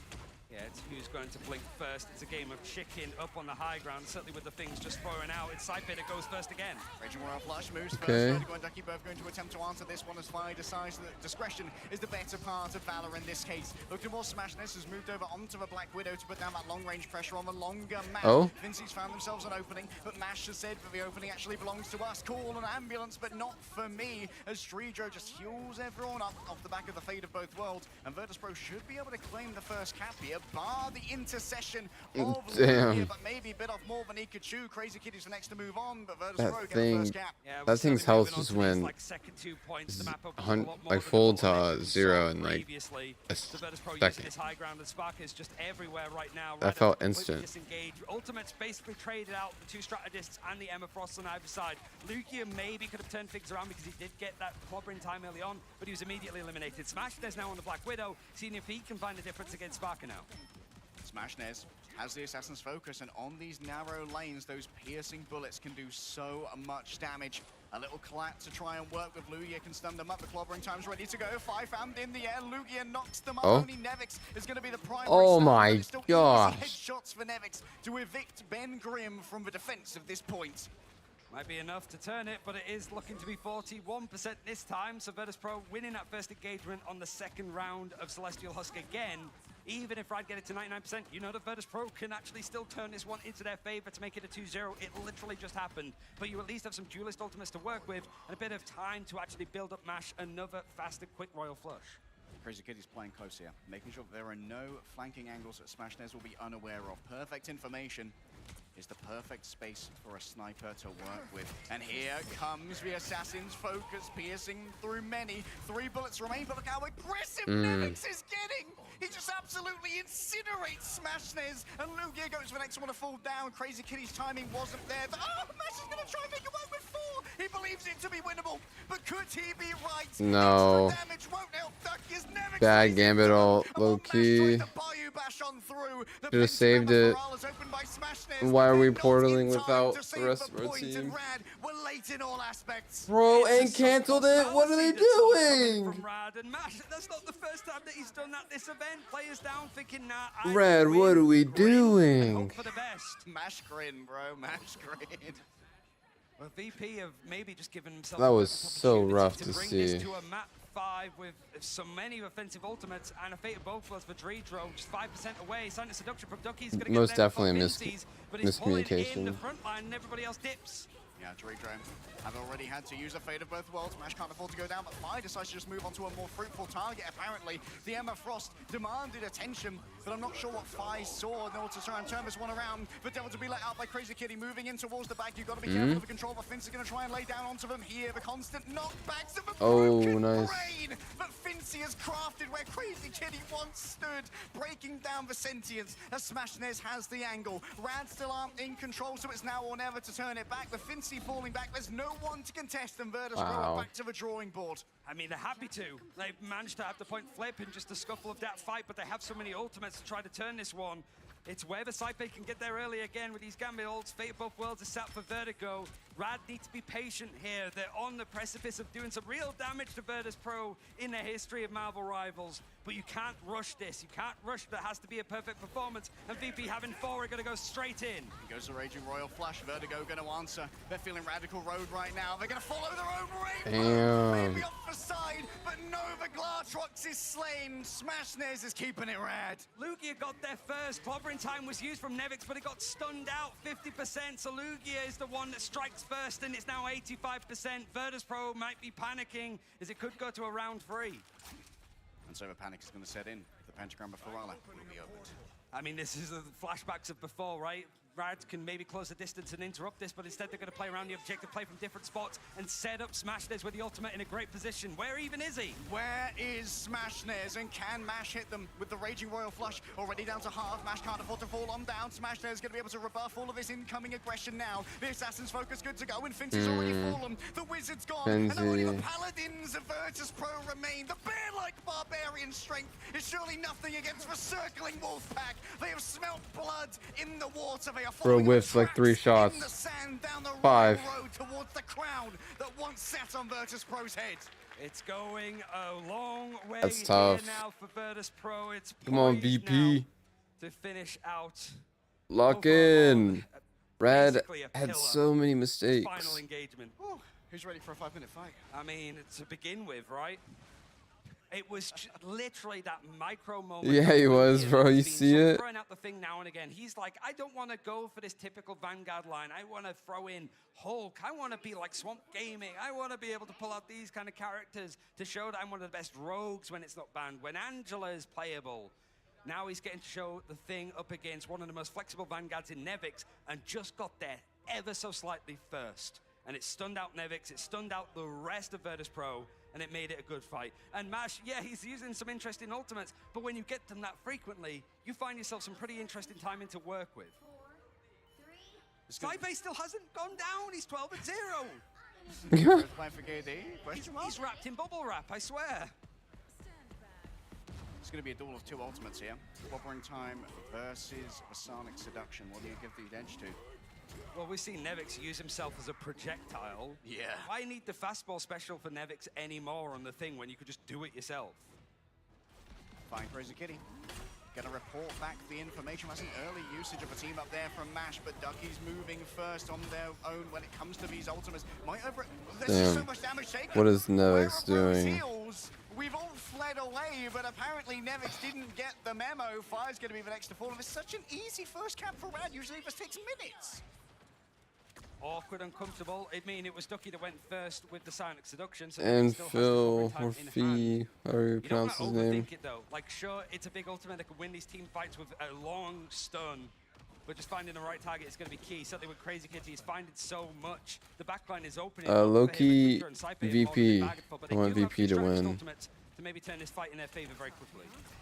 Clobbering Time still Just this on the back match. foot. But Crazy Kitty gonna have to try and deal with Saipe here. Out comes the Raging Royal Flush. Fi's doing the damage towards the back. A spinning kick from the Black Widow is all that's needed to try and rebuff them. Farewell Actually, to just for the Smashnez, farewell to Vertigo.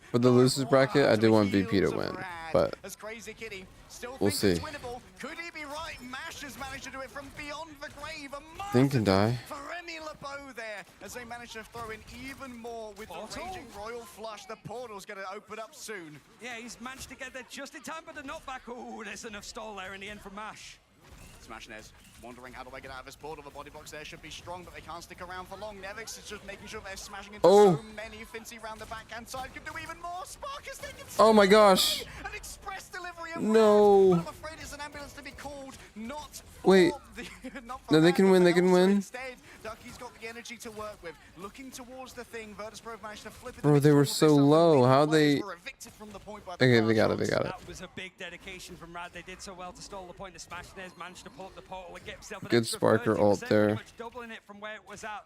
So Virtus.pro having less room to breathe, having to use a lot. For Saipe having 2/3 of his way to another ultimate means it is going to be like a bit of a space race of how many of these like flushes could come in. How lucky can these gambits get? How many cycles can you work? Well, Fincy! Oh. Close in his face! And now 5. They have to get something off the Dude, back. are we They are able to let serious? the devil out. But he's making it a little bit more cautious in the end, making Rad over-dedicate in the end. But Crazy Kitty's found himself too. In the meantime, he's on an absolute tear with 3. They just went Wow. every single initiative roll. The door slammed in Fincy's face, and it might slam in Virtus.pro's as well. It might be a different script in this one in the end, but for Virtus.pro, that's a cheap way to end up losing the point. And with Rad doing so well to stall things out, VP are on the back foot. Going up this hill into the sniper. The assassin's focus ready to go. Smashness has been given the emergency flake to try and sustain through all of this. Saipe drags them forward. The Raging Royal Flush, but Rad's disengage has been pretty good thus far. Fi goes towards the back. He's building up the fury. He wants for Luna. Can he find it? Yes. He got the Luna. How? The backline of Rad. No way. Last chance. And it's Rad getting it to 9. What happened to their gambit? But the portal play was dedicated earlier. It might be available in time if Virtus.pro push this to the nth degree. A potential map 5 on the horizon if VP can pull this one back into their hands. And the Vanguards are the ones with the ultimates in hands. But they're also the ones that have let Rad into this domination map. Yeah, what happened to Mash 9? Did he die before Vertigo? Than last time. As Fi continues to work at these margins, moving in towards the back, could move rather quickly here. It's a good dodge away from Mash. It's Mash with the ultimate. It's not even close for Saipe, so Dreedro has to get that Fate Bolt built in hand, but he might not have the chance. There's the Raging Royal Flush. We're looking towards the back. Lugia gets stunned out of his own ultimates. It's clobbering time, but it's all time for Nevix to rise. Oh my gosh. Oh, Captain, my Captain, he leads them to glory, and he takes Just kill the Luna. Kill the Luna. halls of death and despair. It's Nevix this time, not experience. You're not going to let the Oh, new they're kids make the sorry. same They're trick staggering against her. him. Lugia Sorry. even switching off of the thing God, I entirely. panicked a little Smashness bit. now, the one that has the I was like, why is he not attacking her? Gonna leap in to stall things out a little bit for Lugia, so triple Oh, Vanguard for the time nice. being. Raw fist, rock and stone, Virtus.pro bad to the bone. Lugia Goat's already down, but how do you exit from the portal? First up, it's got to be the CC immunity of Ducky with the carbon form. Now Crazy Kitty has to follow after. A right shot directly into the glass rocks. The timing from Spark is so good, but there are no frags to be found on the other side. Lugia's down again as Crazy Kitty going to try and make something work. Ready to unleash the devil on the other side. The healing's And they have to. Oh my god, Crazy. What is happening?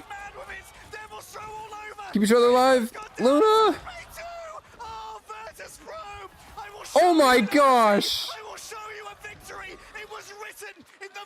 Go, go, go, go, go, go, go, go, go.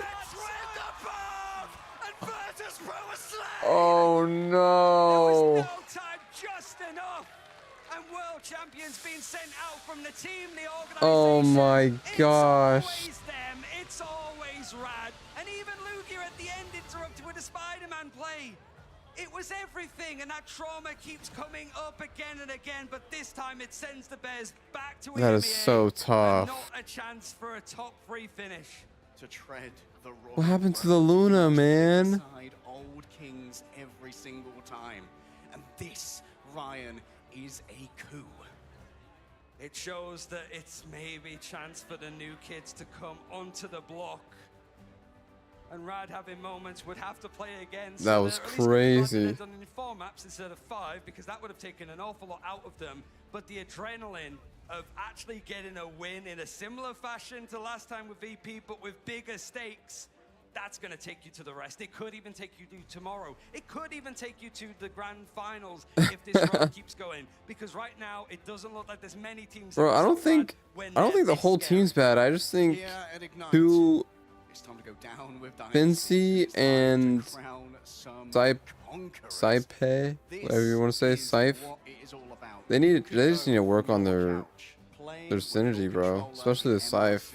To that stage right there. Go up against world champions, kick them to the curb, And Fincy. They just need to lock in, bro. Even with a couple of whack ultimates for good measure as well, because like it brings out mistakes from even the best players. Like Rad looked shaky to begin with, but they don't look like the green team anymore. They actually have built up so quickly to play at an international level. Yeah, low-key, you might be right. Again, the old guard of hero shooters. It feels that that's going to be a big one. We're going to have to see what Rad have to say as we're going to be joining Cozy on the stage with good old Mashgrin. Oh my goodness, ladies and gentlemen, give it up for Rad. We have a new wielder this year of the Infinity Gauntlet, as our previous champs have been eliminated. I'm here with Mash. It might be Casual Friday, but wow, the performance out there. You just eliminated VP, Virtus Pro. For those that don't know, Virtus Pro eliminated Chopped and prevented you to go to LAN last year. How does it feel now to even the odds and everything involved? It feels good to get my revenge, you know, because last time we didn't make grand finals because of them. But yeah, it just feels great. I don't know. Listen, I have to ask. I mean, we can continue to say the story of Couch to Pro, but for y'all to go truly from the MRC and make it all the way here now to eliminate VP all the way back, what, February, January, can you even have imagined that this was going to be the result of this team coming together? I mean, not this far, but I expected to make LAN after we beat VP because I was very confident in his roster. And yeah, I mean, I'm just glad that we are going this far. I'm going to try to win this all. Mash grin, mash and grin. I've got to say, I mean, listen, what makes Rad different? Because y'all have been putting it over. You're here more than the hotel. You're staying from morning to night now, both days. Now a bit quicker work, but we've got to ask it, what is the identity of this team? What makes you different? What's the heartbeat? We just always keep adapting. We never give up. We can play every character in the game, so there's no weakness in our roster. That just makes us better than everyone else. Love it. Love the answer. Last one for you. Moving forward, the lower bracket, the hardest thing to do in esports. Have to ask you though, we've got Swamp Gaming, Gen G. Who do you want to see? I think they're both really good, but they both have a weakness, so I'm not worried about them. You love to hear it, folks. I mean, we talked about the VP LAN buff. No, I think it might be Rad's buff in the mid-season finals. Listen, I mean, you are going to be able to take on potentially, go through the same journey that they did before to win the first mid-season finals last year. What would that mean for you and your team? I mean, I don't know. Hey, he's locked in. He's ready for the next matchup. Give it up right now for Mash and Rad. Once again, the desk is going to break it all down. We're here in LA witnessing history. Take it away. So much, Cozy, for the interview there, and Mashgrin, as we keep saying. But we got to talk about that. The conversation, you know, we saw during the Stage 1 competition, people were frightened of Mash's Gambit. Yeah. Mash versus Saipe, what are we feeling with that? Okay, so my take on this is they're both just insane strategists as a whole, but Mash's KO participation just I'm going to make food and so go eat it. There's just 10 finals, I believe, on map 2. This guy, and that was halfway Or, through the map. I mean, yeah, this guy while we is take a just break here. an absolute demon on the heroes. But I'll do be me a back. favor, walk me through the history of these two teams. Yeah, so as Cozy talked to before, we saw in the old Chopped roster in Stage 2 of EMEA, Mash, Vertigo, and Crazy Katie were on that team, went all the way to map 5. Celestial Husk was the last map where they lost against Virtus Pro, dropped to lower bracket, and of course Na'Vi 2-1 them afterwards. Now, fast forward to the preseason, well, we got to see them actually get their revenge there.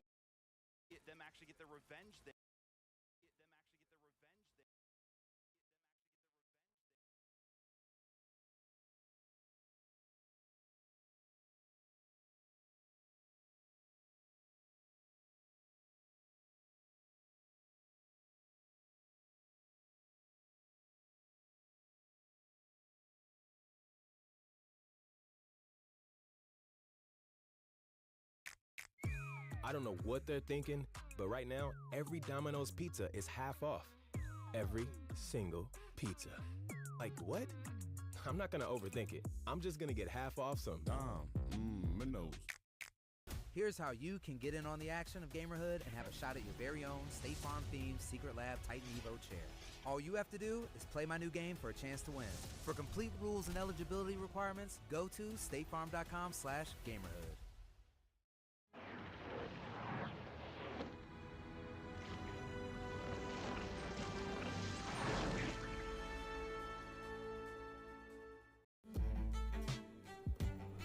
Schick's not just a razor. It's an entire skincare routine.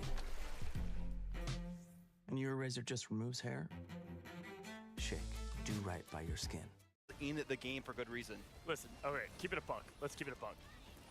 We said it's the most important position there, having that flex duelist. Yep. In my humble opinion, I feel like Fi let Sparker down. You've got to look at it a bit in the schematics. Sparker was doing as much as a previous MVP could have done in that situation. It's a heavy role. They make it look easy. Trust me, I understand. But if you're looking at the entire front to back, what makes a championship team and what they had last year, quite frankly, that was a bit of the missing identity for me there, Ship. It's so difficult to go DD into Gambit, and then especially match Gambit, so I can't imagine trying to get that, but Kitty was still able to do that into Saipe, who's just also equally in the conversation of just as strong on that hero, so being able to do that is a testament to strength on that particular role for the team as we check out the stats. I have a question for you, Vaughn, because I hear this about VP a lot, and I know their fans are wondering this too. What I continue to hear from coaches, behind the scenes players, is that there's some old heads there in the sense of like they're kind of like they used to set the meta, and now it feels like they're catching up a lot to what this meta is. And when you have something as like fresh and crazy as what we got in what we're calling Rivals 2, right? Yeah.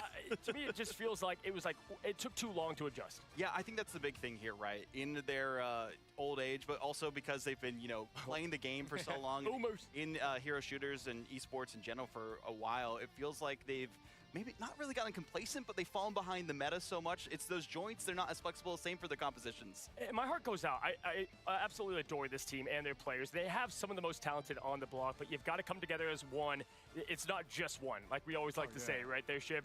Obviously, Crazy Kitty getting MVP is so fitting to the story. I remember I was up there in the Casters booth and Gaskins kept saying, "You're going to hear it all land, Crazy Kitty." And it was almost, they were almost out, right, with Regen. And it was like, not all land. I mean, maybe we'll talk about it a little bit. Yeah, hey, the story is going to continue. We got both Crazy and we got that Kitty there, Ship.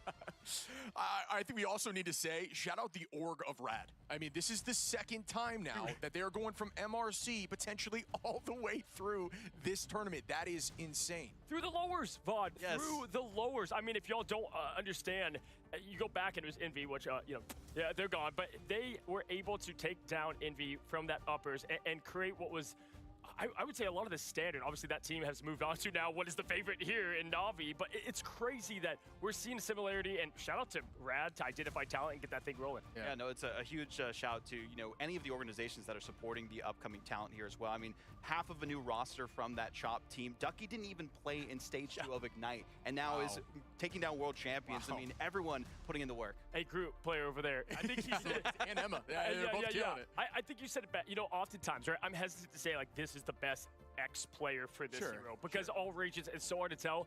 Vaughn has been trying to pitch to me that Ducky's the best crew right now in the game.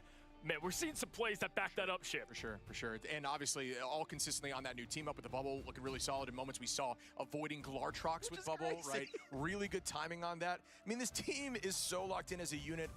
I can't believe they took down. That was such a David versus Goliath story. MRC versus world champion. What I'll say, Vaughn, all right, is that last mid-season final, VP didn't even make it, right? So this team's not out, right? Like, this team is going to be fine. You don't want to piss them off. They're the Hulk, right? Yeah. So they will be back. We know that. There's a lot of great talent there. We do bid them adieu. But again, we got to keep with the Cinderella story one way or another. We're going to find out who they clash with. Coming up next, it's going to be Swamp Gaming versus Jin G. We will see what that is up to on the other side of this break. Don't go anywhere. When it's make or break, the Razer Black Shark V3 Pro is a real difference maker. Its wireless connection is so fast, there is zero delay to how I play. With the best mic in the business, my shot calls are always on point. To top it all off, active noise cancellation, so that I can focus on what matters most, winning.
no mercy.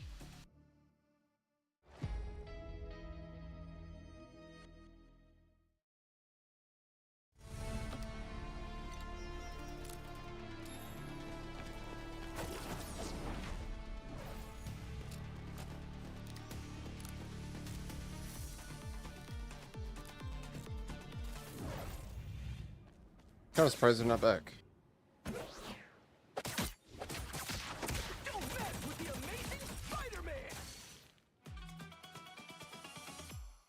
Ooh, Genji versus Swamp.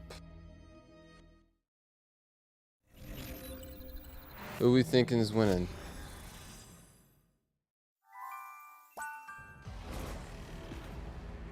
There is only one path to peace. I can see Swamp winning. Extinction.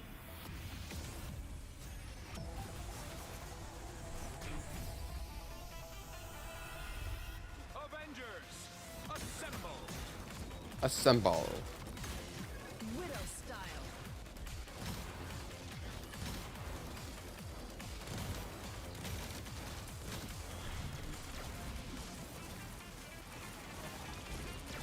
Friday, lock and load.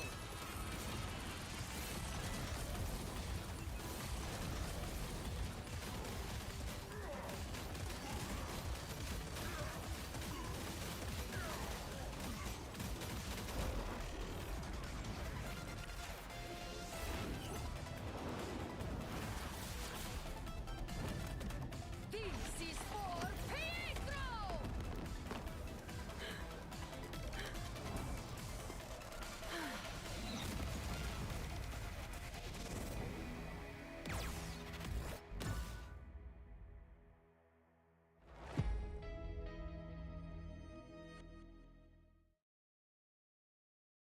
Everybody is afraid of something, but true legends rise above the nightmare. Available July 30th at 7 p.m. PT, remember who you are. The past may haunt you, but the battlefield belongs to you. Ignite to battle.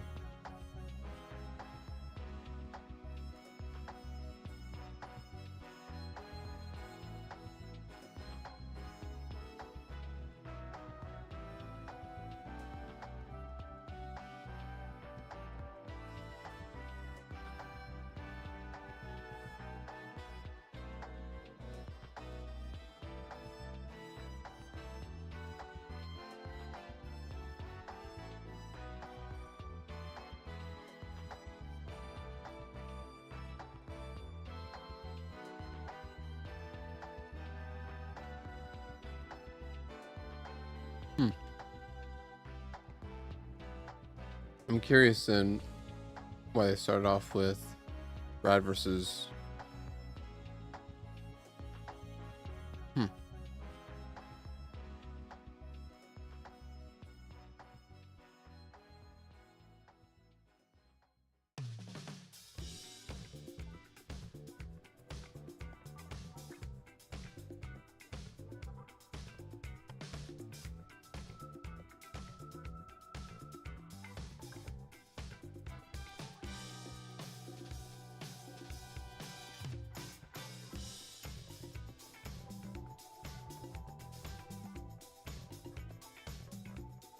Welcome back to the mid-season finals, and we are looking at another elimination. We just lost the current reigning defending champions, although no longer defending.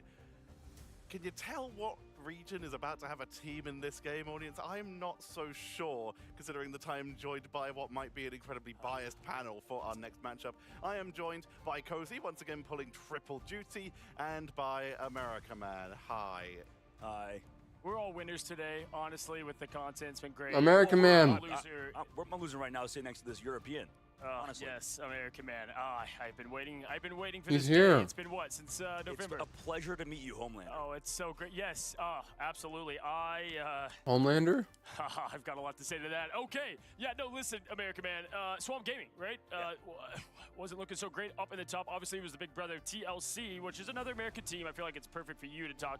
What do you think they did wrong there? I mean, realistically, everything. Like that last game, it was just a slopping back and forth, and like we saw, it was a little one-sided. And this match today, too, kind of be the same thing. I mean, Swamp Gaming really is one of the best I teams don't in this know. entire tournament. We've talked about This it, is Cozy, gonna be behind the a scenes good so match. many times. We know how strong Swamp Gaming is. The only problem is they're stuck in the best region against the best teams.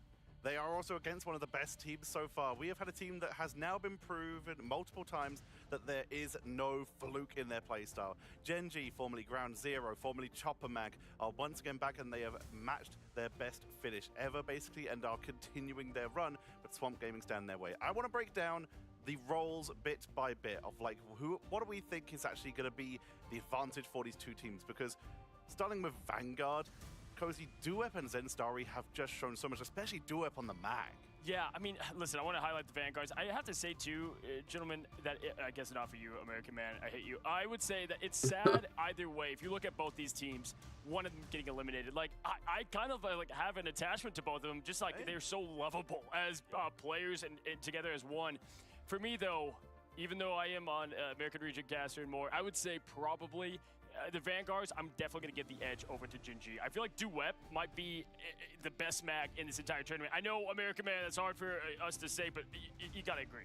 Yeah, I mean, he looks like an American. Realistically, just to how he plays, absolutely. That's all it takes. Is that guy. Absolutely. Yeah, I mean, duh, it is. Every American player here, he is one of them, right? Like, and now at this point, we could just adapt him, and we might as well. I mean, we'll probably come for Australia eventually, so might bring him over here. Why not? In the North American region, because it's the best region in the entire world. Speaking of bringing over players, let's move on to Duelist. I'll be starting with you here. We, of course, have that incredible Duelist lineup for Swamp Gaming, including Dace, who's been so flexible throughout the region, but bringing over Bobo from China has been such a massive boon for Gen G.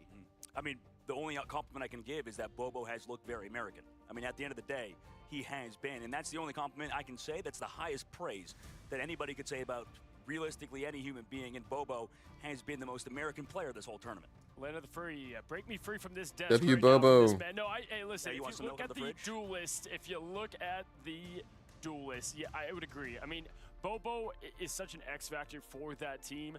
Melophobia, though, I think if you were to put him on a few teams, it would be like a clear, crazy standout player. Melophobia is an absolute unit when it comes to clutch factor. I will say hard on the sleeve a bit, right? That's what I want to see change from this team. It's the first land. We've seen Rad adapt. We got to see Swamp do the same, or it's going to be a quick end to that story. Speaking about adaptations, though, FMCL has also been very flexible for the side of Gen G, having some incredible Daredevil plays at the Grand Finals, which is one of the big reasons they were able to push on so far, and has definitely widened their hero pool since then. No, I mean, I agree. If you look at what we've continued to talk about in that flex duelist position, right? Daze has always seemed like he's one hero short of making a massive difference to not be bannable. Coach Fox, smart guy. Love Coach Fox. But this is it. This is where you've got to completely let everything out of the bag, because obviously elimination is here. You did not come all the way to LA to quickly get sent back home. American Man has just been sent back home, it seems. So we have This Dogman one again. returning to the desk. So Dogman, I want to start with you for the strategist. This is where a lot of people bring a lot of attention to Swamp. Yeah, absolutely. I mean, the strat department is definitely where I would say they live. And yeah, like we mentioned, yeah, he's out of here. Get that guy in a different place, not the guy to be around in this matchup, because both Gen G and Swamp are phenomenal. Personally, I had Gen G making it all the way to the grand finals, winning the grand finals. So they were that team that can beat Swamp Gaming, I think. And Swamp, while they did look good, versus other, teams potentially, I think there's a good chance, like you said, the backline dominates. Would you even say that Swamp Gaming have potentially been looking a little Australian in their play style here? Yeah, definitely. I mean, Australia has the most underrated players in the entire world. And I think that's shown today. Like, genuinely one of the best regions Delusional Hausa. that have been able to compete over the past few years. And we've seen it every single time. There's so many Australian talent that have come out. To be said, though, I would say when you go against what is the best team in the nation, right? Like, this is where it really matters, right? Because outside of this, Swamp hasn't been tested. TLC beating them, we know that was probably going to happen, right? It's the same when you lose to Na'Vi. So for me, in my opinion, this is where it's like, okay, Swamp, how do you compete to these other regions? Because if they take Gen G down, this definitely is going to rise the stocks on Swamp Gaming believers. Then they go against Rad, and I like their odds there too. So Swamp Gaming, this is easily the biggest match these six have had ever to face. Speaking of big match moments, all these players will be at least comfortable while doing it, as they are all sitting on that incredible Razer Iska V2 New Gen. It's the official chair partner of the Marvel Rivals Ignite Mid-Season Finals. It is equipped with Razer Hyperflex lumbar support system to keep these pros supported and the Gen 2 EPU leather with Cool Touch technology to handle the heat of battle. It is available Cool Touch right now on the technology. Razer Like, website, and the shut draft is up. available right now in front of our eyes. I mean, Dogman, we got the thing. I am around not the rim, buying Saints a love Razer that. chair. That's kind of more of the same that we saw a couple times from yesterday. Just kind of leans to the play style of the team. Bobo, it felt like forever was trying to get like that flank on 100 Thieves, and it wasn't like when they're passive. That's when I feel like Gen.G kind of starts to choke up, and the thing just enables what they love to do.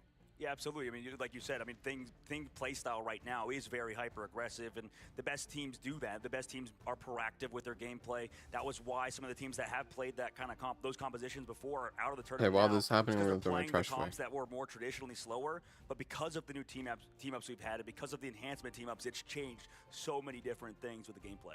We've also got to address the heretic in the room here. So far, Gen.G have not really been able to come to a tournament with a full roster once they've had Bobo and Salvation on the team. Salvation unable to make it to this event. Just got that. But Alex is, thank you, but Alex is doing a fantastic job filling in for this and is really making sure that Bobo especially can play that aggressively. Yeah, listen, I mean, it's a great point to have there, Tetcher. For me, what I want to see, as we will continue with the bans in a second, I want to see this a one-sided mag. Take away Dwep and that amazing mag that we know, and then start having that safety net on your backline that you know so well. Valentina, one of the best in the game in the backline, and so Gen.G has to start targeting now, right? We've got to start seeing the Gambit and more.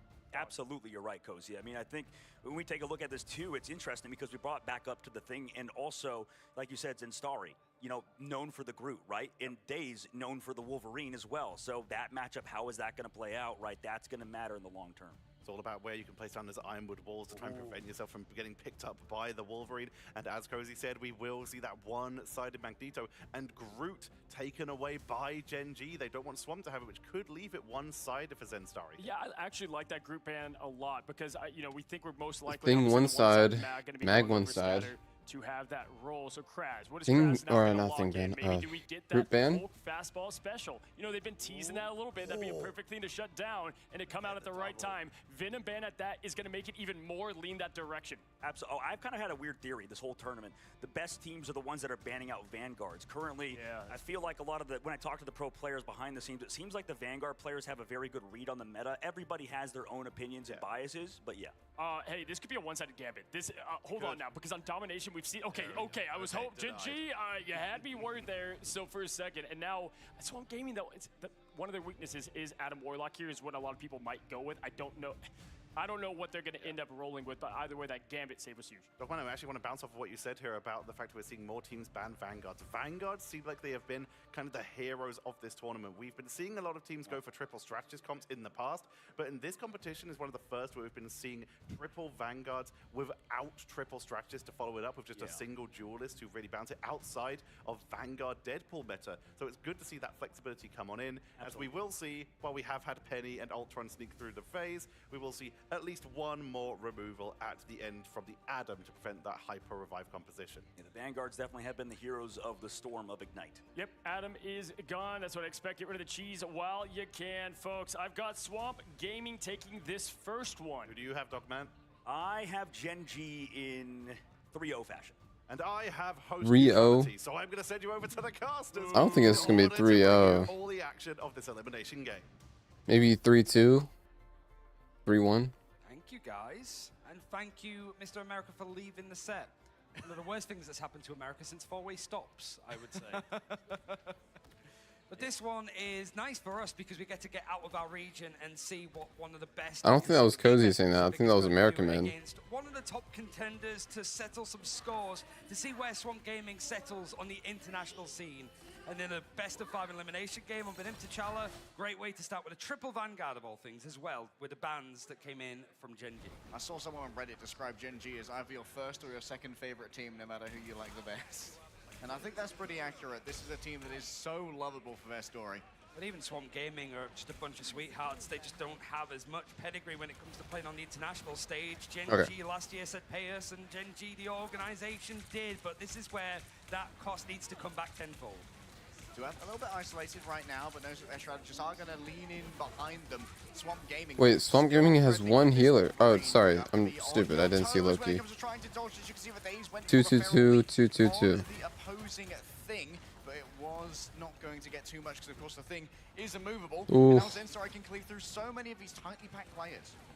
They're looking at the compositions, it's just very different in the style of what the duelists want to go for, and Bobo trying to sort of make sure that he's playing at distance if he can help it, and throwing himself up high in the skies, just almost keeping Daze locked in like a cat up a tree. Oh. He's got the high ground, and it's actually Duet that finds the feral hit. They got one down. Going to be difficult to dislodge him from this one. Daze, though, does Nice. want to go for the leap. He gets hunted down on the disengage, and Bobo can just play this one safe now. Jiggle peeking the corners, making sure this escape route is going to be revealed. Now Gen G can hold close. And now you've got the Daredevil as well, that can just get all of this information where this fight is going to come from and any other lanes that Swamp Gaming want to try and hit through. They have to change up. Daze switching away from the Wolverine to Daredevil himself means he's going to be a bit behind with ult charge, but not by much, as FMCL is actually behind 47%. A little bit behind, but there's plenty of time to try and catch up here. Alex doesn't need to play catch up when it comes to the Gambit ultimate, though. Already, Valentina ready to go with the first of a Raging Royal Flush. And Skittles is going to try and answer this one with the Cosmic Yarn Amplifier. It's going to amplify Bobo's damage, and you've got to be careful if you are going to be blinded here, because they will take your head off. Too sweet. In come a couple of charms, but the shield is enough Oh, to huge. control of Duet. And with a couple of Huge. players here to work with, Melophobia is going to go down. Zenstari peeled on No. the Magneto. It's great defensive play here from Krasmang. That's Swamp Gaming still haven't really got any progress on the point to speak of. Zenstari takes the corner, just breaking down these health bars and activating their team up for even more damage. Scattergengi takes to the skies looking for a victim. Will settle for the dim. It's just Swamp Gaming having now these ultimates to sort of stagger out, but somehow Gen G are holding on to this defense, got themselves up to 2/3. Will get themselves another Battle Recall Beacon soon as well. The question is for Melophobia, do you want to try and invest into this one? They've got a lot of pressure. Yeah, towards strange the TP. point itself, and getting rid of Skittles might be what seals it. The portal is just not in time, and FMCL decides not to commit to this one. I have enough time if it's going to be a push all the way That's to the tough. end of Swamp Gaming. Now that they're set up in position, duelists with ultimates. The one thing that you can say about them is like that fight was looking great for them. It forced out a lot of ultimates and it forced out a lot of time. So Gen G just holding on to that objective pretty much until the very end. But losing out on the portal for potential overtime could be a big miss for them if it doesn't go well. It's been a brutal exchange of blows thus far, but Melophobia has the most brutal of them here. Great quick draw on Duet's shield to parry the incoming Garnet Cook and take away a turn. It's a hard head-to-head for him going up against Bobo, who is just like the shining star, I think, of Grand Finals. Won all of our hearts, and Skittles is going to make sure that hearts stop on the other side. But a copy from Swamp Gaming with the Loki means it's going to be another Royal Flush to come through with 4 keys on the horizon. Valentina, a goddess of mischief. Skittles, Cosmic Yarn Amplifier is not enough to stop this one. It would appear that Gen G have decided to call this one Tough. curtains, as it's going to be yet another hold from Swamp. And this is where like the ultimate economy works so well for Swamp. They're Swamp very is pretty good at domination, if I remember It was only really correctly. just that dedication of the Royal Flush to go for that fight that ended up working well for them.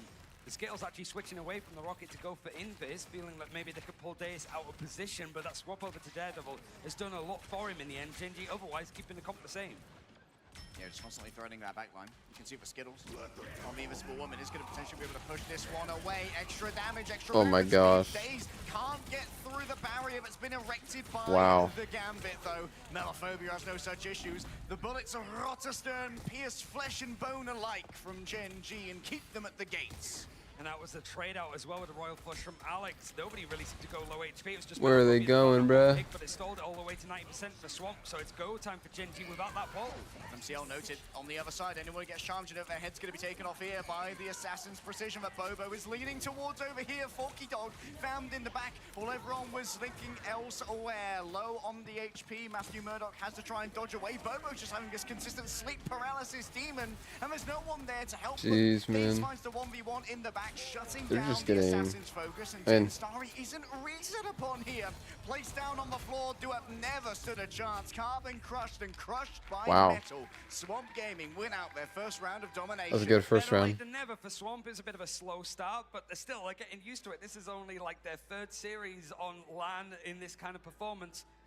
but they're at least able to get things going. And as soon as they had control of the point, they looked a lot more comfortable in the end for Gen G. So it puts a lot more onus and focus on how these first fights are going to go. This time, however, ultimates are going to be available. It's the one America, thing lock in. sort of getting caught out from Deus and switched over to the Daredevil.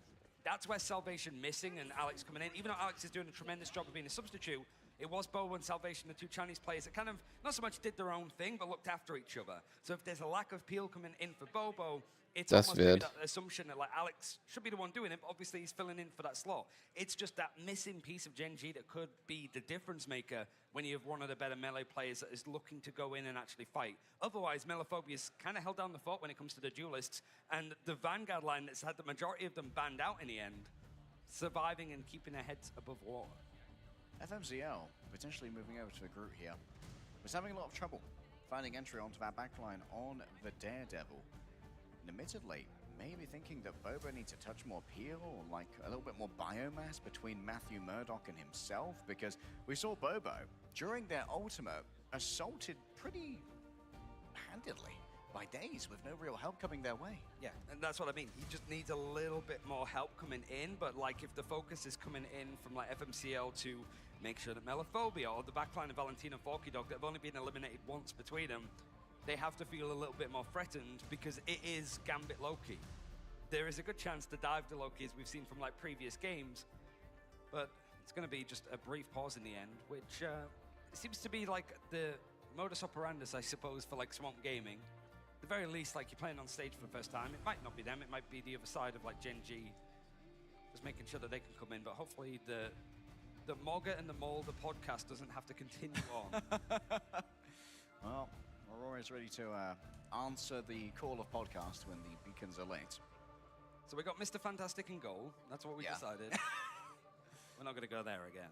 Oh, I'm wondering here if Duop was just on the the Doctor Strange here for the teleport back towards the end. Yeah. Or if they're going to try and commit to this. I imagine it's not really going to be a commit, given that Krasmang has been doing absolute bits thus far on the Emma. We did see an interesting combo as well from Krasmang and Scatter, where they went for that Carbon Crush just to lay someone down on the ground, crushed by Carbon, then crushed by Iron. It's a great 1-2 punch. Yeah, it's just make sure that there's no peel, I suppose, in the end. And you know that that same level of peel isn't going to be available on the other side because, as a reminder, you can sort of look at the likes of Magneto being one-sided for Swamp Gaming. They've also taken out the Loki, which wasn't traded for Gen G. Mantis banned on both sides because Mantis has been the first ban for both teams in every single series so far. For multiple reasons, I feel like. Team-ups, for sure, but she's just as strong as she was before, even with the changes to like less damage boost. Down the speed boost is certainly doing a lot. As we sort of seen with some of the like the Storm play, like the Soul Bond combination, like speed boost plays that we're seeing from some corners of the meta. There's still just one map to be played as the clock is now ticking again. All right. And Gen G wanting to show that it isn't just going to be another episode of NA versus EMEA. The Pacific can be involved in this discussion.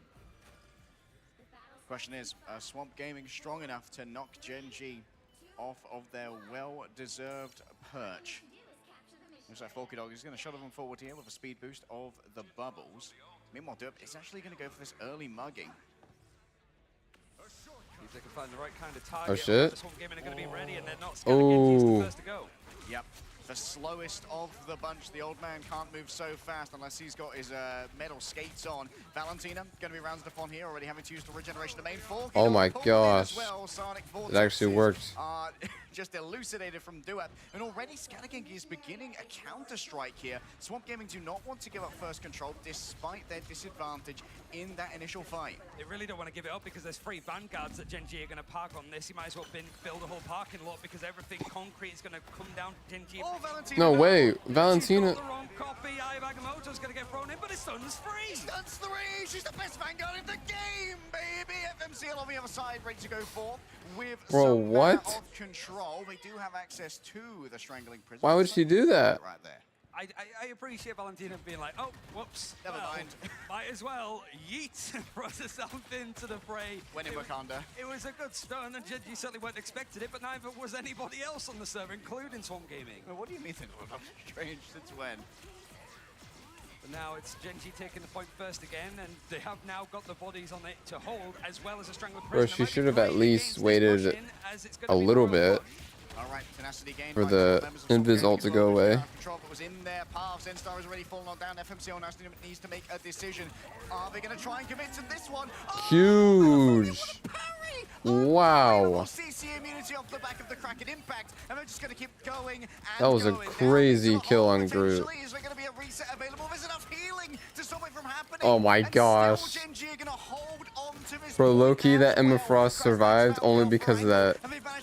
Oh my god, she has 3. Mind control is there. Just look into Krasmang's eyes. Don't worry about the days that's on the other side. Nobody else that can hold on and touch. I was just about to say, the Emma Frost survived because of the Gambit Magneto bubble. Made everyone whiff their shots of hitting her. You're catapulting these beefy hitters along with an Apex Predator. You're sending the Goon Squad after Swamp Gaming. The what? Style of Goon. The good Goon. The good Goon. Or the bad guy Goon, I suppose. Alex opens up. What kind of goon? Somebody caught them. Will they go for a solo here? Is the bravery there? No, instead just going to pop their corners to try and go away. The Goon Squad. Themselves a better angle later on. Melophobia's already falling on down though. Today's going to be the only DPS to speak of here. Surrounded, Krasmang just tiptoes. It's a little pirouette on top of the wall that the Groot left behind. But Emma Frost. Stick around for long. That's funny. Gen.G are back in control. I think you're really starting to see, like, you know, Emma Frost is very much back. Some of these ultimates that we've seen Seduction across this tournament have found so much value. It's so cheap as an ultimate to use, and there's never really a bad case scenario in order to bring it out. Swamp Gaming do have plenty to try to work with, but it's about setting up Daze, who is really wanting to make this Wolverine work. Skittles needs to go to the right more. And plenty of targets to pull out of position. We know that he loves to use his Feral Leap to go in towards the back and then last stand everybody forward. Valentina making sure this time to have the Gambit in hand and ready to propel the team with the Raging Royal Flush.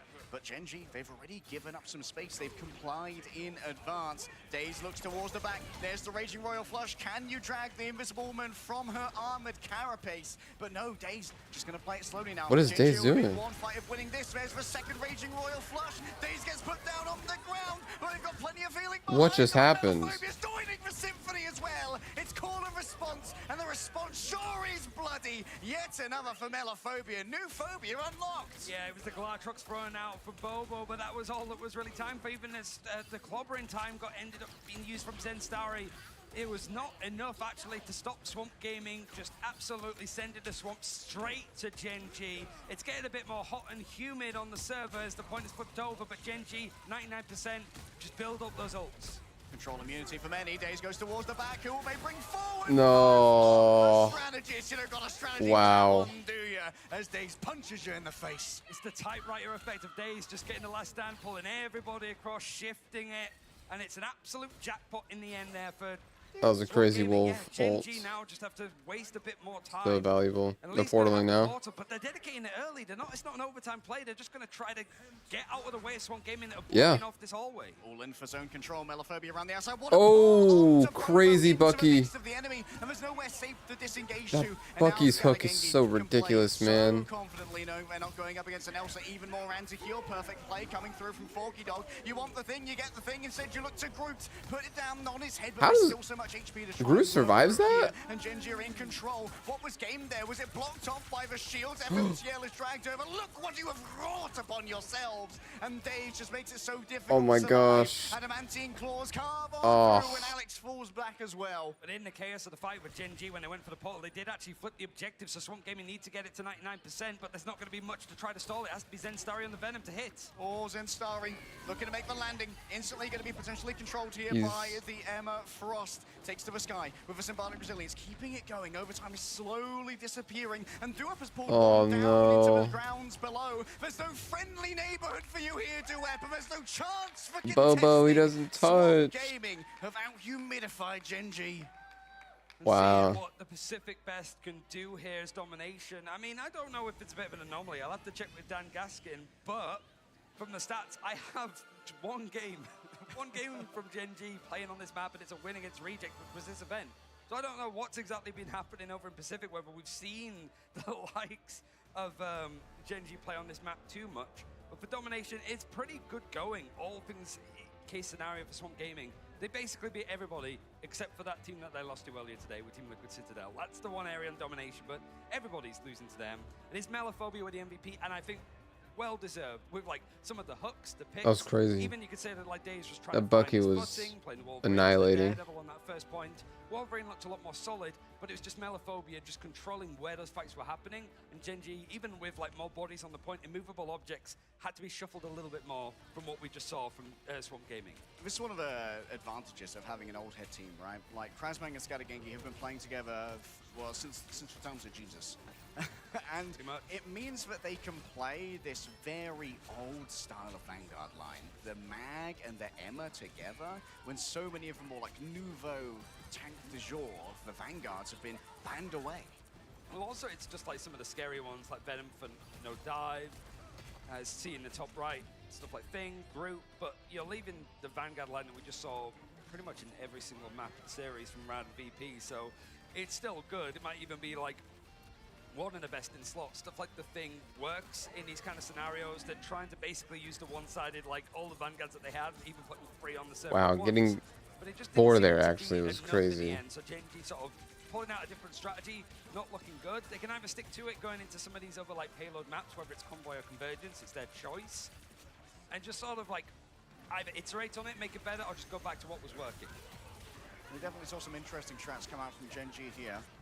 The question is if Swamp Gaming feel the need to over-adapt towards them when it would appear that their neutral gameplay with the old tried and tested has served them very well. Admittedly, the Thing and Groot are going to be particularly invaluable against the amount of displacement options the duelists are using on the side Damn. of Swamp Gaming, where they're playing That both Bucky's the Wolverine crazy. and the Barney. Melophobia. I want to look a little bit at what Gen.G 14 finals. potentially going to be picking up this Bro's event. It actually has just been farming. Central Park, which is like a map that we've seen a little bit of from Swamp, but not too much. It's only like 2 wins that they managed to get, and it is going to be Central Park actually.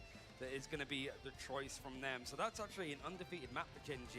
Bit of a last bastion in the end, but it means that potentially we go to like a convoy choice of Swamp Gaming if they do end up dropping the map. And I want to see like this be just a close series similar to the one that we just saw from Rad, because you do want to see a little bit more from the Asia region. It's not just a case of like China picking up a series or whatever.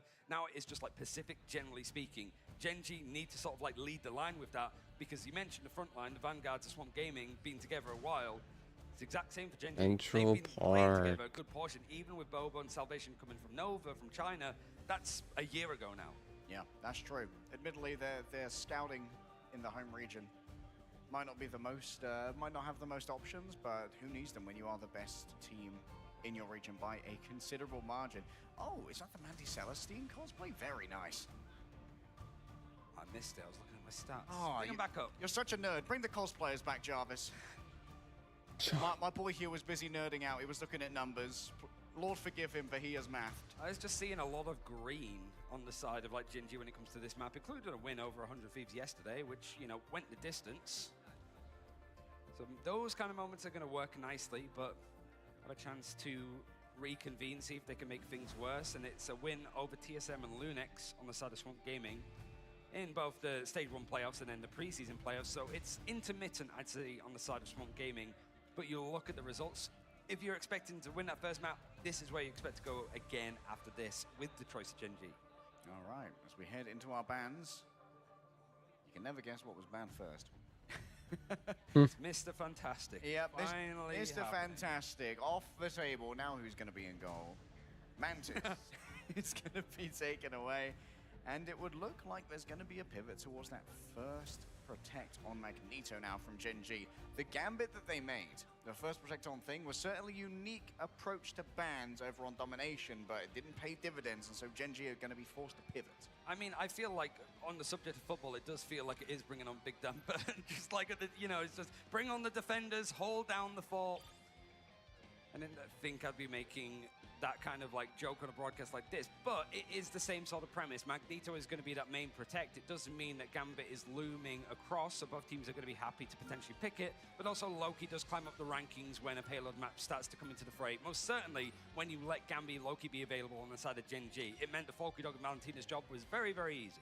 Yeah, for Swamp Gaming, they're one of the teams that is particularly adept when it comes to both the Loki and the Gambit, because, well, both Valentina and Forky Dog are fantastic at Gambit, and Valentina's got a nasty Lady Loki in her arsenal as well. I mean, we saw a little bit from Swamp Gaming against OUG yesterday, like just kind of happy to have these like drafts Adam bans. be identical, right? Yep. And I mean, that was the one thing, as I mentioned with like VP, of like they were very good when it was a mirrored ban, and obviously that was completely broken by Rad, who just sat and chilling waiting to see who their opponent is going to be at this rate. So it is going to be pretty much identical across the lines here. We're hearing some more lock-ins, which I can tell you one of them is going to be Gambit on the side of Swamp Gaming. They're going to be defending first. And I see the hover over Invis. You guys don't get to see it, but there's still a little bit more of a look of both teams now just taking out as many strategists instead of that Vanguard approach for Gen G. Question is, are we going to protect the Gambit here? Or are they going to go down the Virtus Pro? They're going potentially down the Virtus Pro route. They were hovering the Invis. Now they did this last time, though. Rocket. They've got 13 seconds. The thing is that nobody else could see this other than us, so they're only Definitely protect Gambit, right? You definitely protect Gambit, right? They definitely protect Gambit, right? Well, this is what Virtus Pro did on Spider Islands against Rad, allowing the Gambit to make it all the way through. It did not go well for Virtus Pro. It did not. That's the Gen G, what are we doing? Like, yeah, we're happy to actually just make this a one-sided invis. It might have even been like Gen G in some of these cases. Certainly like one of the Pacific regions. Oh, they do that. Just, like, we don't really care about it, and it's like fair. When you're at this stage, play to your strengths, but you know that there's no Loki either, so it doesn't mean that you're just going to have those ultimates to consistently fight with. But I want to see exactly what the composition is going to be from Gen G, whether we are going to see some triple strategists, 2-2-2. Right now, it's a bit more like Gen G. You've got some ideas. You've shown this map, and it's gone pretty well, but Swamp was certainly watching in the wings. You might have even scrimmed each other because you're on like different parts of the bracket to an extent. But yeah, it's a little bit nerve-wracking for Gen G, but this is where you sort of make the big bucks, to be fair. Yeah, it's time to put it all on the line here. Neither of these teams will be able to have a second chance. Survival in the mid-season. All right, Gen G. On the line, and the Americas are looking bloody powerful right now, Ryan. Not too much to our dismay, I don't think. But I think it's also the side of it is like for Swamp Gaming, I do want to see them put under some pressure. It was very easy win over OUG. It was very easy win for Team Liquid Citadel earlier on. So I want to see them just pushed a little bit more. And Gen G on this map, it's undefeated 6-0. This is the place to do it. Okay, question is Bobo cooking here with unlimited ammo? The ammo overload is going to be enhanced by Skittles to allow for higher rate of fire and a bottomless magazine. Might be also just an element of like Alex coming in as a substitute. He has had the experience of Team Heretics to sort of play in the sort of like main low. Wow, good pick on him. Goes down. This is a good opportunity to push in, but the dive has come in for a counter. Oh my gosh. Which means the Daze goes down too. Malaphobia must have just taken such a wide swing because Bobo nice. didn't even use the unlimited ammo to get that pick to open up. They could just go in with the Deliverance shotgun so quickly. Malaphobia is going to be portaling back here, and Gen G mercifully haven't got any progress on the point yet. Might not even be able to get a wow, what take him so long to fucking portal? So early. He's like, I know exactly what I need to do, and because the switch over to the things happening to Prezman, you're able to actually get those bodies in.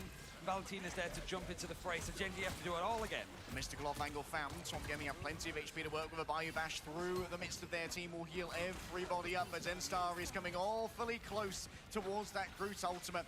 A strangling prison could try and tie a noose around Swamp Gaming's neck here, and with Daze down as well, you can be all the more aggressive as a group. Let's go, Gen G.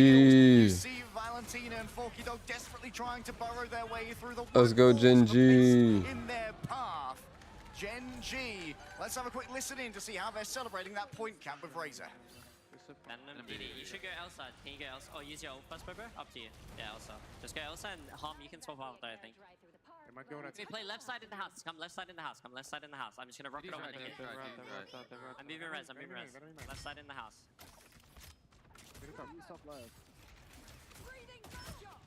Just push card, just move card. When they touch, I will use close gambit. They close gambit. They weren't happy yet though. I'm using the card, using the mount. Venom behind, Venom. Walk rocket. Walk rocket. We come in. Walk forward. Bow one. Nice ult. Alright, they're gonna gambit all down. Good, nice. You can almost make a mixtape, I suppose, with all of the mag. It'd make an amazing trance music, but this is also for Gen G. It's been an amazing run as that payload has started shifting across. So Zenstari with the Strangling Prison, Bobo just under a good amount of onslaught from this dive from Krasmang, but it's not quite worked for Swamp Gaming. They're pushed all the way back to the second checkpoint. Although we can't hear Skittles calling it, we'll certainly hear Skittles' mum in the crowd soon if we get yet another successful push here. FMCL already forcing Daze out of a position that they would like, and Krasmang's been discovered as well. That's going to complicate matters. Not going to be receiving Valentina's ultimate, and Daze has already had to run away. Being able to answer this, a last stand into the midst of Swamp Gaming, and Genji finally found my tempo.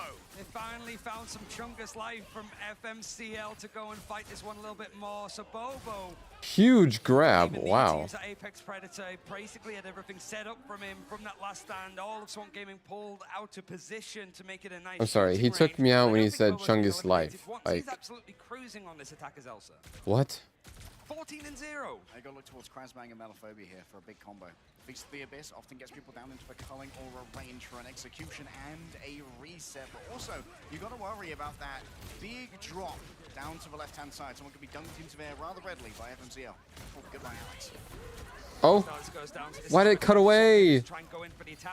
Oh my gosh. Break from the strategists that are going to come back as Swamp Gaming dedicate more. Yeah, and second that Meteor Ram is over, Bobo is under assault from the Devil being let out, and it seems one by one, Genji will fall inside the castle. Fighting in the end. Swamp Gaming still have a lot to work with, and it was one of the highlights from them over and Redemptive Challenge, just the ult economy. Being a little bit more reserved, not over-dedicating, and it's great there for a fight win, and you have so much like backed up now. Genji sort of losing the objective in a rough position, but having 4 minutes on the clock, they have plenty of chances and opportunities for this team to push all the way to the crazy end. fucking grab. And Starry tries to rescue themselves here with the Ironwood wall. Wall's broken down by the frenzied arrival of the Venom, and Zen Starry just taking so much damage. Bro, they want the Groot dead. Cosmic Yarn Amplifier and the Groot ultimate as well. Call in Scalagengi and Daze for their opponent. Nice. And I'm afraid it's not good news, Doctor. I mean, Duep, it just feels like every 13 eliminations that he has, everyone has been a final hit. He's been absolutely connecting with these shots from Magneto. It shows why he's so good in this meta. He's got some of the setup and even the damage boost coming in from Alex on the invis. And no wonder, he's just pushing, and Swamp have to respect the space that pretty much the king of the X-Men himself seems to be taking. Melaphobia does a good job buying all of that space. You can see the anti. Meg! There you go. Yeah, revived. Pretty good. A deep dive coming through from Krasmang and by Daze, but can they find the value here? Phoenix team up, allows for Krasmang to cleave through multiple players as they set up for yet another frenzied arrival. Visible boundary for Alex when that dive comes in. It might be just making Krasmang's life a little bit harder to actually go for those picks, but Daze on the flank taken out from FMCL. Now Krasmang has to carry a frenzied arrival and a Feast of the Abyss, having to deal with the shield in the back. Already has gotten rid of the invisible boundary, and so Swamp Gaming, they can just disengage. That's perfect, yeah. Feast of the Abyss forces out invisible boundary off of the objective itself, but it's still moving uncontested from Swamp. A big pull onto Oh no. The last stand. There goes for a second life. Regenerative healing factor has been popped now, and FMCL can be a lot more cowed into submission. Towards the back, Krasmang's aim is certainly being rewarded, but a quick float away. Invis, look at Skittles. Rocket Raccoon will keep them safe. Rocket, where are you going? Get closer to Invis. Oh my gosh. Dodging, ducking, weaving. The energy of the mother is flowing through him right now. And where can Krasmang go? The door's blocked off. Wow. It just felt like it was a trap set up perfectly from him. You've got the peel, amazing work from the super sub of Alex, but then everyone from Genji showed up. Duep has been sent down from Logan himself, but the rear back brings him straight back up. Unbelievable clutch. Scalagengi looking towards the back, needs to shut this one down. Here and now, FMCL just about survives by the skin of their teeth or by the hair of their beard. Bobo towards the back. Daze is noted. There goes the glass shot. Grabbed up a couple into the hole. No. But Bobo's been unable. Why didn't you let him fall off? Melaphobia with a perfect dodge. Duep has to hit the ground once again, and Bobo's found himself a brand new angle to try and play with. Daze hasn't found anything off the last stand. Tua grabbed in. The cleanse is solid. Valentina's quick on the sticks when it comes to a drawing of the cards, and it's a reshuffling of the fight. It's 3 minutes already burnt off from this defense of Swamp, and Alex has built up another invisible boundary, so Krasmang wants to try and bait it out, but here it's all on the point. It's all to fight for. Scalagengi isolated, taken in again. Krasmang goes around the back to use their biomass to try and hold this this in place. 1 minute, 1 meter. All that remains here is Bobo falling down to the charms of Forky Dog, but brought back straight away by Rocket Raccoon. Elsa. The walls are brought on out, and there are the Thorn Lashes to try and carve through them. Krasmang's down as well, floating away in a bubble. Duep had to stand alone with 44 seconds remaining. Gen.G have reset the fight. It's still scrappy, it's still going on. It's just been one long battle between these squads. No ultimates to rely on just yet, but Melophobia with an Apex Predator. He's setting the sights, he's finding FMCL, That's who's not just good. surviving consistently. The CC means nothing to him. Has to be done here and now because the Yarn Amplifiers here moving forward, grabbing one. They're going to call it back, but Days of Valentina already gone. Oh no. Taking down Alex as a majority of the heals, but Bobo smells the blood in the water. Bobo, come on. Sharks begin to circle, taken from Oh, midair like an let's ogre in go. their prime. Gen.G finished Woo. their run. And Swamp Gaming were just left a little bit sloppy, I think, on the first and second defense. It was all Gen.G, but 4 minutes spot on. It's 12 seconds that are left in the bank. So there's still signs of life in the end for Swamp Gaming, who have not lost on this map all year, but just haven't played it as much. As Yeah, the likes of that group Gen.G. blocked off the Venom from getting out. It was so And funny. It's now Zenstars Skittles that haven't been eliminated. That has continued on, but even then, it felt like maybe those like half a dozen eliminations that went against Gen.G were well after the second point. Duep, yeah, I was right. 10 final hits out of the 16 eliminations that he got, just constantly connecting with the left clicks and the right clicks. Someone get Cozy a lasso. We need it if we're going to interview Duep at some point during this run. But Swamp Gaming still in the lead, and they still have their attack to go. They got Gen.G all the way down to overtime. And Swamp Gaming, they've been playing remarkably against all of the controlling factors. Valentine's been so quick when it comes to those cleansing cards. Yeah, I mean, it's only that era before of just copying over the Doctor Strange ultimate on the first map of Domination. But that's one of the things, like, you forget the Swamp Gaming, still Green's playing on stage. You've got, like, a new setup. You obviously can change the sensitivity of who you're, like, connecting onto. That could easily be a setting that's, like, just missed when you're, like, setting up on stage. So it could be just those kind of small moments, teething issues as you get used to playing in this position. But you're already thrown up against, like, the Kings of Pacific. Come on, Gen.G. And this is one of their main castles. I told them for a full 4 minutes here. One of the controlling factors, the Barnet cooked by Melophobia, has been taken away to go back to the Elsa Bloodstone. Melophobia was an absolute beast in the preseason during the Elsa meta, one of the best in the world. Days is still wanting to not even go for the head-to-head with a Daredevil, who's very good on this section of the map to go for the flanks, use the sort of little bit of high-end terrain to rain havoc on the backline of Gen.G. Certainly when it's a bit more intermittent with Alex coming in instead of Salvation, means that there might be some gaps to exploit. If it isn't for FMCL, just keeping it in check. Deja's been doing a good job here of being threatening on the Wolverine, making it untenable for the Magneto to move into this zone and control it. Days falling low has already lost out of the regenerative healing factor, and it would seem that FMCL has been rescued from the Feral Leap. Still Melophobia. He needs to... Oh. Monster Piercer accuracy is absolutely disgusting, rancid stuff. But a Bira back means that FMCL should be back in fray, but everybody else from Gen.G is forced A little bit. A third has been captured at the very least. Just a little bit. Just a tiny bit. But yes, I am. Yeah, but Krasmang really sealing away this team. Gen.G needs to try and There's no particular reason. It's having just... used their defensive bubble here. They are going to allow Valentina the time to build up. It's so very close, but the Yarn Amplify is going to be used first. You're not going to combine them. That might be able to just actually bank up the Gambit ultimate, not even need it for this first point as Duet goes down, and it has to be the Yarn Amplify traded on the other Damn, they side. just blazed right through that. Victims doesn't want to see Oh. this one finished already. Invisible boundaries brought on up. 2 players are stunned by the clobbering time, but there's plenty of extras off the side. Melophobia. That is Unbelievable stuff on the tough. back of the Apex Predator, and ain't no one Yeah. touching this point. It's another portal that's going to arrive for Gen.G. It was just right at the end, pulled immediately off the point, means that nobody else from Gen.G is going to be able to try and contest this in the end.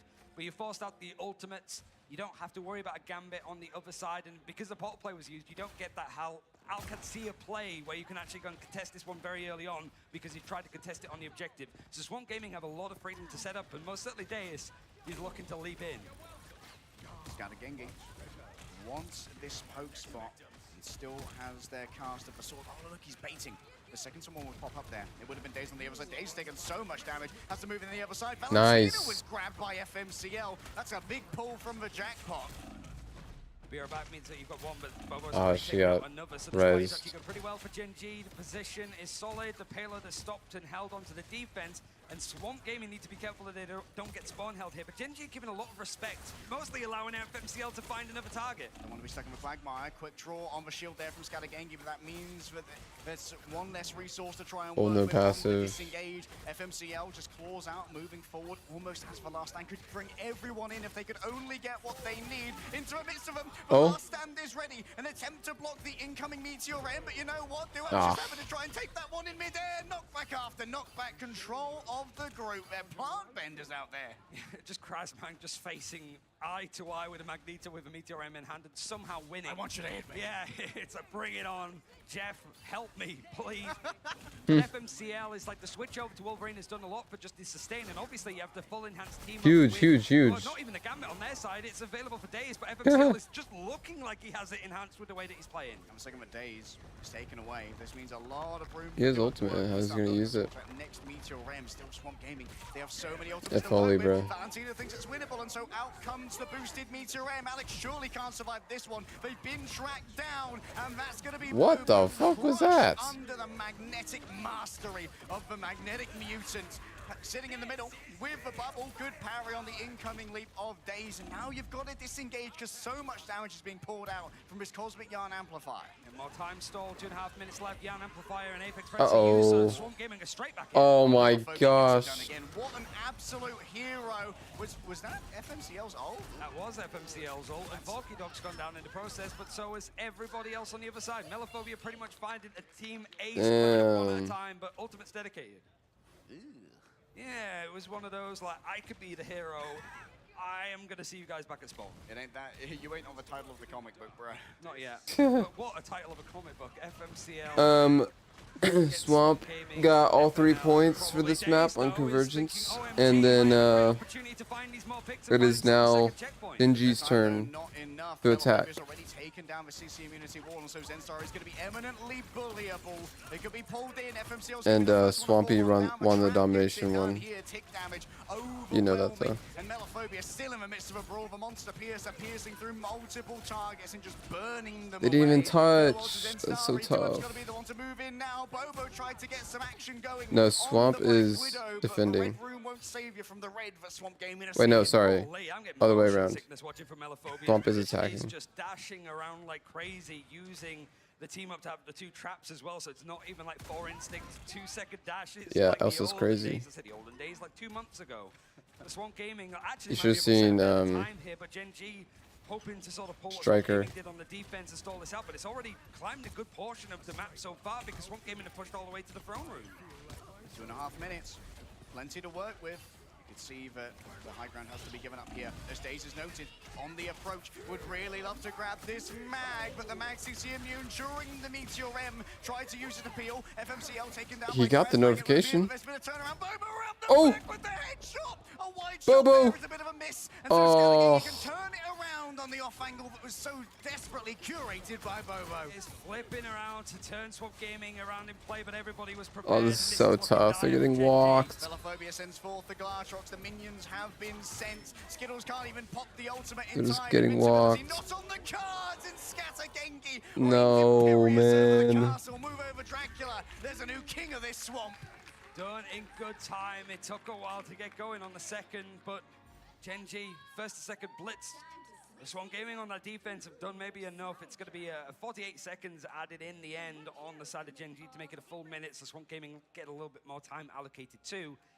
Also means that Gen G have a chance to push this first. And we have seen some like crazy overtime pushes, but that requires you to get this objective. And Swamp Gaming, they might be a little bit like loose, a little bit clunky in some of these positions, but they're very like disciplined. It just feels very like reserved. So many teams tend to overplay, they over-communicate, they talk really fast, it's a little bit more chaotic. Swamp Gaming, I feel, are just like in their element. Just very relaxed, like a lizard under a UV bulb. It's just... I was about to say. Just chilling out. I've just been sitting here, bro. Yeah. I think the Krasmag saw over to the Groot as well instead of the Venom has been... Are you talking about one of the players? Swamp Gaming quickly realized the dive wasn't working. Too easily rebuffed by the choice of a one-sided invisible woman. And instead of just playing a lot more front to back, because hey, they have a Gambit. I think Melophobia is looking fantastic so far as well. Like the amount of damage that they're outputting and days like the Wolverine. It's not about doing a lot of damage, it's not about getting a lot of and this is Genji's first first match today, so chaos into Gen G, and that has been consistent. Gen G, it certainly felt on that defense, certainly as we got to that second checkpoint, that they were just uncomfortable everywhere they stood on the map. All right, last time this happened, Swamp Gaming Oh, I lost see. Melophobia early to some greedy positions. yeah, definitely because of This traveling. time, being on the Elsa has a lot more disengagement options. They are in Los Angeles, or as British people call it, Los Angeles. Oh, Again, he's able to at least escape. what happened? FMCL and Swamp Gaming aren't losing half of their team in the first 20 seconds. I knew we shouldn't have played catch with all that butter before we started. You'd never missed Feral Leap there from Dave. Do not tell me Invis. Out resources to make sure No, we they don't. can't get too much How in the way of fuck? Control. But now we're looking towards FMCL to try and turn this one around. Krasmax already had to use their bubble. No, because Invis is on their team, on Gen G. Now this is a very imperiled front line, relying mostly on their back line to keep them sustained in this final fight. Overtime is clocking in, and nobody from Swamp Gaming has been eliminated. Gen G haven't had anybody go down yet, which means Ultimates are building at pace, and Oh no. goes low, but he's holding on with They need to get rid of Melophobia. He's too good. Melophobia's taking it on down. Krasmag instantly gets resurrected. He's actually going to be able to move in from behind FMCL and Gen G here. A surprise from the back could be the last thing that Gen G wants. But Dave's already been taken down. They found Valentina as well. A perfect bubble from Scattergenki at just the right moment as they get kidnapped away by the reformation of the castle. Already 2 ticks gained here from Gen G. Moving forth, Valentina heads on high. Melophobia almost already has the Glartrox, and we saw how many it took off of the point last time. If you play inside the invisible boundary, know that Melophobia lies. Come on, Gen G, at least just get point. Gen G are building up towards the remainder of their ultimates. Valentina sends them all forward. They're going to be caught by the double CC. Oh no. There's so much control, and FMCL feels like he's the one who's in it. I mean, yes. Ratatoska is unleashed. Gen G says, stand still for a second. We have some work to do, but overtime is going to consistently truck along, and you can see half that wick is burning. None of it's going to come back. So Swamp Gaming looking to pull people off, and that means Jeff the Land Shark gets to say hello. Huh?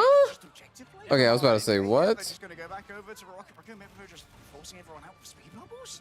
Get in there, but the wick, look how low the wick is. What happened, Gen G? I guess they just couldn't stay on it for too long, or it's just going down over time anyway. They need to stay on the point no matter Yeah, what. it just goes over time. It goes down. Huge.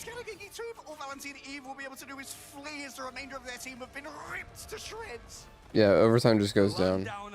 No matter how many people we got. No, no. They might have felt that they had this in the bag, but this push has made it to the end of the map in I plenty of guess- occasions, but has it happened at an international event like this? I'm so confused how the overtime timer works. So it's still. There is an opportunity here, but Swamp Gaming have so many resources to work with. Meter M will be the first to move on in, up against the Cosmic Yarn Amplifier. They want Skittles real bad, but instead they're going to set off the Ironwood Wall. A dodge away from the Rocket Raccoon, and Scattergenki is overextended. No, he went for the BRB. Uh-oh. Bobo just got diffed. And stands solid as an oak before Ratatoska. FMCL back and forth, claw Oh. after claw after claw. 3 players dragged into the No, wait. Skittles was. and Swamp Gaming hold on second. Yeah, I just. I was under the impression that it just goes down to the very end when you're off of it. I guess it only happens when the opponent is on it or claims it. Done and dusted just yet. Whew. But for Swamp Gaming, it's whether this defense is going to be. Bro, I good enough swear. in the end. It was a fast point A take on their attack. Skittles was on it. Gen G did buy a lot of space on that second point, and I imagine at that point, if we do get there again, if we are making some sort of return trips back and forward to the Dracula Castle, it might just be that case of like Gen G would do that in overtime. Let's think about how Swamp Gaming took first on our first run around. It was all about bisecting the team. They forced Alex and Skittles into those backed rooms and then walled them off with the Groot. The question is, are Gen G going to identify that and modulate their positioning to not be vulnerable to such a play? The one small update, though, is that FMCL was on the Daredevil. They didn't have the same sustain, right? Daredevil can only do so much, and Daredevil can still do quite a lot. He just deflects everything. But FMCL on Wolverine just seems to be very lore-accurate Logan. Of just, yeah, I don't go down. Even as much as I want to go down, I still somehow find myself taking these fights. I don't see All right, Gen G Gen G. got a jump pack here, which could be problematic if they do get grabbed. But of course, setting up that Ironwood Wall in a more obfuscated position will grant them limited CC immunity. Anything changing up? They're on Jeff? Sending everybody out Oh, similar just to for a last time bubble. with the Jeff, but otherwise it's the same for Swamp Gaming. Composition not changing up too much. No cheese. There's only 2.5 minutes on the clock to try. Oh, huge grab. To get stunned out first. And the mid-air kill. Knocked out of place for a second, but it gives Gen G some chance to maybe contest the high ground. At least FMCL is looking to. Oh, that's a big grab onto Duet. That's nice not serve as well good. there from Daze, but it seems like they managed to slip the clutches of Swamp No. Gaming. Genki might have overextended to try and follow up on this one, but eventually Duet gets hunted Getting on down. revived. Bobo's gone too now. Bobo's For gone. Resurrection, having Holy reused shit, FMCL, dude. needs They're to just find some walking. value in the back line, but Swamp Gaming are just all over this point. Bobo's going to come in with the Doctor Strange, so it's about everybody else from Gen G stalling to make sure it works better than last time. Portal opened. Could be in isolation. You could see that it momentarily grabbed out the Wolverine, and Zenstar is going to find themselves a path back onto this point as well. Alex almost up there to the invisible boundary, but Bobo's been taken out, and Alex won't be able to build it this time around. Swamp Gaming are barely having to use anything to take this point, and that's perfect considering they need to make it all the way through second. That's so yeah, but that's tough. the thing. Sorry, there's the thing. Zenstar comes in to try and fight that one a little bit more, but can only do so much. But still, time stalled out. It is going to be Swamp Gaming taking this first checkpoint and pushing on, but just a minute left, and Gen G now seeing if they can just get everybody off that objective before it goes to the end. They have to worry about Valentina, though, has got the one-sided Gambit ult. Gen G here, they want to just take 2 fights. They want to try and force out early. Valentina is not playing Elsa right now. Didn't go to the second point. Are they showing? Valentina's getting mighty close. Are they showing her She is cam? putting in so much pressure. Already, Ratatoshka's been camped away. Oh, big block. Oh, Zenstar so quick on the draw with the wall. That's disastrous. Melophobia doesn't want to go inside this time, apparently, as the walls was just stopped in, and Yan Amplifier now going to come through, as it is going to be the Royal Flush used. FMCL going down, just shy of having that last stand, but beer back means that they're straight back into the fray. That's actually not a bad idea, getting behind the point. Caught out here by the trap, but Krasmag's falling low. Great bubble usage and straight up into the sky. And there's a really Groot's safe above. resurrection here. Krasmag has managed to grab multiple people. Bobo's not inside of the invisible boundary. They managed to get him There you just go. in time. Scalagan is trying to hunt someone down with the meteor end, but can't find a target. Will instead settle for Duet, and Gen G will lose control of Ratatoskia soon. But it's 10 seconds left, so you've given yourself another fight. Even if Gen G start to go down here, they're not dedicating anything more. They've got every ultimate other than the strategist, so this is just stalling because overtime is about to hit. Huge. And they have 100 meters Huge. to stop this one completely. They just need one more fight. Gen G have 4 ultimates to work with. Swamp Gaming have 1. This is all about economy. If you want a hero to bring Americas one step closer. No, don't feed, don't feed, don't feed. Oh, he's already made a move. He's got no one. Oh, He's got. on the last stand, and Scalagenki's already down. Now Gen G Groot, are moving kill Groot. forward. The Vanguard is starting to dissipate before the Valentine Yes. has been crushed. So do the Oh my remains of gosh. Swamp Gaming. Gen G rise up once again on Central Park and carve through with claws of Eastern Fury. Let's Brings us to go. a 1-all scoreline as Pacific strikes back on their home ground. Means that it has to be convoy of choice for Swamp to try to get this best of 5 over the line. But it shows It is in these big 1-1. moments that Swamp Holy. can let it slip out of their fingers, out of their claws, and find themselves in positions like this. What a smart maneuver to rotate around towards Ratatoska while it was still in the underground. That was where you were going to be safest from the Wolverine kidnaps because he can't take Kevin, I don't multiple switch up. I just get It's a confused. Skittles MVP as well on the rocket. Like, they were happy to go for the one-sided invis instead of going for Yeah, the that- Gambit. If it's comfort, it works. That kill on Skittles Valentino is kind of incredible on big. the rocket, and it's one of those elements that certainly Swamp needs Elsa to lock ult out. is huge It's one of too. the few Or not times we've Elsa, seen him play on Emma. stage, but this series, I it confuse feels those like two it as can go well. the distance. I want to see Swamp push to see what they can do in these moments, but I also want to see Gen G show what Pacific is made for now that they've made that trip across the Pacific. Now I'm wondering, like, what happened that we had the invis one-sided? It got so much value. I guess it came down to the Wolverine versus Wolverine being able to hit those force physics for peeling. I mean, also just a head-to-head, but there is a desk ready to break down some of the stuff that's happened in these first 2 maps. So guys, what is going on? What is going on? We are having just the best games at...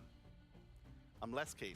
We are having the best games coming out right now. Swamp have an incredible start. We were a little worried. You guys were talking in the break about just how much domination has been, the potential, like, the pain points for Swamp Gaming in the past, but they absolutely cruised it here. I mean, can we just talk about that epic comeback? They had a minute and a half over Gen G, and for them to be able to pull off what seemed like impossible. Swamp Gaming was clicking on all cylinders, quite literally put mud all over the ground, and they just sliced right through it. It got on four-wheel drive and pushed through. I mean, Gen G, this is why they're such an interesting team and fascinating to watch.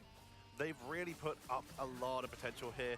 America Man, hi, welcome back, by the way. Hey, how's it going, loser? What's up? That was a good one. I point out that two of my teams Good are grab. still going and still in the tournament, just like yours. So loser is a bit strong.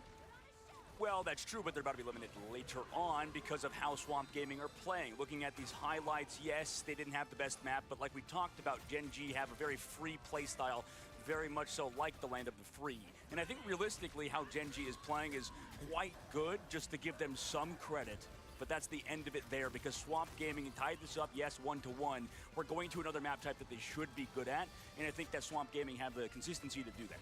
It felt like to me, listen, what does Swamp like to say all the time? We're family, we're all together as one. All I know is if you look at final hits, there was only one all-together family in that department. I mean, Gen G, they shared the load across the board, and they did answer the call of what a lot they couldn't do yesterday, even in the loss against 100 Thieves that they had in that one map of Museum of Contemplation. Like, Bobo not being able to get those ultimates, check, right? Duep getting that mag back, check. I think the ban phase was important on this one. Cool. The one-sided thing catcher wasn't the plan. You don't take the ball away from Tom Brady. No, you give mag to Duep.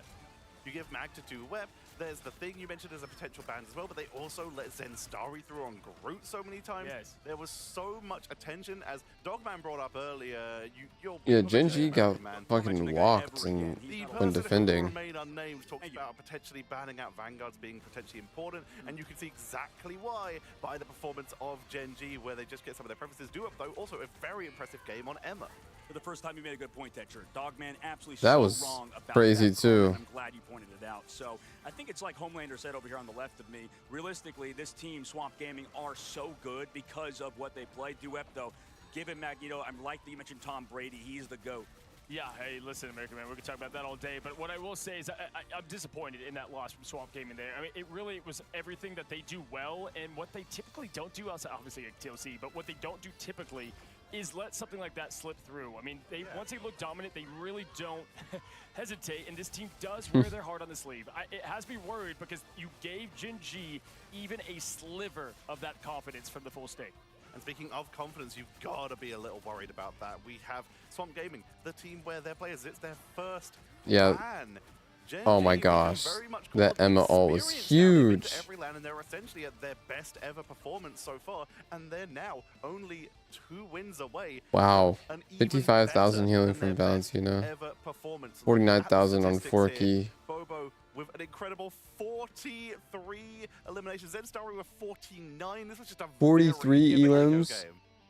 You're noticing one major thing. Bobo had 13 KOs on it, 13 casualties. So that you have to bear that in mind. Obviously, we're stat watching, and I'm watching how bad Bobo played in terms of that win. Cozy, by the way, Homelander. My apologies. I forgot he's not here. Got to ask what's going on. I've got a little bit of a present for you. I know Oh, that God. behind the scenes, well, you're Homelander, let's be honest. I mean, I see how you dress, I see your hair and how blonde it is, and I figured this is for you. This is a present for you. I know that you've lost the way of America. And what are you trying to do here? I'm stronger, I'm smarter, I'm better. Do you understand that? Do you understand that? And on top of that, you guys are the real heroes. You guys, listen, Bobo comes up to me in the hotel yesterday. He's like, hey, come over here, Cozy. And then he's on live stream with like half of China. Can't wait to talk. So excited. Why are you wait, and hold listen, on. he calls me Homelander. They said they all call you Homelander. Listen, this is Marvel, dang it. I'm not having the milk. You're having the milk. That's having the damn milk, Cozy. Oh no. Oh no. Somebody, okay. This is. I'm upset. Okay. I need that ult. He's lactose intolerant, by the way. Yeah, God. Help me. You're welcome for that one. Anyways, back to the main show. Swamp Gaming, because of that. Man, that's tough to make speechless, and damn it, you just did it there. Listen, hey, all I could say is not a lot. Lock in, man. Lock in. All right. Going to Spider Islands. We're going to Convoy. Cozy, what do you think about that? Oh, man, what do you think about that?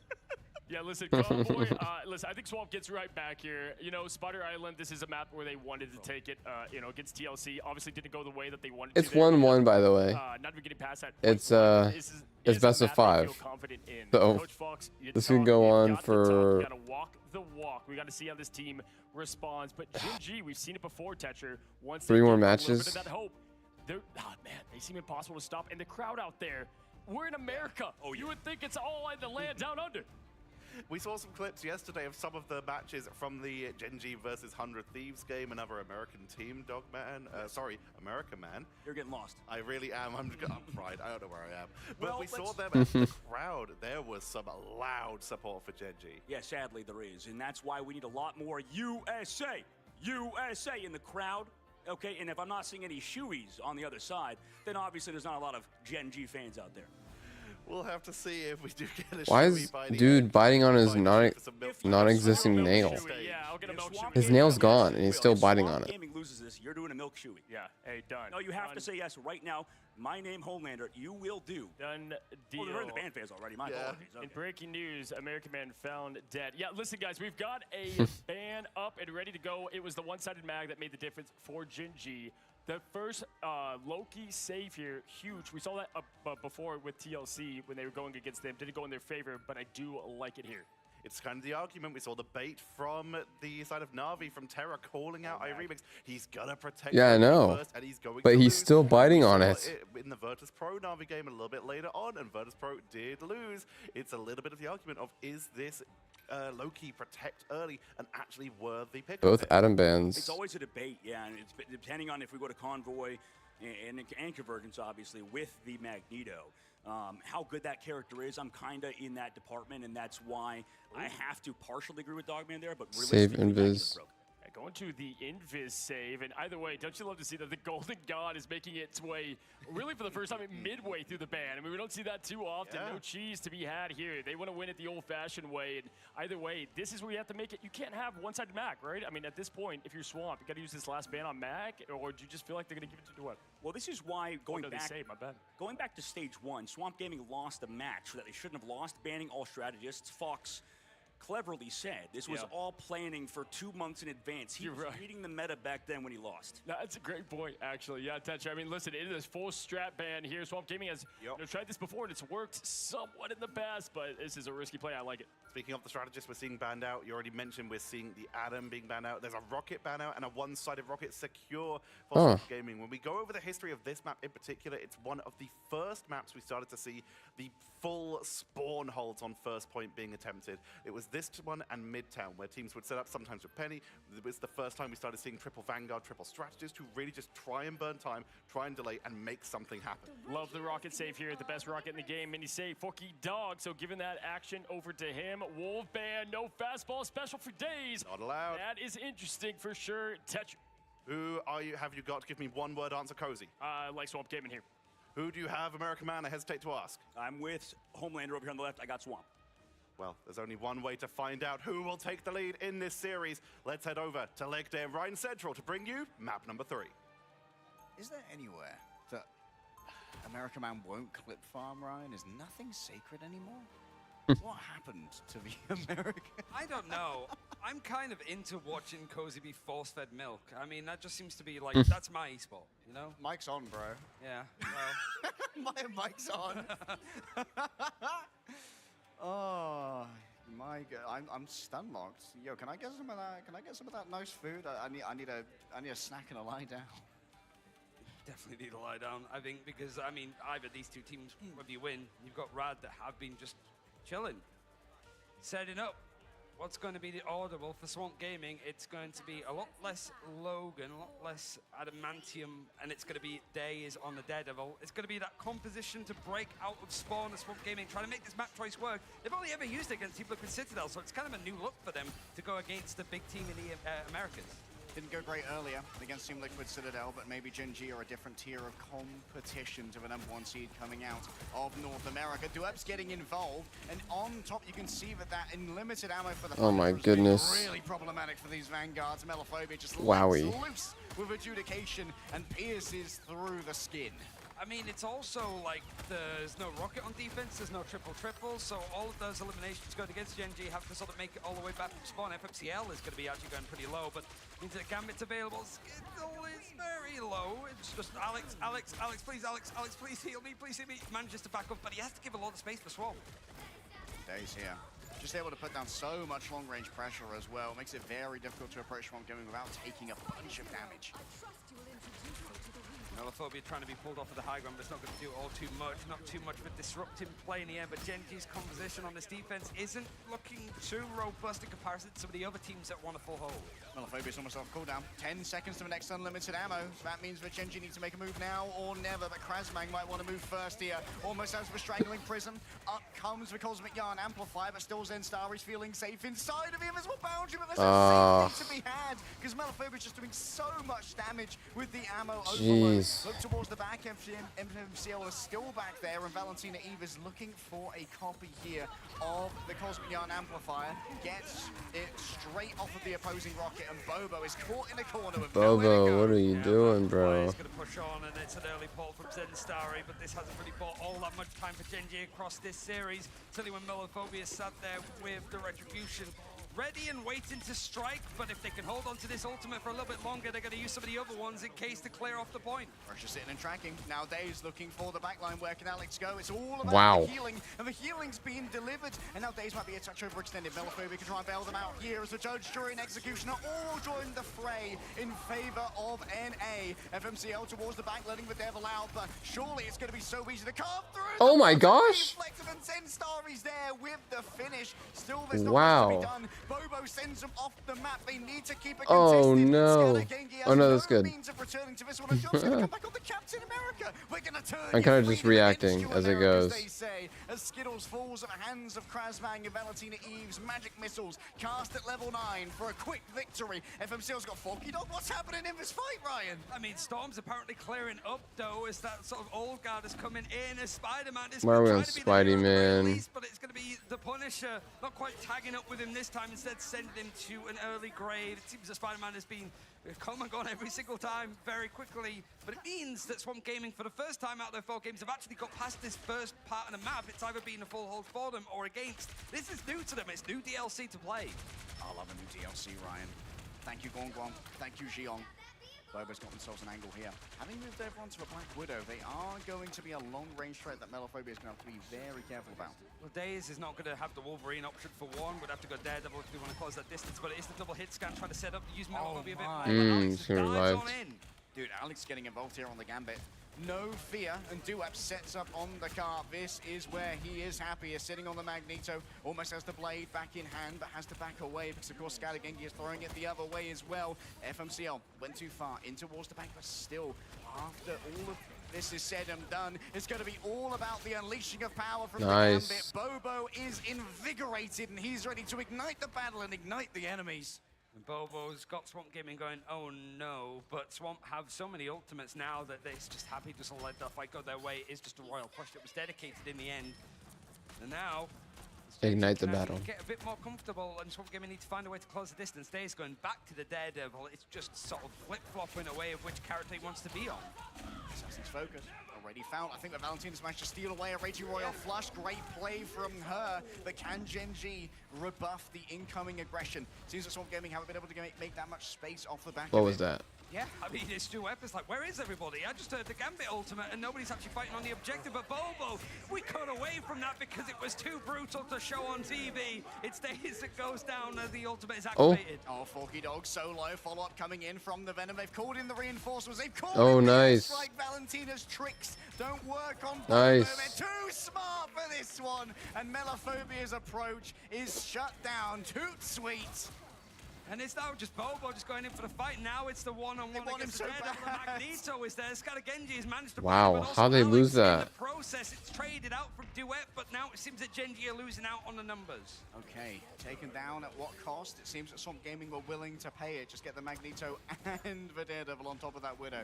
Yeah, Zenstar just trying to touch on to the point. I mean, Gen G, they've watched it up as probably like, just throw these Vanguards on the point, keep stalling it, keep forcing out fights, just basically make this a battle of attrition and Gen.G have all day. It was all night for them with the time zone difference, but they won't matter all too much. Melophobia has the Apex Predator. It's the only thing that Swamp have in hand. And sorry, can't get away. Pulled back in by the Yanzi Street Charge. The purple's there as well. Vulnerability breaks through symbiotic bonds. And Melophobia set up. They see the landing strip for the Glatrox. The airfield is prepared. All they need to do is make the landing to bring Swamp Gaming home. On that track, or the trap.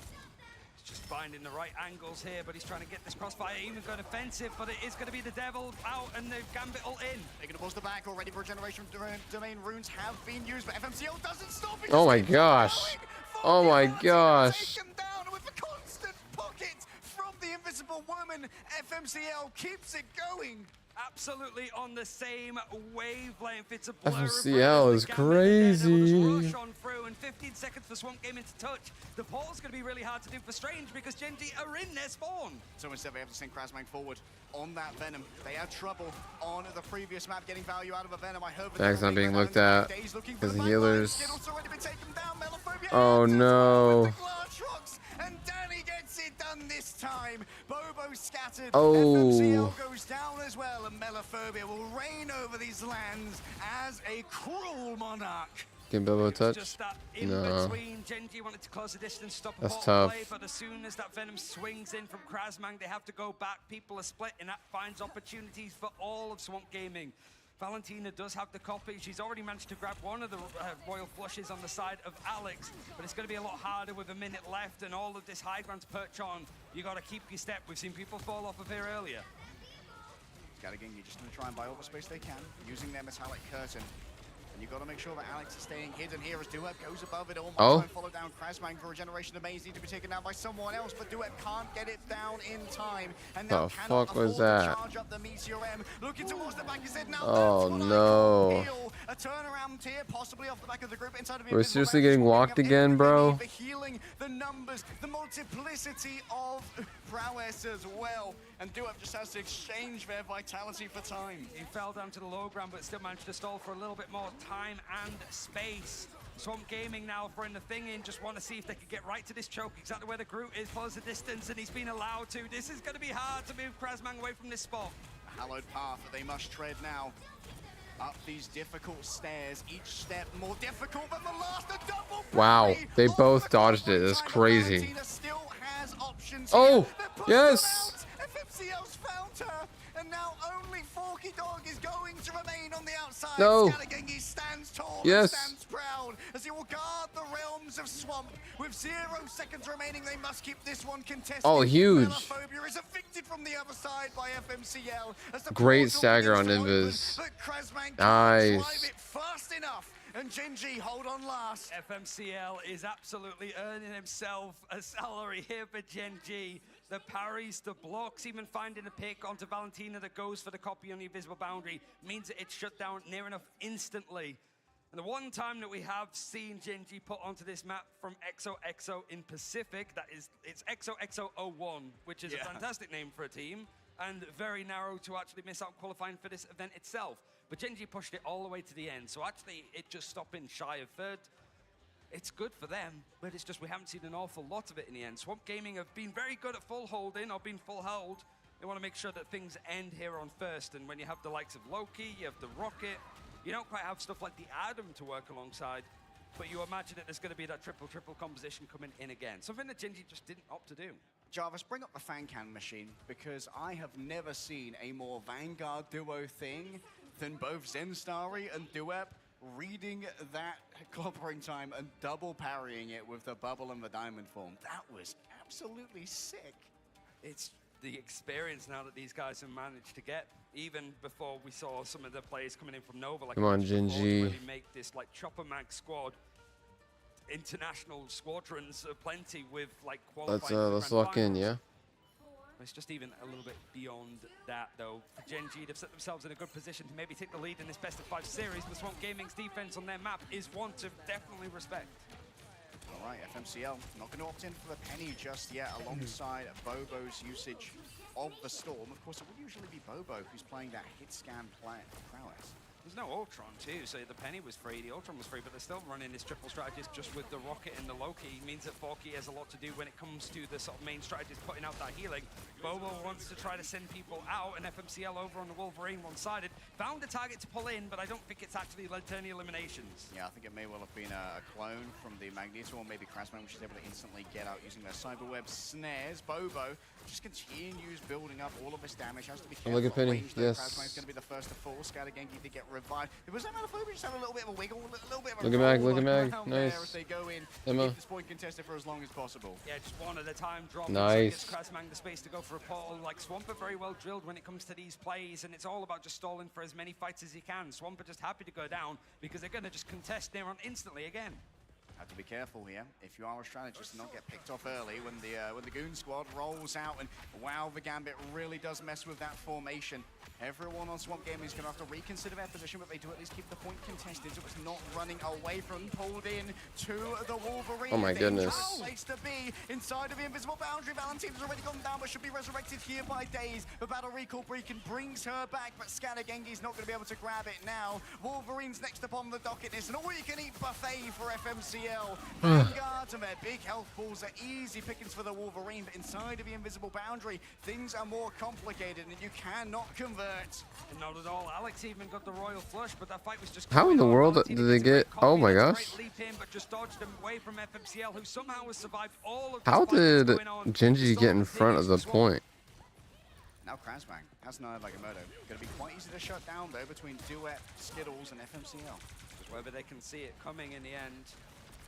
There's another invisible boundary built up from Forky, so Swampert happy to go for this. Melophobia grabbed on in, and towards the back, the Omega Hurricane is going to be unleashed. Valentina's already swapped over. Melophobia grabs two! Bruh. Skittles hiding in the same location, but I'm afraid you're going to need more than cuddles with your co-strategist to avoid No the incoming way. wrath of Melophobia. It was Bobo.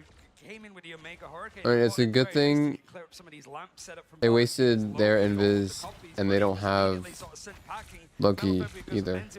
With a Meteor M, but it's on the back line that now is time to pull out the Royal Flush.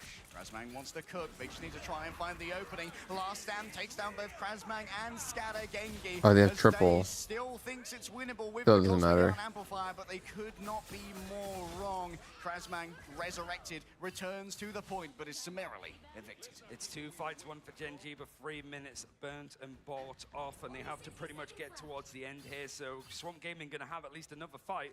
Maybe even having another portal. Daze is switching away from the triple setup to more of a 2-2-2. Might just leap into the fray and take this fight, but it means that ultimates are missing. You have to look at the Vanguards for Genji to be the difference makers. Bobo's taking this opportunity as well to swap over in their own right towards the Elsa.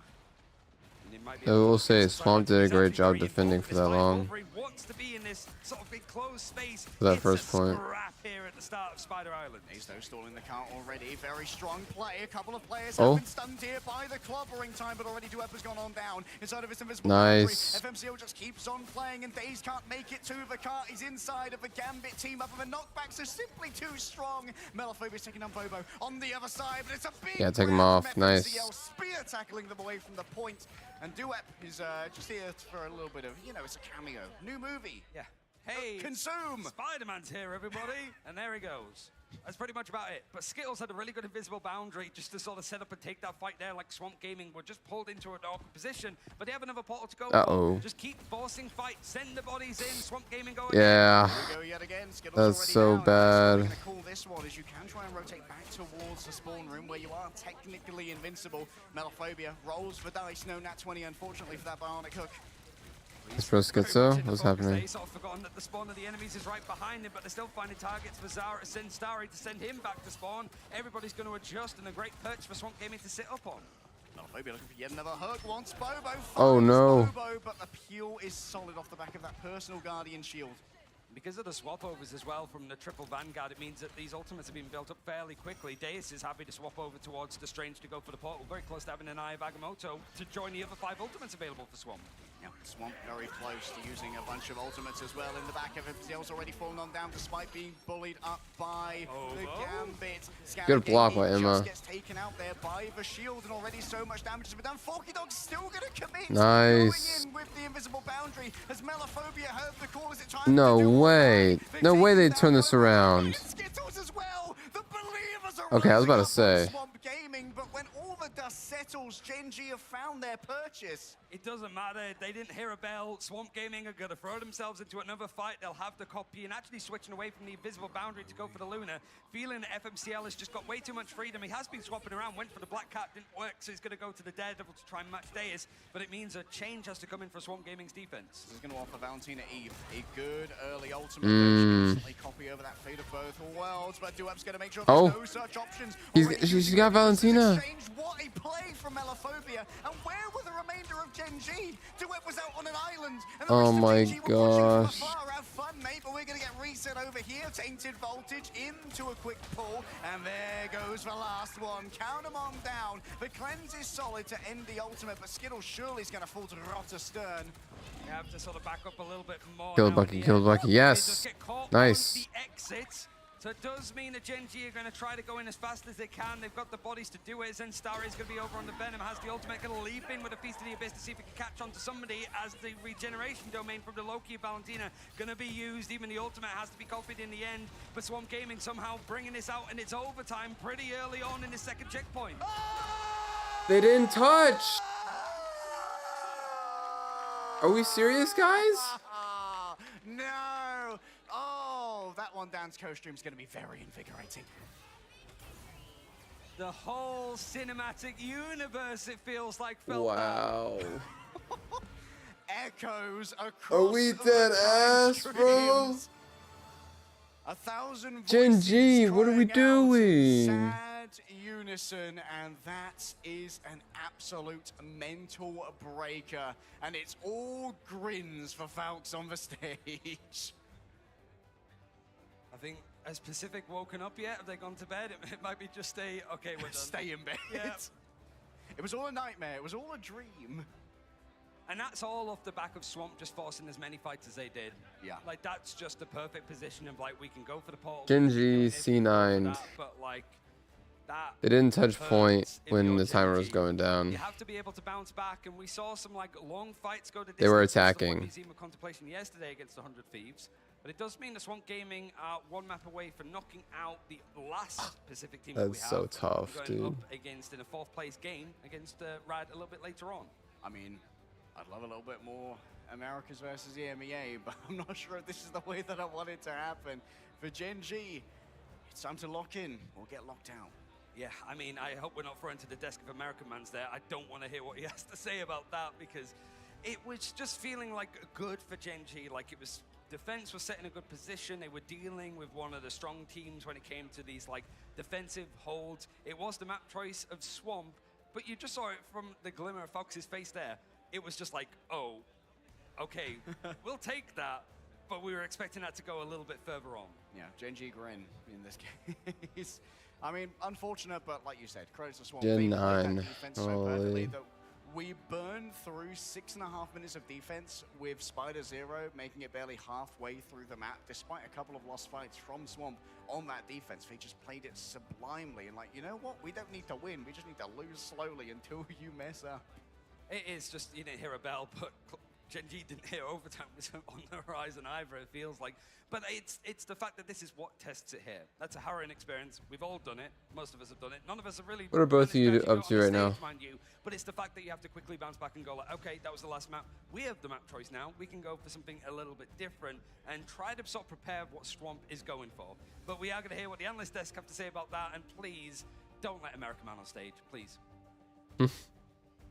Well, thank God American Man is gone. It is me, I know you're Cozy, watching me, joined but like, what are with you Dumpin' doing? and Hey, listen, all I have to say is it's nice to see America get right back Eating? on that Okay. track as we see Swamp Gaming kind of take care of business. It's always tough to see the old the C9, the Gen G happen there at the end. But either way, Swamp Gaming, how did you feel like they played? I feel you're getting some maybe quotes from American Man with there saying that it's now the Gen G if they don't touch in the cart. But I felt like yeah, Swamp Gaming played a phenomenal map, and it really is through a lot of this Vanguard play, the front line, but it's everybody right now. I mean, this I team see. is such a cohesive unit, and you know, I thought that Zen Story back when they were playing on group with a little bit more was phenomenal, but now today you do have Swamp Gaming's front line popping the hell off. Well, and Daze was able to come Holy back a little shit, bit, right? dude. I don't think we saw the best of it in That Daredevil was awesome, and then the one right after. Memphis Spider Island. Either way, I mean, Bobo looks so clean out there. A lot of the pieces are there, kind of like Swamp Gaming kind of giving up that last one as well. But for me, it's really that if they were going to, if Gen G wants to win this thing, it felt like they had to get that map from them. Now they got to be perfect to finish off this BO5. Gonna be a lot tougher when you are ice skating uphill, as Blade likes to say, Dogman. Absolutely, yeah. And I think that the thing is as well that you mentioned about Bobo being so good is that, I mean, even though they did lose that round or that map, it does feel like Bobo is, I mean, well, no, he is. Statistically, he's the most successful Chinese player of all time so far in this game. By a lot. By a lot, yes, because of what Tetris said. I mean, he's played on Nova, he did well in mid-season, and yeah, he's just such a talented player and really good. It's a shame that, you know, I think some of the other players couldn't make it, but he's really good. Can I say this? I feel like if Swamp Gaming somehow won this whole damn thing, I think Melophobia might be regarded as the new Thanos. Like, it doesn't matter their role or Real. This man He's really good as He's DPS. been absolutely dominant basically every single game we've had. Even the ones that Swamp have lost, he's been a shining beacon to try and bring them back into these series, and was instrumental. Convoy to Swamp now Midtown. heading to match point, which we have just found out is going to be Midtown on Convoy for our next map. I got some Bro, get thoughts rid on of this. Penny. I feel like Get the. when we saw that last map and what we've Get her seen out of there. I know they don't want to go back to domination, and I get that, but based on what we've seen out of Swamp behind the scenes in stage 1, they're not the best on domination, at least just versus Team Liquid Citadel. So that is something to take into account, but Team Liquid Citadel are closer, I would say, to getting that trophy than Swamp Gaming just because of the fact they've been dominant throughout the tournament. So here's the thing. Obviously, Midtown, really front-to-back map, right? We've got a ton of front-to-back going on it. If you look at the team, Bro, still gnawing on his thumb, bro. have a pretty solid front-to-back comp. I'm It's curious what gone. happens here, 'cause Dave It's and the gone, Wolves brother. Really work out for them last time. Oh my Groot, God. They want to go that route, you know. I'm sorry, Obviously, that with the stuff entire is play to just be had, like. the ban phase could be ever so important. It's a pet peeve of mine. But I like this map pick People up biting on their against nails. Swamp Gaming. Seen a lot of it, and this might be the one. I'm literally going to mirror what I said during the last draft. This is the second map where we started to see these big spawn holds. We started to see the pennies. We started to see the triple strategist, triple vanguard. A This bad is one. where you can The really bad try and habit. shut down momentum of any team.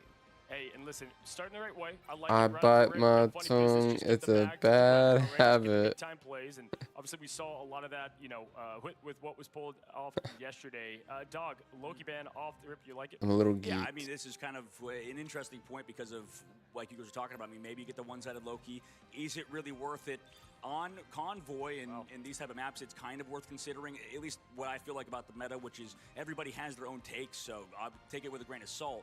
It does feel like Loki is almost as good as Magneto, I would say. I'm surprised it's not painful because he's probably going below the line. That have an amazing Loki player, someone like Valentina having access to Loki. What does it do? Hey, if you have an amazing mag on the other side, it's a quick way to shut down that Meteor Imp and you have all the other greatness that comes Bobo from it. side eye. We've talked so much about, hey, what's the optimal pick here? What's the best pick here? But sometimes you just can't Bro, beat that- a player on your that team dude who's looks goated on a singular tired. hero and making sure that they absolutely get it so Yeah, they can get some control through.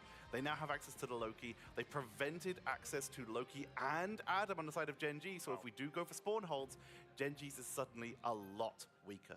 This is a sexy draft right now from Swamp, in my opinion. I mean, if you look at what Gen G's trying to do, listen, I like the Gambit. It might be one-sided unless they choose Oh, my to lights save are dead. here, Great. which, you know, might be the play. Either way, you know, one-sided mag also is going to shut down a lot of the 3-3 or any of the Vanguard business you want to do. We saw Melophobia pulling off some One-sided Adam and Loki. One-sided Adam, though. Hello, special Marvel Zombies. Crazy. Right through the halls. I'm digging it.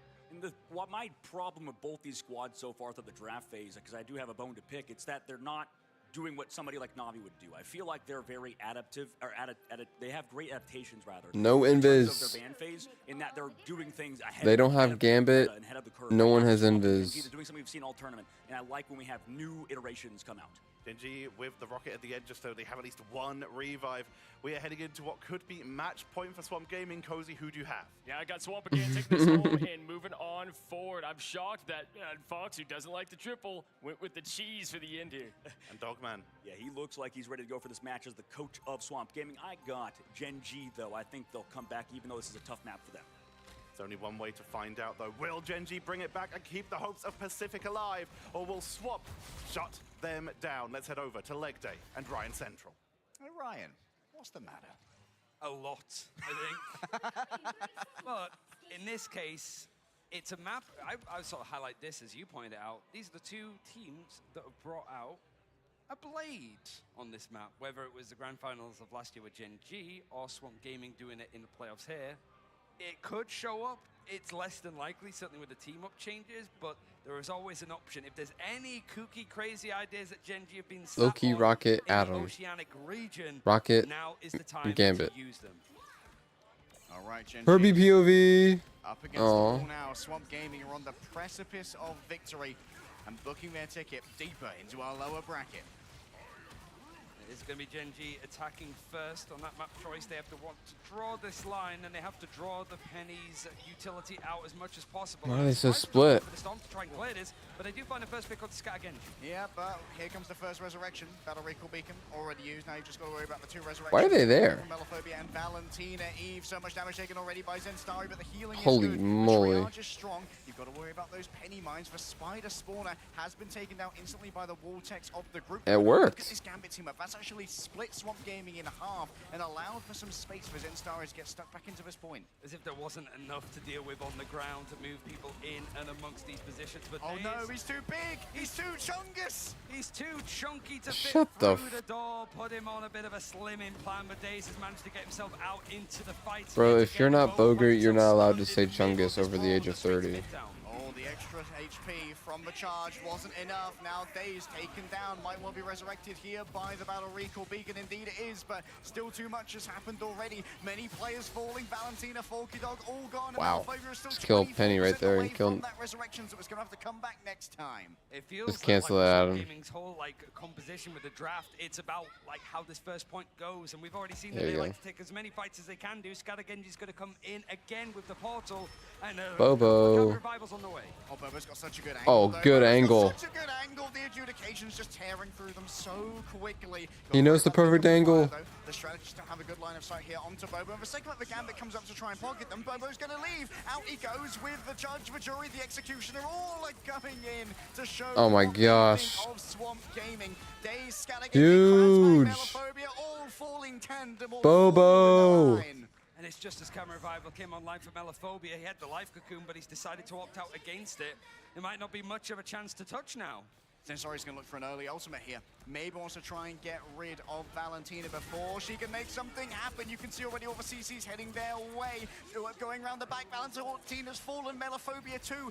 Finally, Gen G have actually managed to win the initiative fight. Let's go. Miss as well, right? Because Melophobia Full gets sent 4 down again. minutes. Life Cocoon and Good Valentina stagger. was at 98% to go for the copy. So no Good Camera stagger. Revivals get used in the end. At least they have the strategist ultimates, but that whole strategy playing around the one-sided Adam.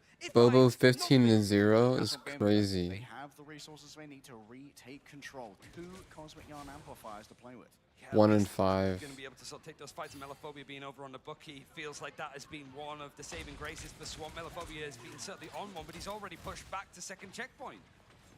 So much space has been gained, but maybe Swamp Gaming just want to play inside of a second zone so they do not get snowballed, instead opting for a more defensible position. Why is he shooting the wall? The underground, Valentina already having used the Cosmic Yarn Amplifier, copied it away from Forky Dog. Gen G looked for a disengage here, perfect timing. What the onto f- Zenstari, but dude. Harry to get away from a Trooper's fist and up into the sky, into the midst of Gen G. Daze falls on No. He's gonna try and save them all via the Wolverine power of the ultimate. mind itself. FMCL resurrected, all's fair in love and war, but Skittles tries to tilt the tables in their favor. Groot Krasmag dead. goes up against the damage boost. Both The Groots. adjudication shotgun is just too much damage to try and deal with. Bobo parries an incoming The fuck? grab, yeah, using the turret, but then they're just stuck in place for Scattergun. I guess, but he died anyway. An attempt to just try to hold on, to pull out something in order to protect from this oncoming storm, this Swamp Gaming. But it means that copy's Jesus. done. The Yarn Amplifier is going to be quite a way off for Swamp Gaming. And the Royal Flush very close from Alex at this point. Gen G, I would have thought that they would have switched up some of their composition a little bit. No, Bobo wants to stay over on that Punisher. And if he's timing well with all of these bits of utility, the unlimited ammo with damage boosts, yeah, he is a winner for Gen G if he can get stuff going. Oh, Daze already has made their position known here, and yep, is actually going to fall. Oh, shit. He gets shut down by the bubble. FMCL gets dragged in, at least the Melophobia and Scatagenji there on the other side to make this one work. Great triage there from Swamp Gaming onto a plan that went a little bit awry. Means that they've pushed all the way back to spawn. So what's going to be the way? You might even have to dedicate stuff like. Why push is once the rest of your teammate comes back FMCL up doing to that? just get back out of this first choke point. It's a great hold here from Swamp Gaming, and they're doing this thing once again where they just keep on fighting and draining that time back. FMCL is going towards the Black Cat. We've seen spitterings of it, honestly, but really not picked too much out of a couple of picks now Black again. Cat. So calling card needs to be built up. He wants to try and dive in and just goes invis off the back of the Silent Seduction. Oh. Plenty to work with, going towards the back. Raging Royal Flush Oh, makes it so Bucky, easy Bucky, to try Bucky, and Bucky. find their angles. They want Melophobia so Nice. bad, and they are going to grab them. Carbon Fist pierce the flesh of the wayward Bucky. But Bobo's just taking so much damage. Well, my boys heals. Forky Dog take him down in the back. And No, gets resurrected, but Skittles has bruh. already been taken down. And Swamp Gaming, they have locked down Grand Central Station. They're just losing too many people in quick succession. So every time we do see Skittles be right back, bring somebody back into the fray, they have to go down again because everybody else from Gen G started to drop. It's looking a little I don't bit want to say it's scary, and this over, point is very hard to but retake it's once looking you lose like it as the it. attacking It's side. over. And certainly now the Swamp Gaming building up the strategist ultimates again means that there's a sustain, but there's a chance here. Maybe Gen G just has a hard time like actually attacking. Already, and Valentino ready to match. Putting it up on the high ground, it's a great location. It's going to be difficult to try and take on down. But Zenstar is looking for something here. Oh. A multitude of players are grabbed Oh. on in, and Daze is going to be the first to fall, but should be easily resurrected on the other side. Am I a liar? FMCL, the Black Cat may finally pay some dividends, but Melophobia is still alive and kicking. Maybe. Alex getting involved himself. Scalagengi down to 3 She's- HP. okay, Someone's there you gonna go. finish it. It's got to be Alex there. The tick damage is enough. FMCL goes deep. A phantom pursuit onto a wayward tree, and Melophobia still needs to be evicted from the back line, but not before Alex is traded out on the other side. Krasmag floats around in a bubble. It's just going to keep this one contested. But overtime now, and I'm sure the Gen G are going to attach themselves, handcuff themselves to this objective so it doesn't C9 again. But calling card is really the only thing. Yeah, that's please solid do once not in that C9 distance. again. That'd be FMCL terrible. can't be the one to go in from that Route 1 approach. He has to go in and flank behind. Forky Dog has the answer. Forky Dog has the tickets to the finals. Cosmic Yarn Amplifier already used. The calling cards are sent on forth. The team bisected by the Gambit team up. And you can see that FMCL has so much position to move on in. Huge. Huge. No resurrections this time. No. FMCL, Melophobia will find them all. And we're not going to stop right here. Yeah, there's going to be some desperate attempt. No way. All they've got is How'd a they tree. And lose? they're going up against the entire swamp of mangroves. And Swamp just keep clearing Gen G out Oh in such a way my that there's no God. chance to keep stalling. Time is the name of the game for these objectives with a payload. And Swamp are really making those things count. Gen G went for the attempt of the strange portal, but much like a lot of the other ones that we've seen This is today, terrible, it's dude. just you're just coming out of spawn. You can't really get set up. And Gen G just losing out too many people. They need too to defend many with their times. life.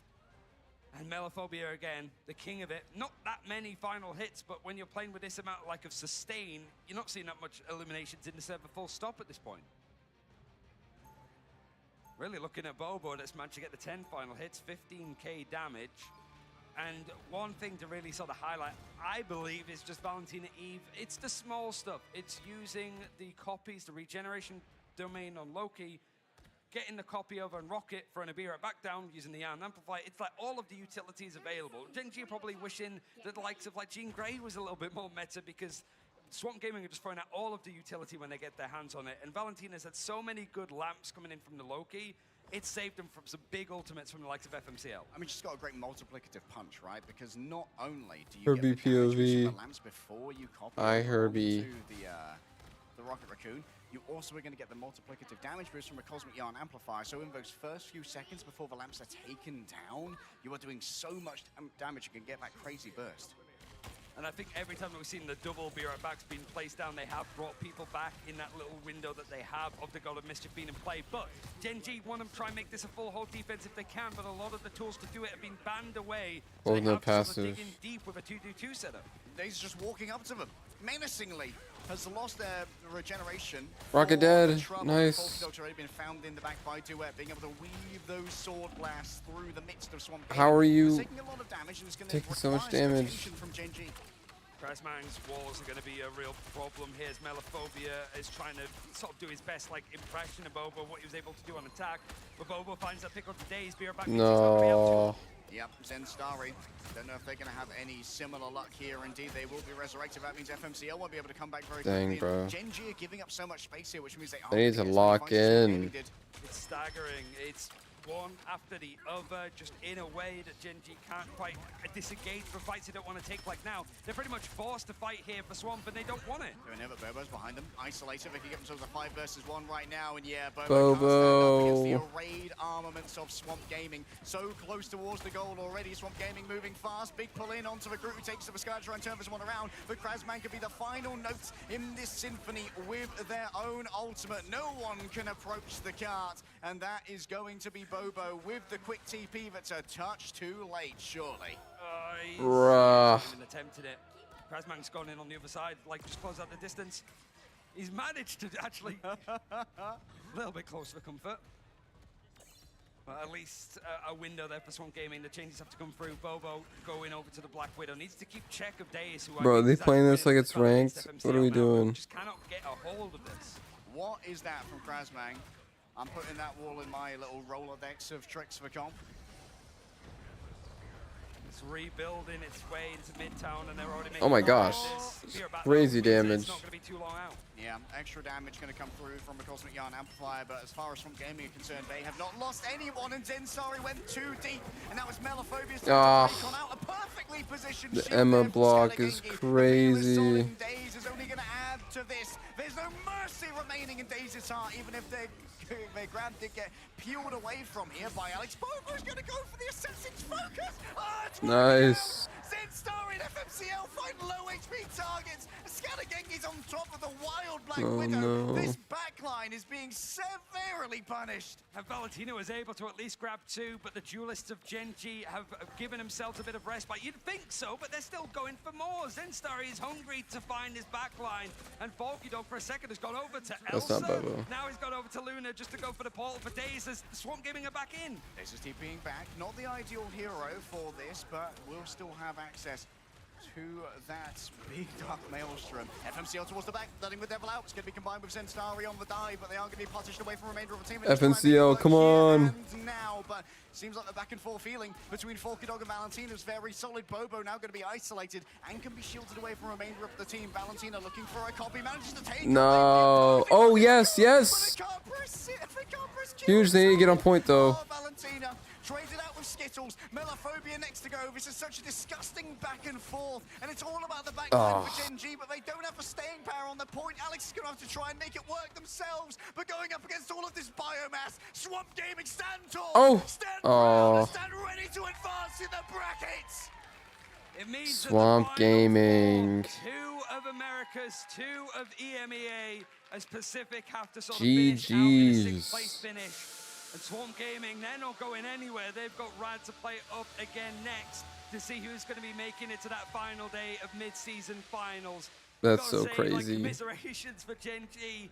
A harrowing moment that came in over on Spider Islands, but Swamp Gaming showing that this environment is their That's so environment. They crazy. look comfortable, the meta suits them, and they know exactly how they want to take this approach. Now, they want to take the lives of an EMEA team in Rad to send one of them home. Great to Swamp Gaming. They went into a game that was fully Gen G pilled, and they managed to win it. That was an absolute maelstrom of chaos. What were those last 2 fights? I mean, it was everybody was so spread out as well. It did sort of just descend into a bit of a doom match. It That's felt like unfortunate, man. You got Bobo trying to set up with the Black Widow, but then you don't have much that can actually just keep on the objective itself. People get separated, and so much of a focus went in. Just a small adjustment. Swamp going for the portal play, having Falky Dog move over to the Luna just to get away from the Rocket to give themselves a little bit more going What's chat power. saying? Find some of the isolations, CC some of the people at FMCL that are just in the backline. It was a very quick sort of knee-jerk reaction, I felt, but it broke the ankles, it felt like, from Gen G, who just ran out of steam at the end. Swamp Gaming, they are going to have a very busy day today, Ryan. I mean, yeah, they go up against like the team that has been harrying them in their own region into playing somebody that I imagine you've been scrimming quite a lot even with Ping or even at this event because you're on other sides of the bracket. Damn. And then going up against Rad, who I know folks has had some good opinions of the likes of, you know, Crazy Kitty and stuff on the other side. Now he gets to see if he can sort of outmatch them when it comes to the draft. To really, like, you've got the 2nd seed of Americas versus the 3rd seed of EMEA, really has sort of climbed over Virtus Pro. Pretty much Kevin, you trying to watch this off stream?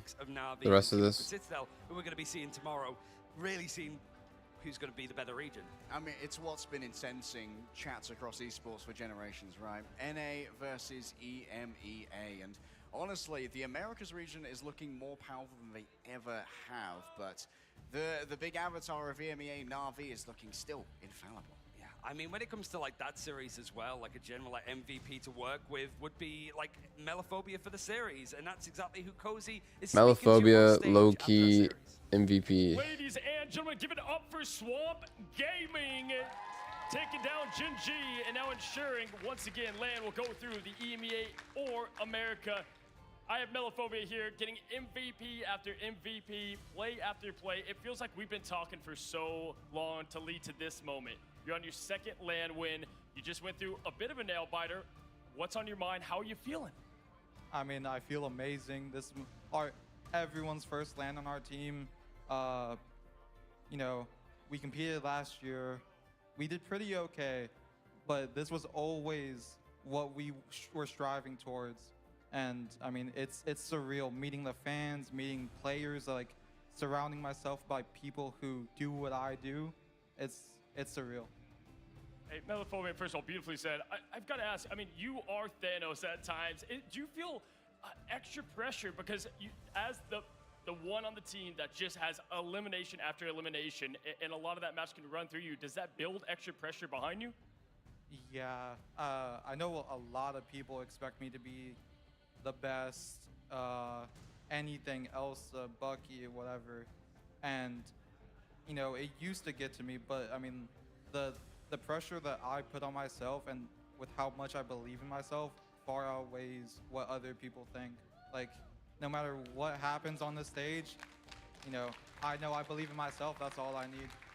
Amazing. I love to hear that. Listen, hey, love the claps on it. TLC, Swamp, upper bracket. They put you down here now. Walk me through that. Motions forward. Obviously, revenge match could still happen. Absolutely. I mean, you know, people look at the loss and think, you know, that sets us back. They're the only team we've lost to yet. And I mean, besides Rad and shout out, yeah, we lost, we're the only team to take maps off of them. And it's just like, I feel good. We look back at it. We realized, you know, the mistakes that we made, you know, not in game, in the ban phase, et cetera, and the mistakes we did make in game. And I felt like it showed in the Gen G match. And I feel really confident going into that. I love that. Lastly, I'll end on this. You're going up against Rad, who they just took out the champs in Virtus Pro. How do you feel like you match up against Rad moving forward, which will be the match to come? It's hard to say. Like, you know, the practice and scrims, that is 100, if not 1,000% different than what happens on stage, how I feel on stage. Like I feel in my zone in this arena. And I mean, they're tough. I'm not gonna say, you know, obviously they made it, they beat VP, but I mean, I think it's a win for us, 3-1 if not 3-0. Well, the job's not finished, and again, it's just been amazing to watch your journey. I've been watching it a long time with Marvel Rivals. Again, give it up for Swamp Gaming as they move on forward through the lower bracket, and Melophobia, Desk, break it all down. What did we just watch? We just watched an incredible series of Marvel Rivals, Dogman. We had one of our best series once again, which is kind of seems to be a theme with Gen G, but Swamp, what a performance. What a performance from Swamp. I mean, they continue to impress throughout the tournament, and that's the concern, or that was the concern about Swamp going into this, is are they too green? Are they, you know, experienced enough? Kind of the same dialogue we had with Rad, and, you know, going back into it, it seems like they've really prepared well enough, and they've continued the storyline, right, between these Americans and EMEA, right, Tetra? Yeah, we're down to our final two teams in the lower bracket before we get to an upper bracket match later on, and we're down to our final 4 teams, which happens to be 2 EMEA teams and 2 Americas teams, and 2 of them have never been to LAN before. Ooh. And speaking of LAN, we apparently have another interview on stage, so let's head down to Cozy and see what's going on. Thank you. Thank you so much, Tetcher. Listen, with high highs can come low lows. I think all the fans here and across the viewers across the world have just loved Gen G in this story. From Last Land to this to China. Bobo, you're a sensation. And the entire team of Gen G, we love. The support is there. Want to talk to you as we say goodbye on what are you feeling? What do you want to say to your fans at home and here in this arena today in LA? Bobo. First, I want to say thanks, Alex, because we lose our support. Salvation, he can't here. So we call Alex come here, help us. He played very good. Shout out to my, how to say, I don't know, Swap Gaming. They are very strong. We already try our best. We still lose. Our mid-season story is, and we won't stop. We still wanna chase the champion. Maybe not today. You know what I mean? Maybe not today. Maybe not next month. Maybe not next year. But one day, maybe we will be the champion. Can we give it up here for Bobo, everybody? Gen G will return. Thank you so much, Bobo, and we wish you best of luck. And we appreciate you and all of Gen G once again. Tetcher, Desk, break down the action of Gen G versus Swamp Gaming. It truly does feel like a crowd favorite team. Gen G captured everyone's hearts when they were Chopper Mag at those grand finals last year, but they really do feel like they have just continued to grow in both the love of the fans and in skill. Like Bobo said, maybe not next year, maybe not next month, but in the future, I really do see it. Yeah, absolutely. And you could tell that meant a lot to Bobo to say such special words like you said. And, you know, I mean, just huge shout out to our production team over at Game Square. Same thing with Cozy for getting the interview with Bobo on stage, because I know how much that means to the players. I mean, there's a situation that I had to deal with in another league where they canceled the loser interview because a player cried on stage. And I understand that's a very sad, like, a lot of people don't want to see that, but that's a part of the game. Yeah. These guys put so much time, so much hours into it, and Cozy very well understands that. That's why Bobo got the interview, got to speak his heart out, and it's hard to do that. So I'm glad that Bobo did it. He did such a good job in the interview. Just to say, you know what, we just lost to a great team, and we will be back, right? I mean, that's a beautiful thing about esports and hero stories, right? Like, the heroes don't always win. We saw that in Infinity War. I mean, come on now, but without the Infinity War, there couldn't be the end game.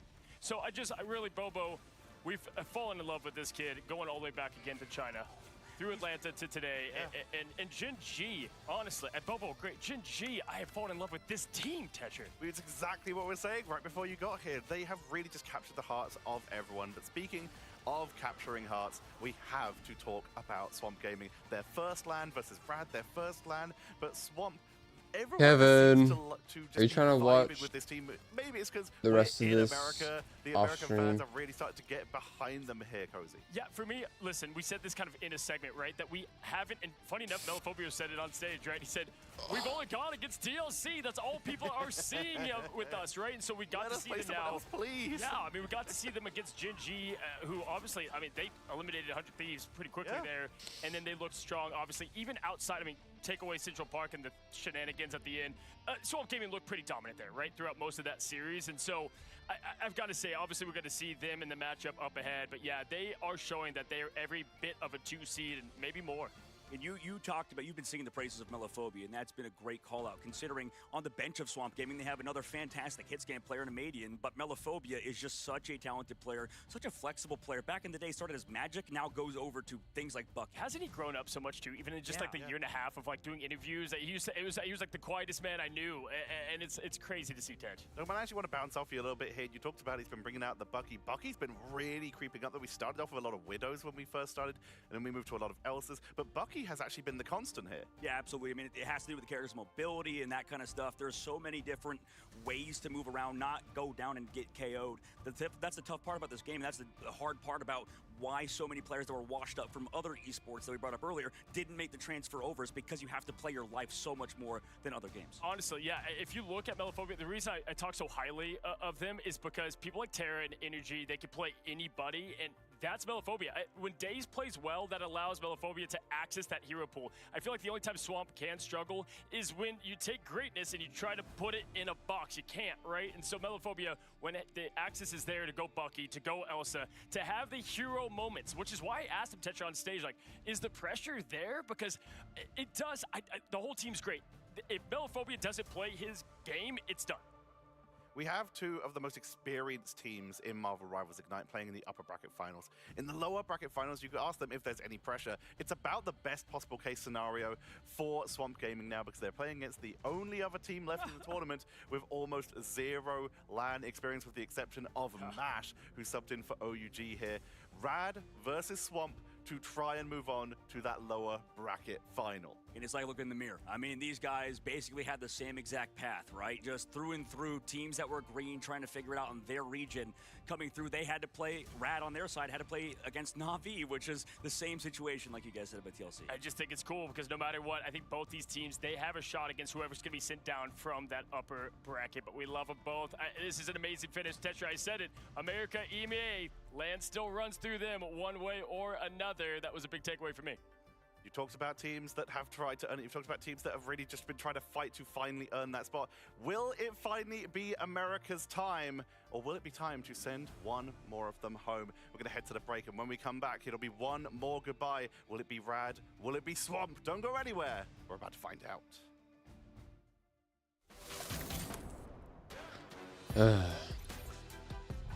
Razor ads.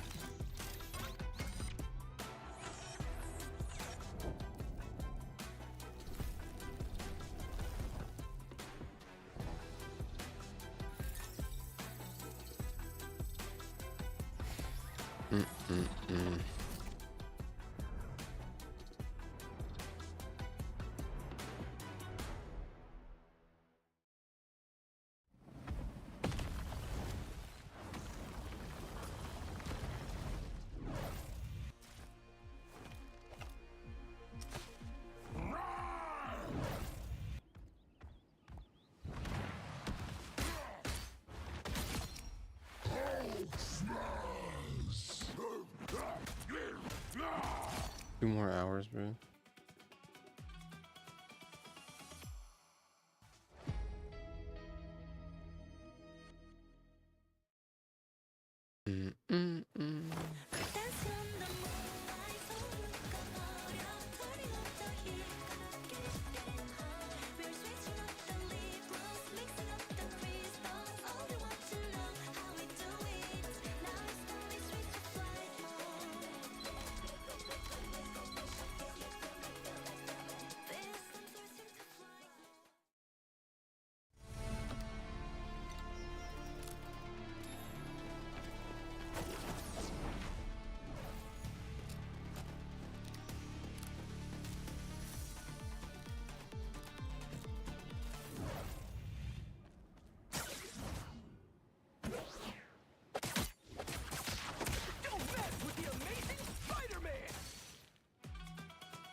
Kevin.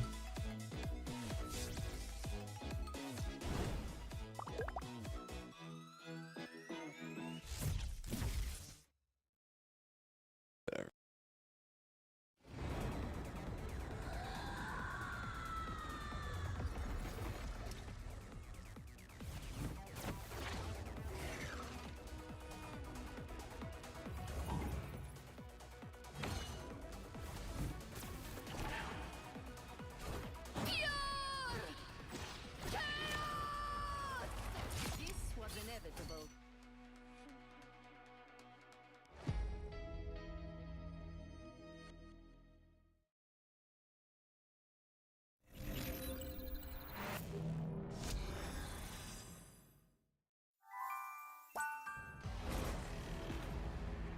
There is only one path to peace, the Avengers' extinction.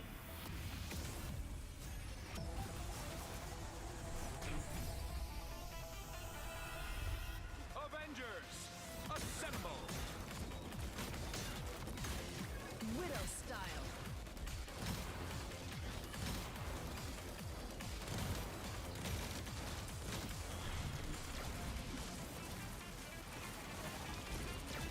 Friday, lock and load.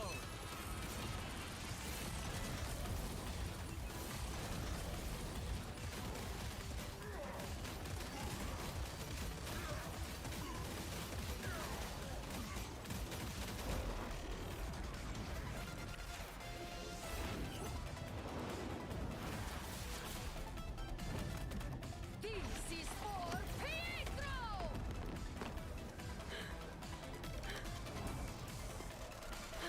Bro, when are they gonna add quick?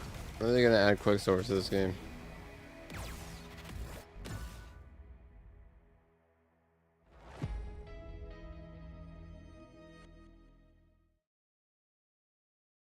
More matches, more rewards. Earn exclusive rewards throughout the mid-season finals via Twitch drops, in-game missions, and in-game predictions.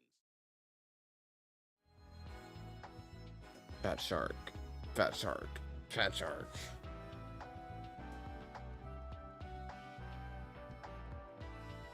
I hate fat sharks.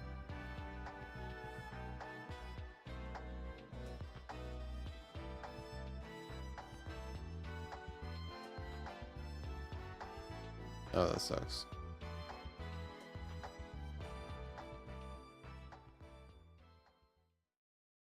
Hello and welcome back, ladies and gentlemen. All good things must come to an end, and day 3, we're getting close, my friends, because we have had an incredible day of action, and we've had to say goodbye to some great, powerful teams.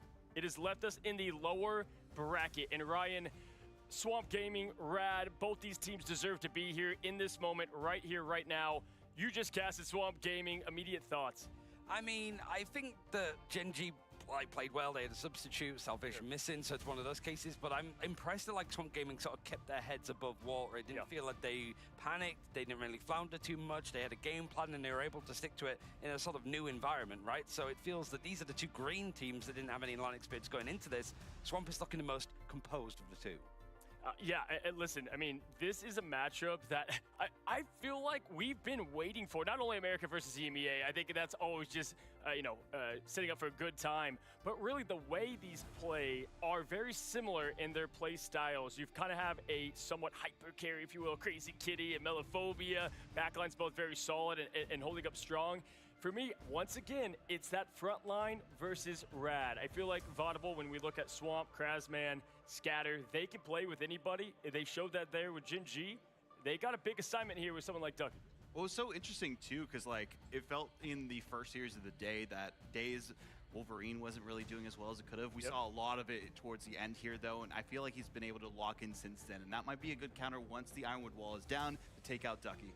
Yeah, no, I mean, without question, right? Listen, Rad, they're definitely feeling themselves. They just beat VP, sent them packing. I mean, that is just such an emotional high to ride off of. But the hot team, who just played, sometimes that can benefit you. I feel like most of the time, especially in an environment like this, I would want to be in Swamp's position. You just got off a game. Some don't like it, but what do you think? I mean, when it comes to jumping on the stage, so often it's been Rad that have just been in and off of it multiple times a day, so they're kind of used to it. I would have thought that, you'd maybe do some sort of warm-up scrims, but that's hard because you've got teams maybe taking a bit of an interim, certainly at this time, depending on what part of the world that you're in and playing from. But they were mostly just watching this series, just taking it a good moment to make sure that they're set up.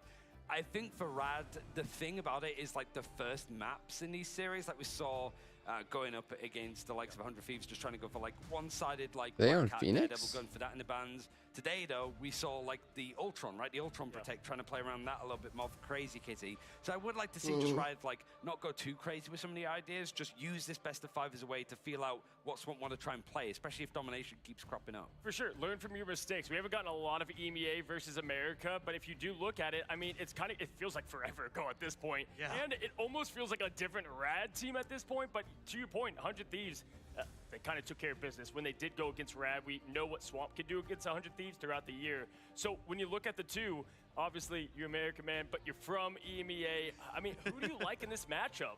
I mean, the big thing for me here is momentum, right? We always have to talk about that. Usually a team coming from the lower bracket has a decent advantage going into those finals. It's what we saw with preseason from Swamp Gaming, or from TLC, excuse me, against Swamp Gaming in the Americas region, and worked out well. They got the win there, and were eventually able to carry that forward. So Swamp Gaming, I think because they have the momentum, the nerves are gone, they're on the stage, they could take this. I mean, I think that's what they're like leaning towards in the end. But I think the thing for Swamp is that even though, you know, the amount of times I tune into like Faux's stream and disparaging our region, he always takes time to compliment Rad. He always takes time to compliment Crazy Kitty, especially. Like, it just passes the eye test consistently. And some of those inconsistent parts, whether it's the front line of Vanguard's overstepping, being punished for it, or some of the MASH ultimates that we've seen, they somehow, for one, still make it work, and two, they're becoming less frequent, I suppose. Some of those like really egregious errors that you see on stage from Rad becoming less and less as this tournament has gone on. I like that you said the eye test, because it's the it factor. We see it in sports, it's in esports too, and that's what I wanted to see from Swamp Gaming that last series. Like, you just lost kind of a map they gave up, right? How do you respond? You let it get you mental? No, they handled it well. Rad, though, has been in that position how many times now? Backs against the wall, elimination here, you know, more, and so they've got the it factor. They've shown that under pressure completely, they're still fine. Whereas with Swamp, they got pushed a bit, VOD. But pretty comfortable throughout this, I would say, land so far. The one advantage I say Rad have is that they played through the play-ins. They played every single day of competition. They've been warmed up. They know the setups. They know exactly which rhythm they need to get into. Swamp Gaming has only played a number of series this go around, and I think this ban draft is going to be so crucial for this. Last time we saw more mag prioritization for Swamp, and it didn't work. They lost that domination, but yo, Daniel, you trying to watch the rest of this? Yeah, we see the handsome man Fox ready to go. Off stream. You said the fit won't help him I've been here streaming for well, we'll see if it matters. We do have a almost 6 hours. mag. We just had that against I'm trying not to go over 6. Dwep, the best mag, some of us say. I like that they're doing more of the same against Rad and the powerful Vanguards. Well, I think as well, from what Rad found out against Virtus.pro, when the mag was taken out on both sides, you don't get as much sort of protection from some of the mistakes. Certainly if you're like out of position, the bulwarks aren't there and available, and that really hurt VP. So I think it's one of those cases that Rad would rather have the Gambit for MASH than actually have that protection. Means that the Vanguards can sort of open up a bit more. And VOD, you know who's the other one that can help you from mistakes is Loki, right? You get the lamps from the whatever Iron Man out there. Rad made sure they don't have both. Crazy. Yeah, I think the Loki's a huge comfort pick, I would say, for Valentina, and we saw them actually saving it a couple. I bet. Thank you, Daniel and Kevin and everyone else who joined. Man. Ignite takes so long, bro. Every day. But yeah, thanks everyone. I'll see y'all on Monday. We're playing Skate Story Chapter 6. See ya.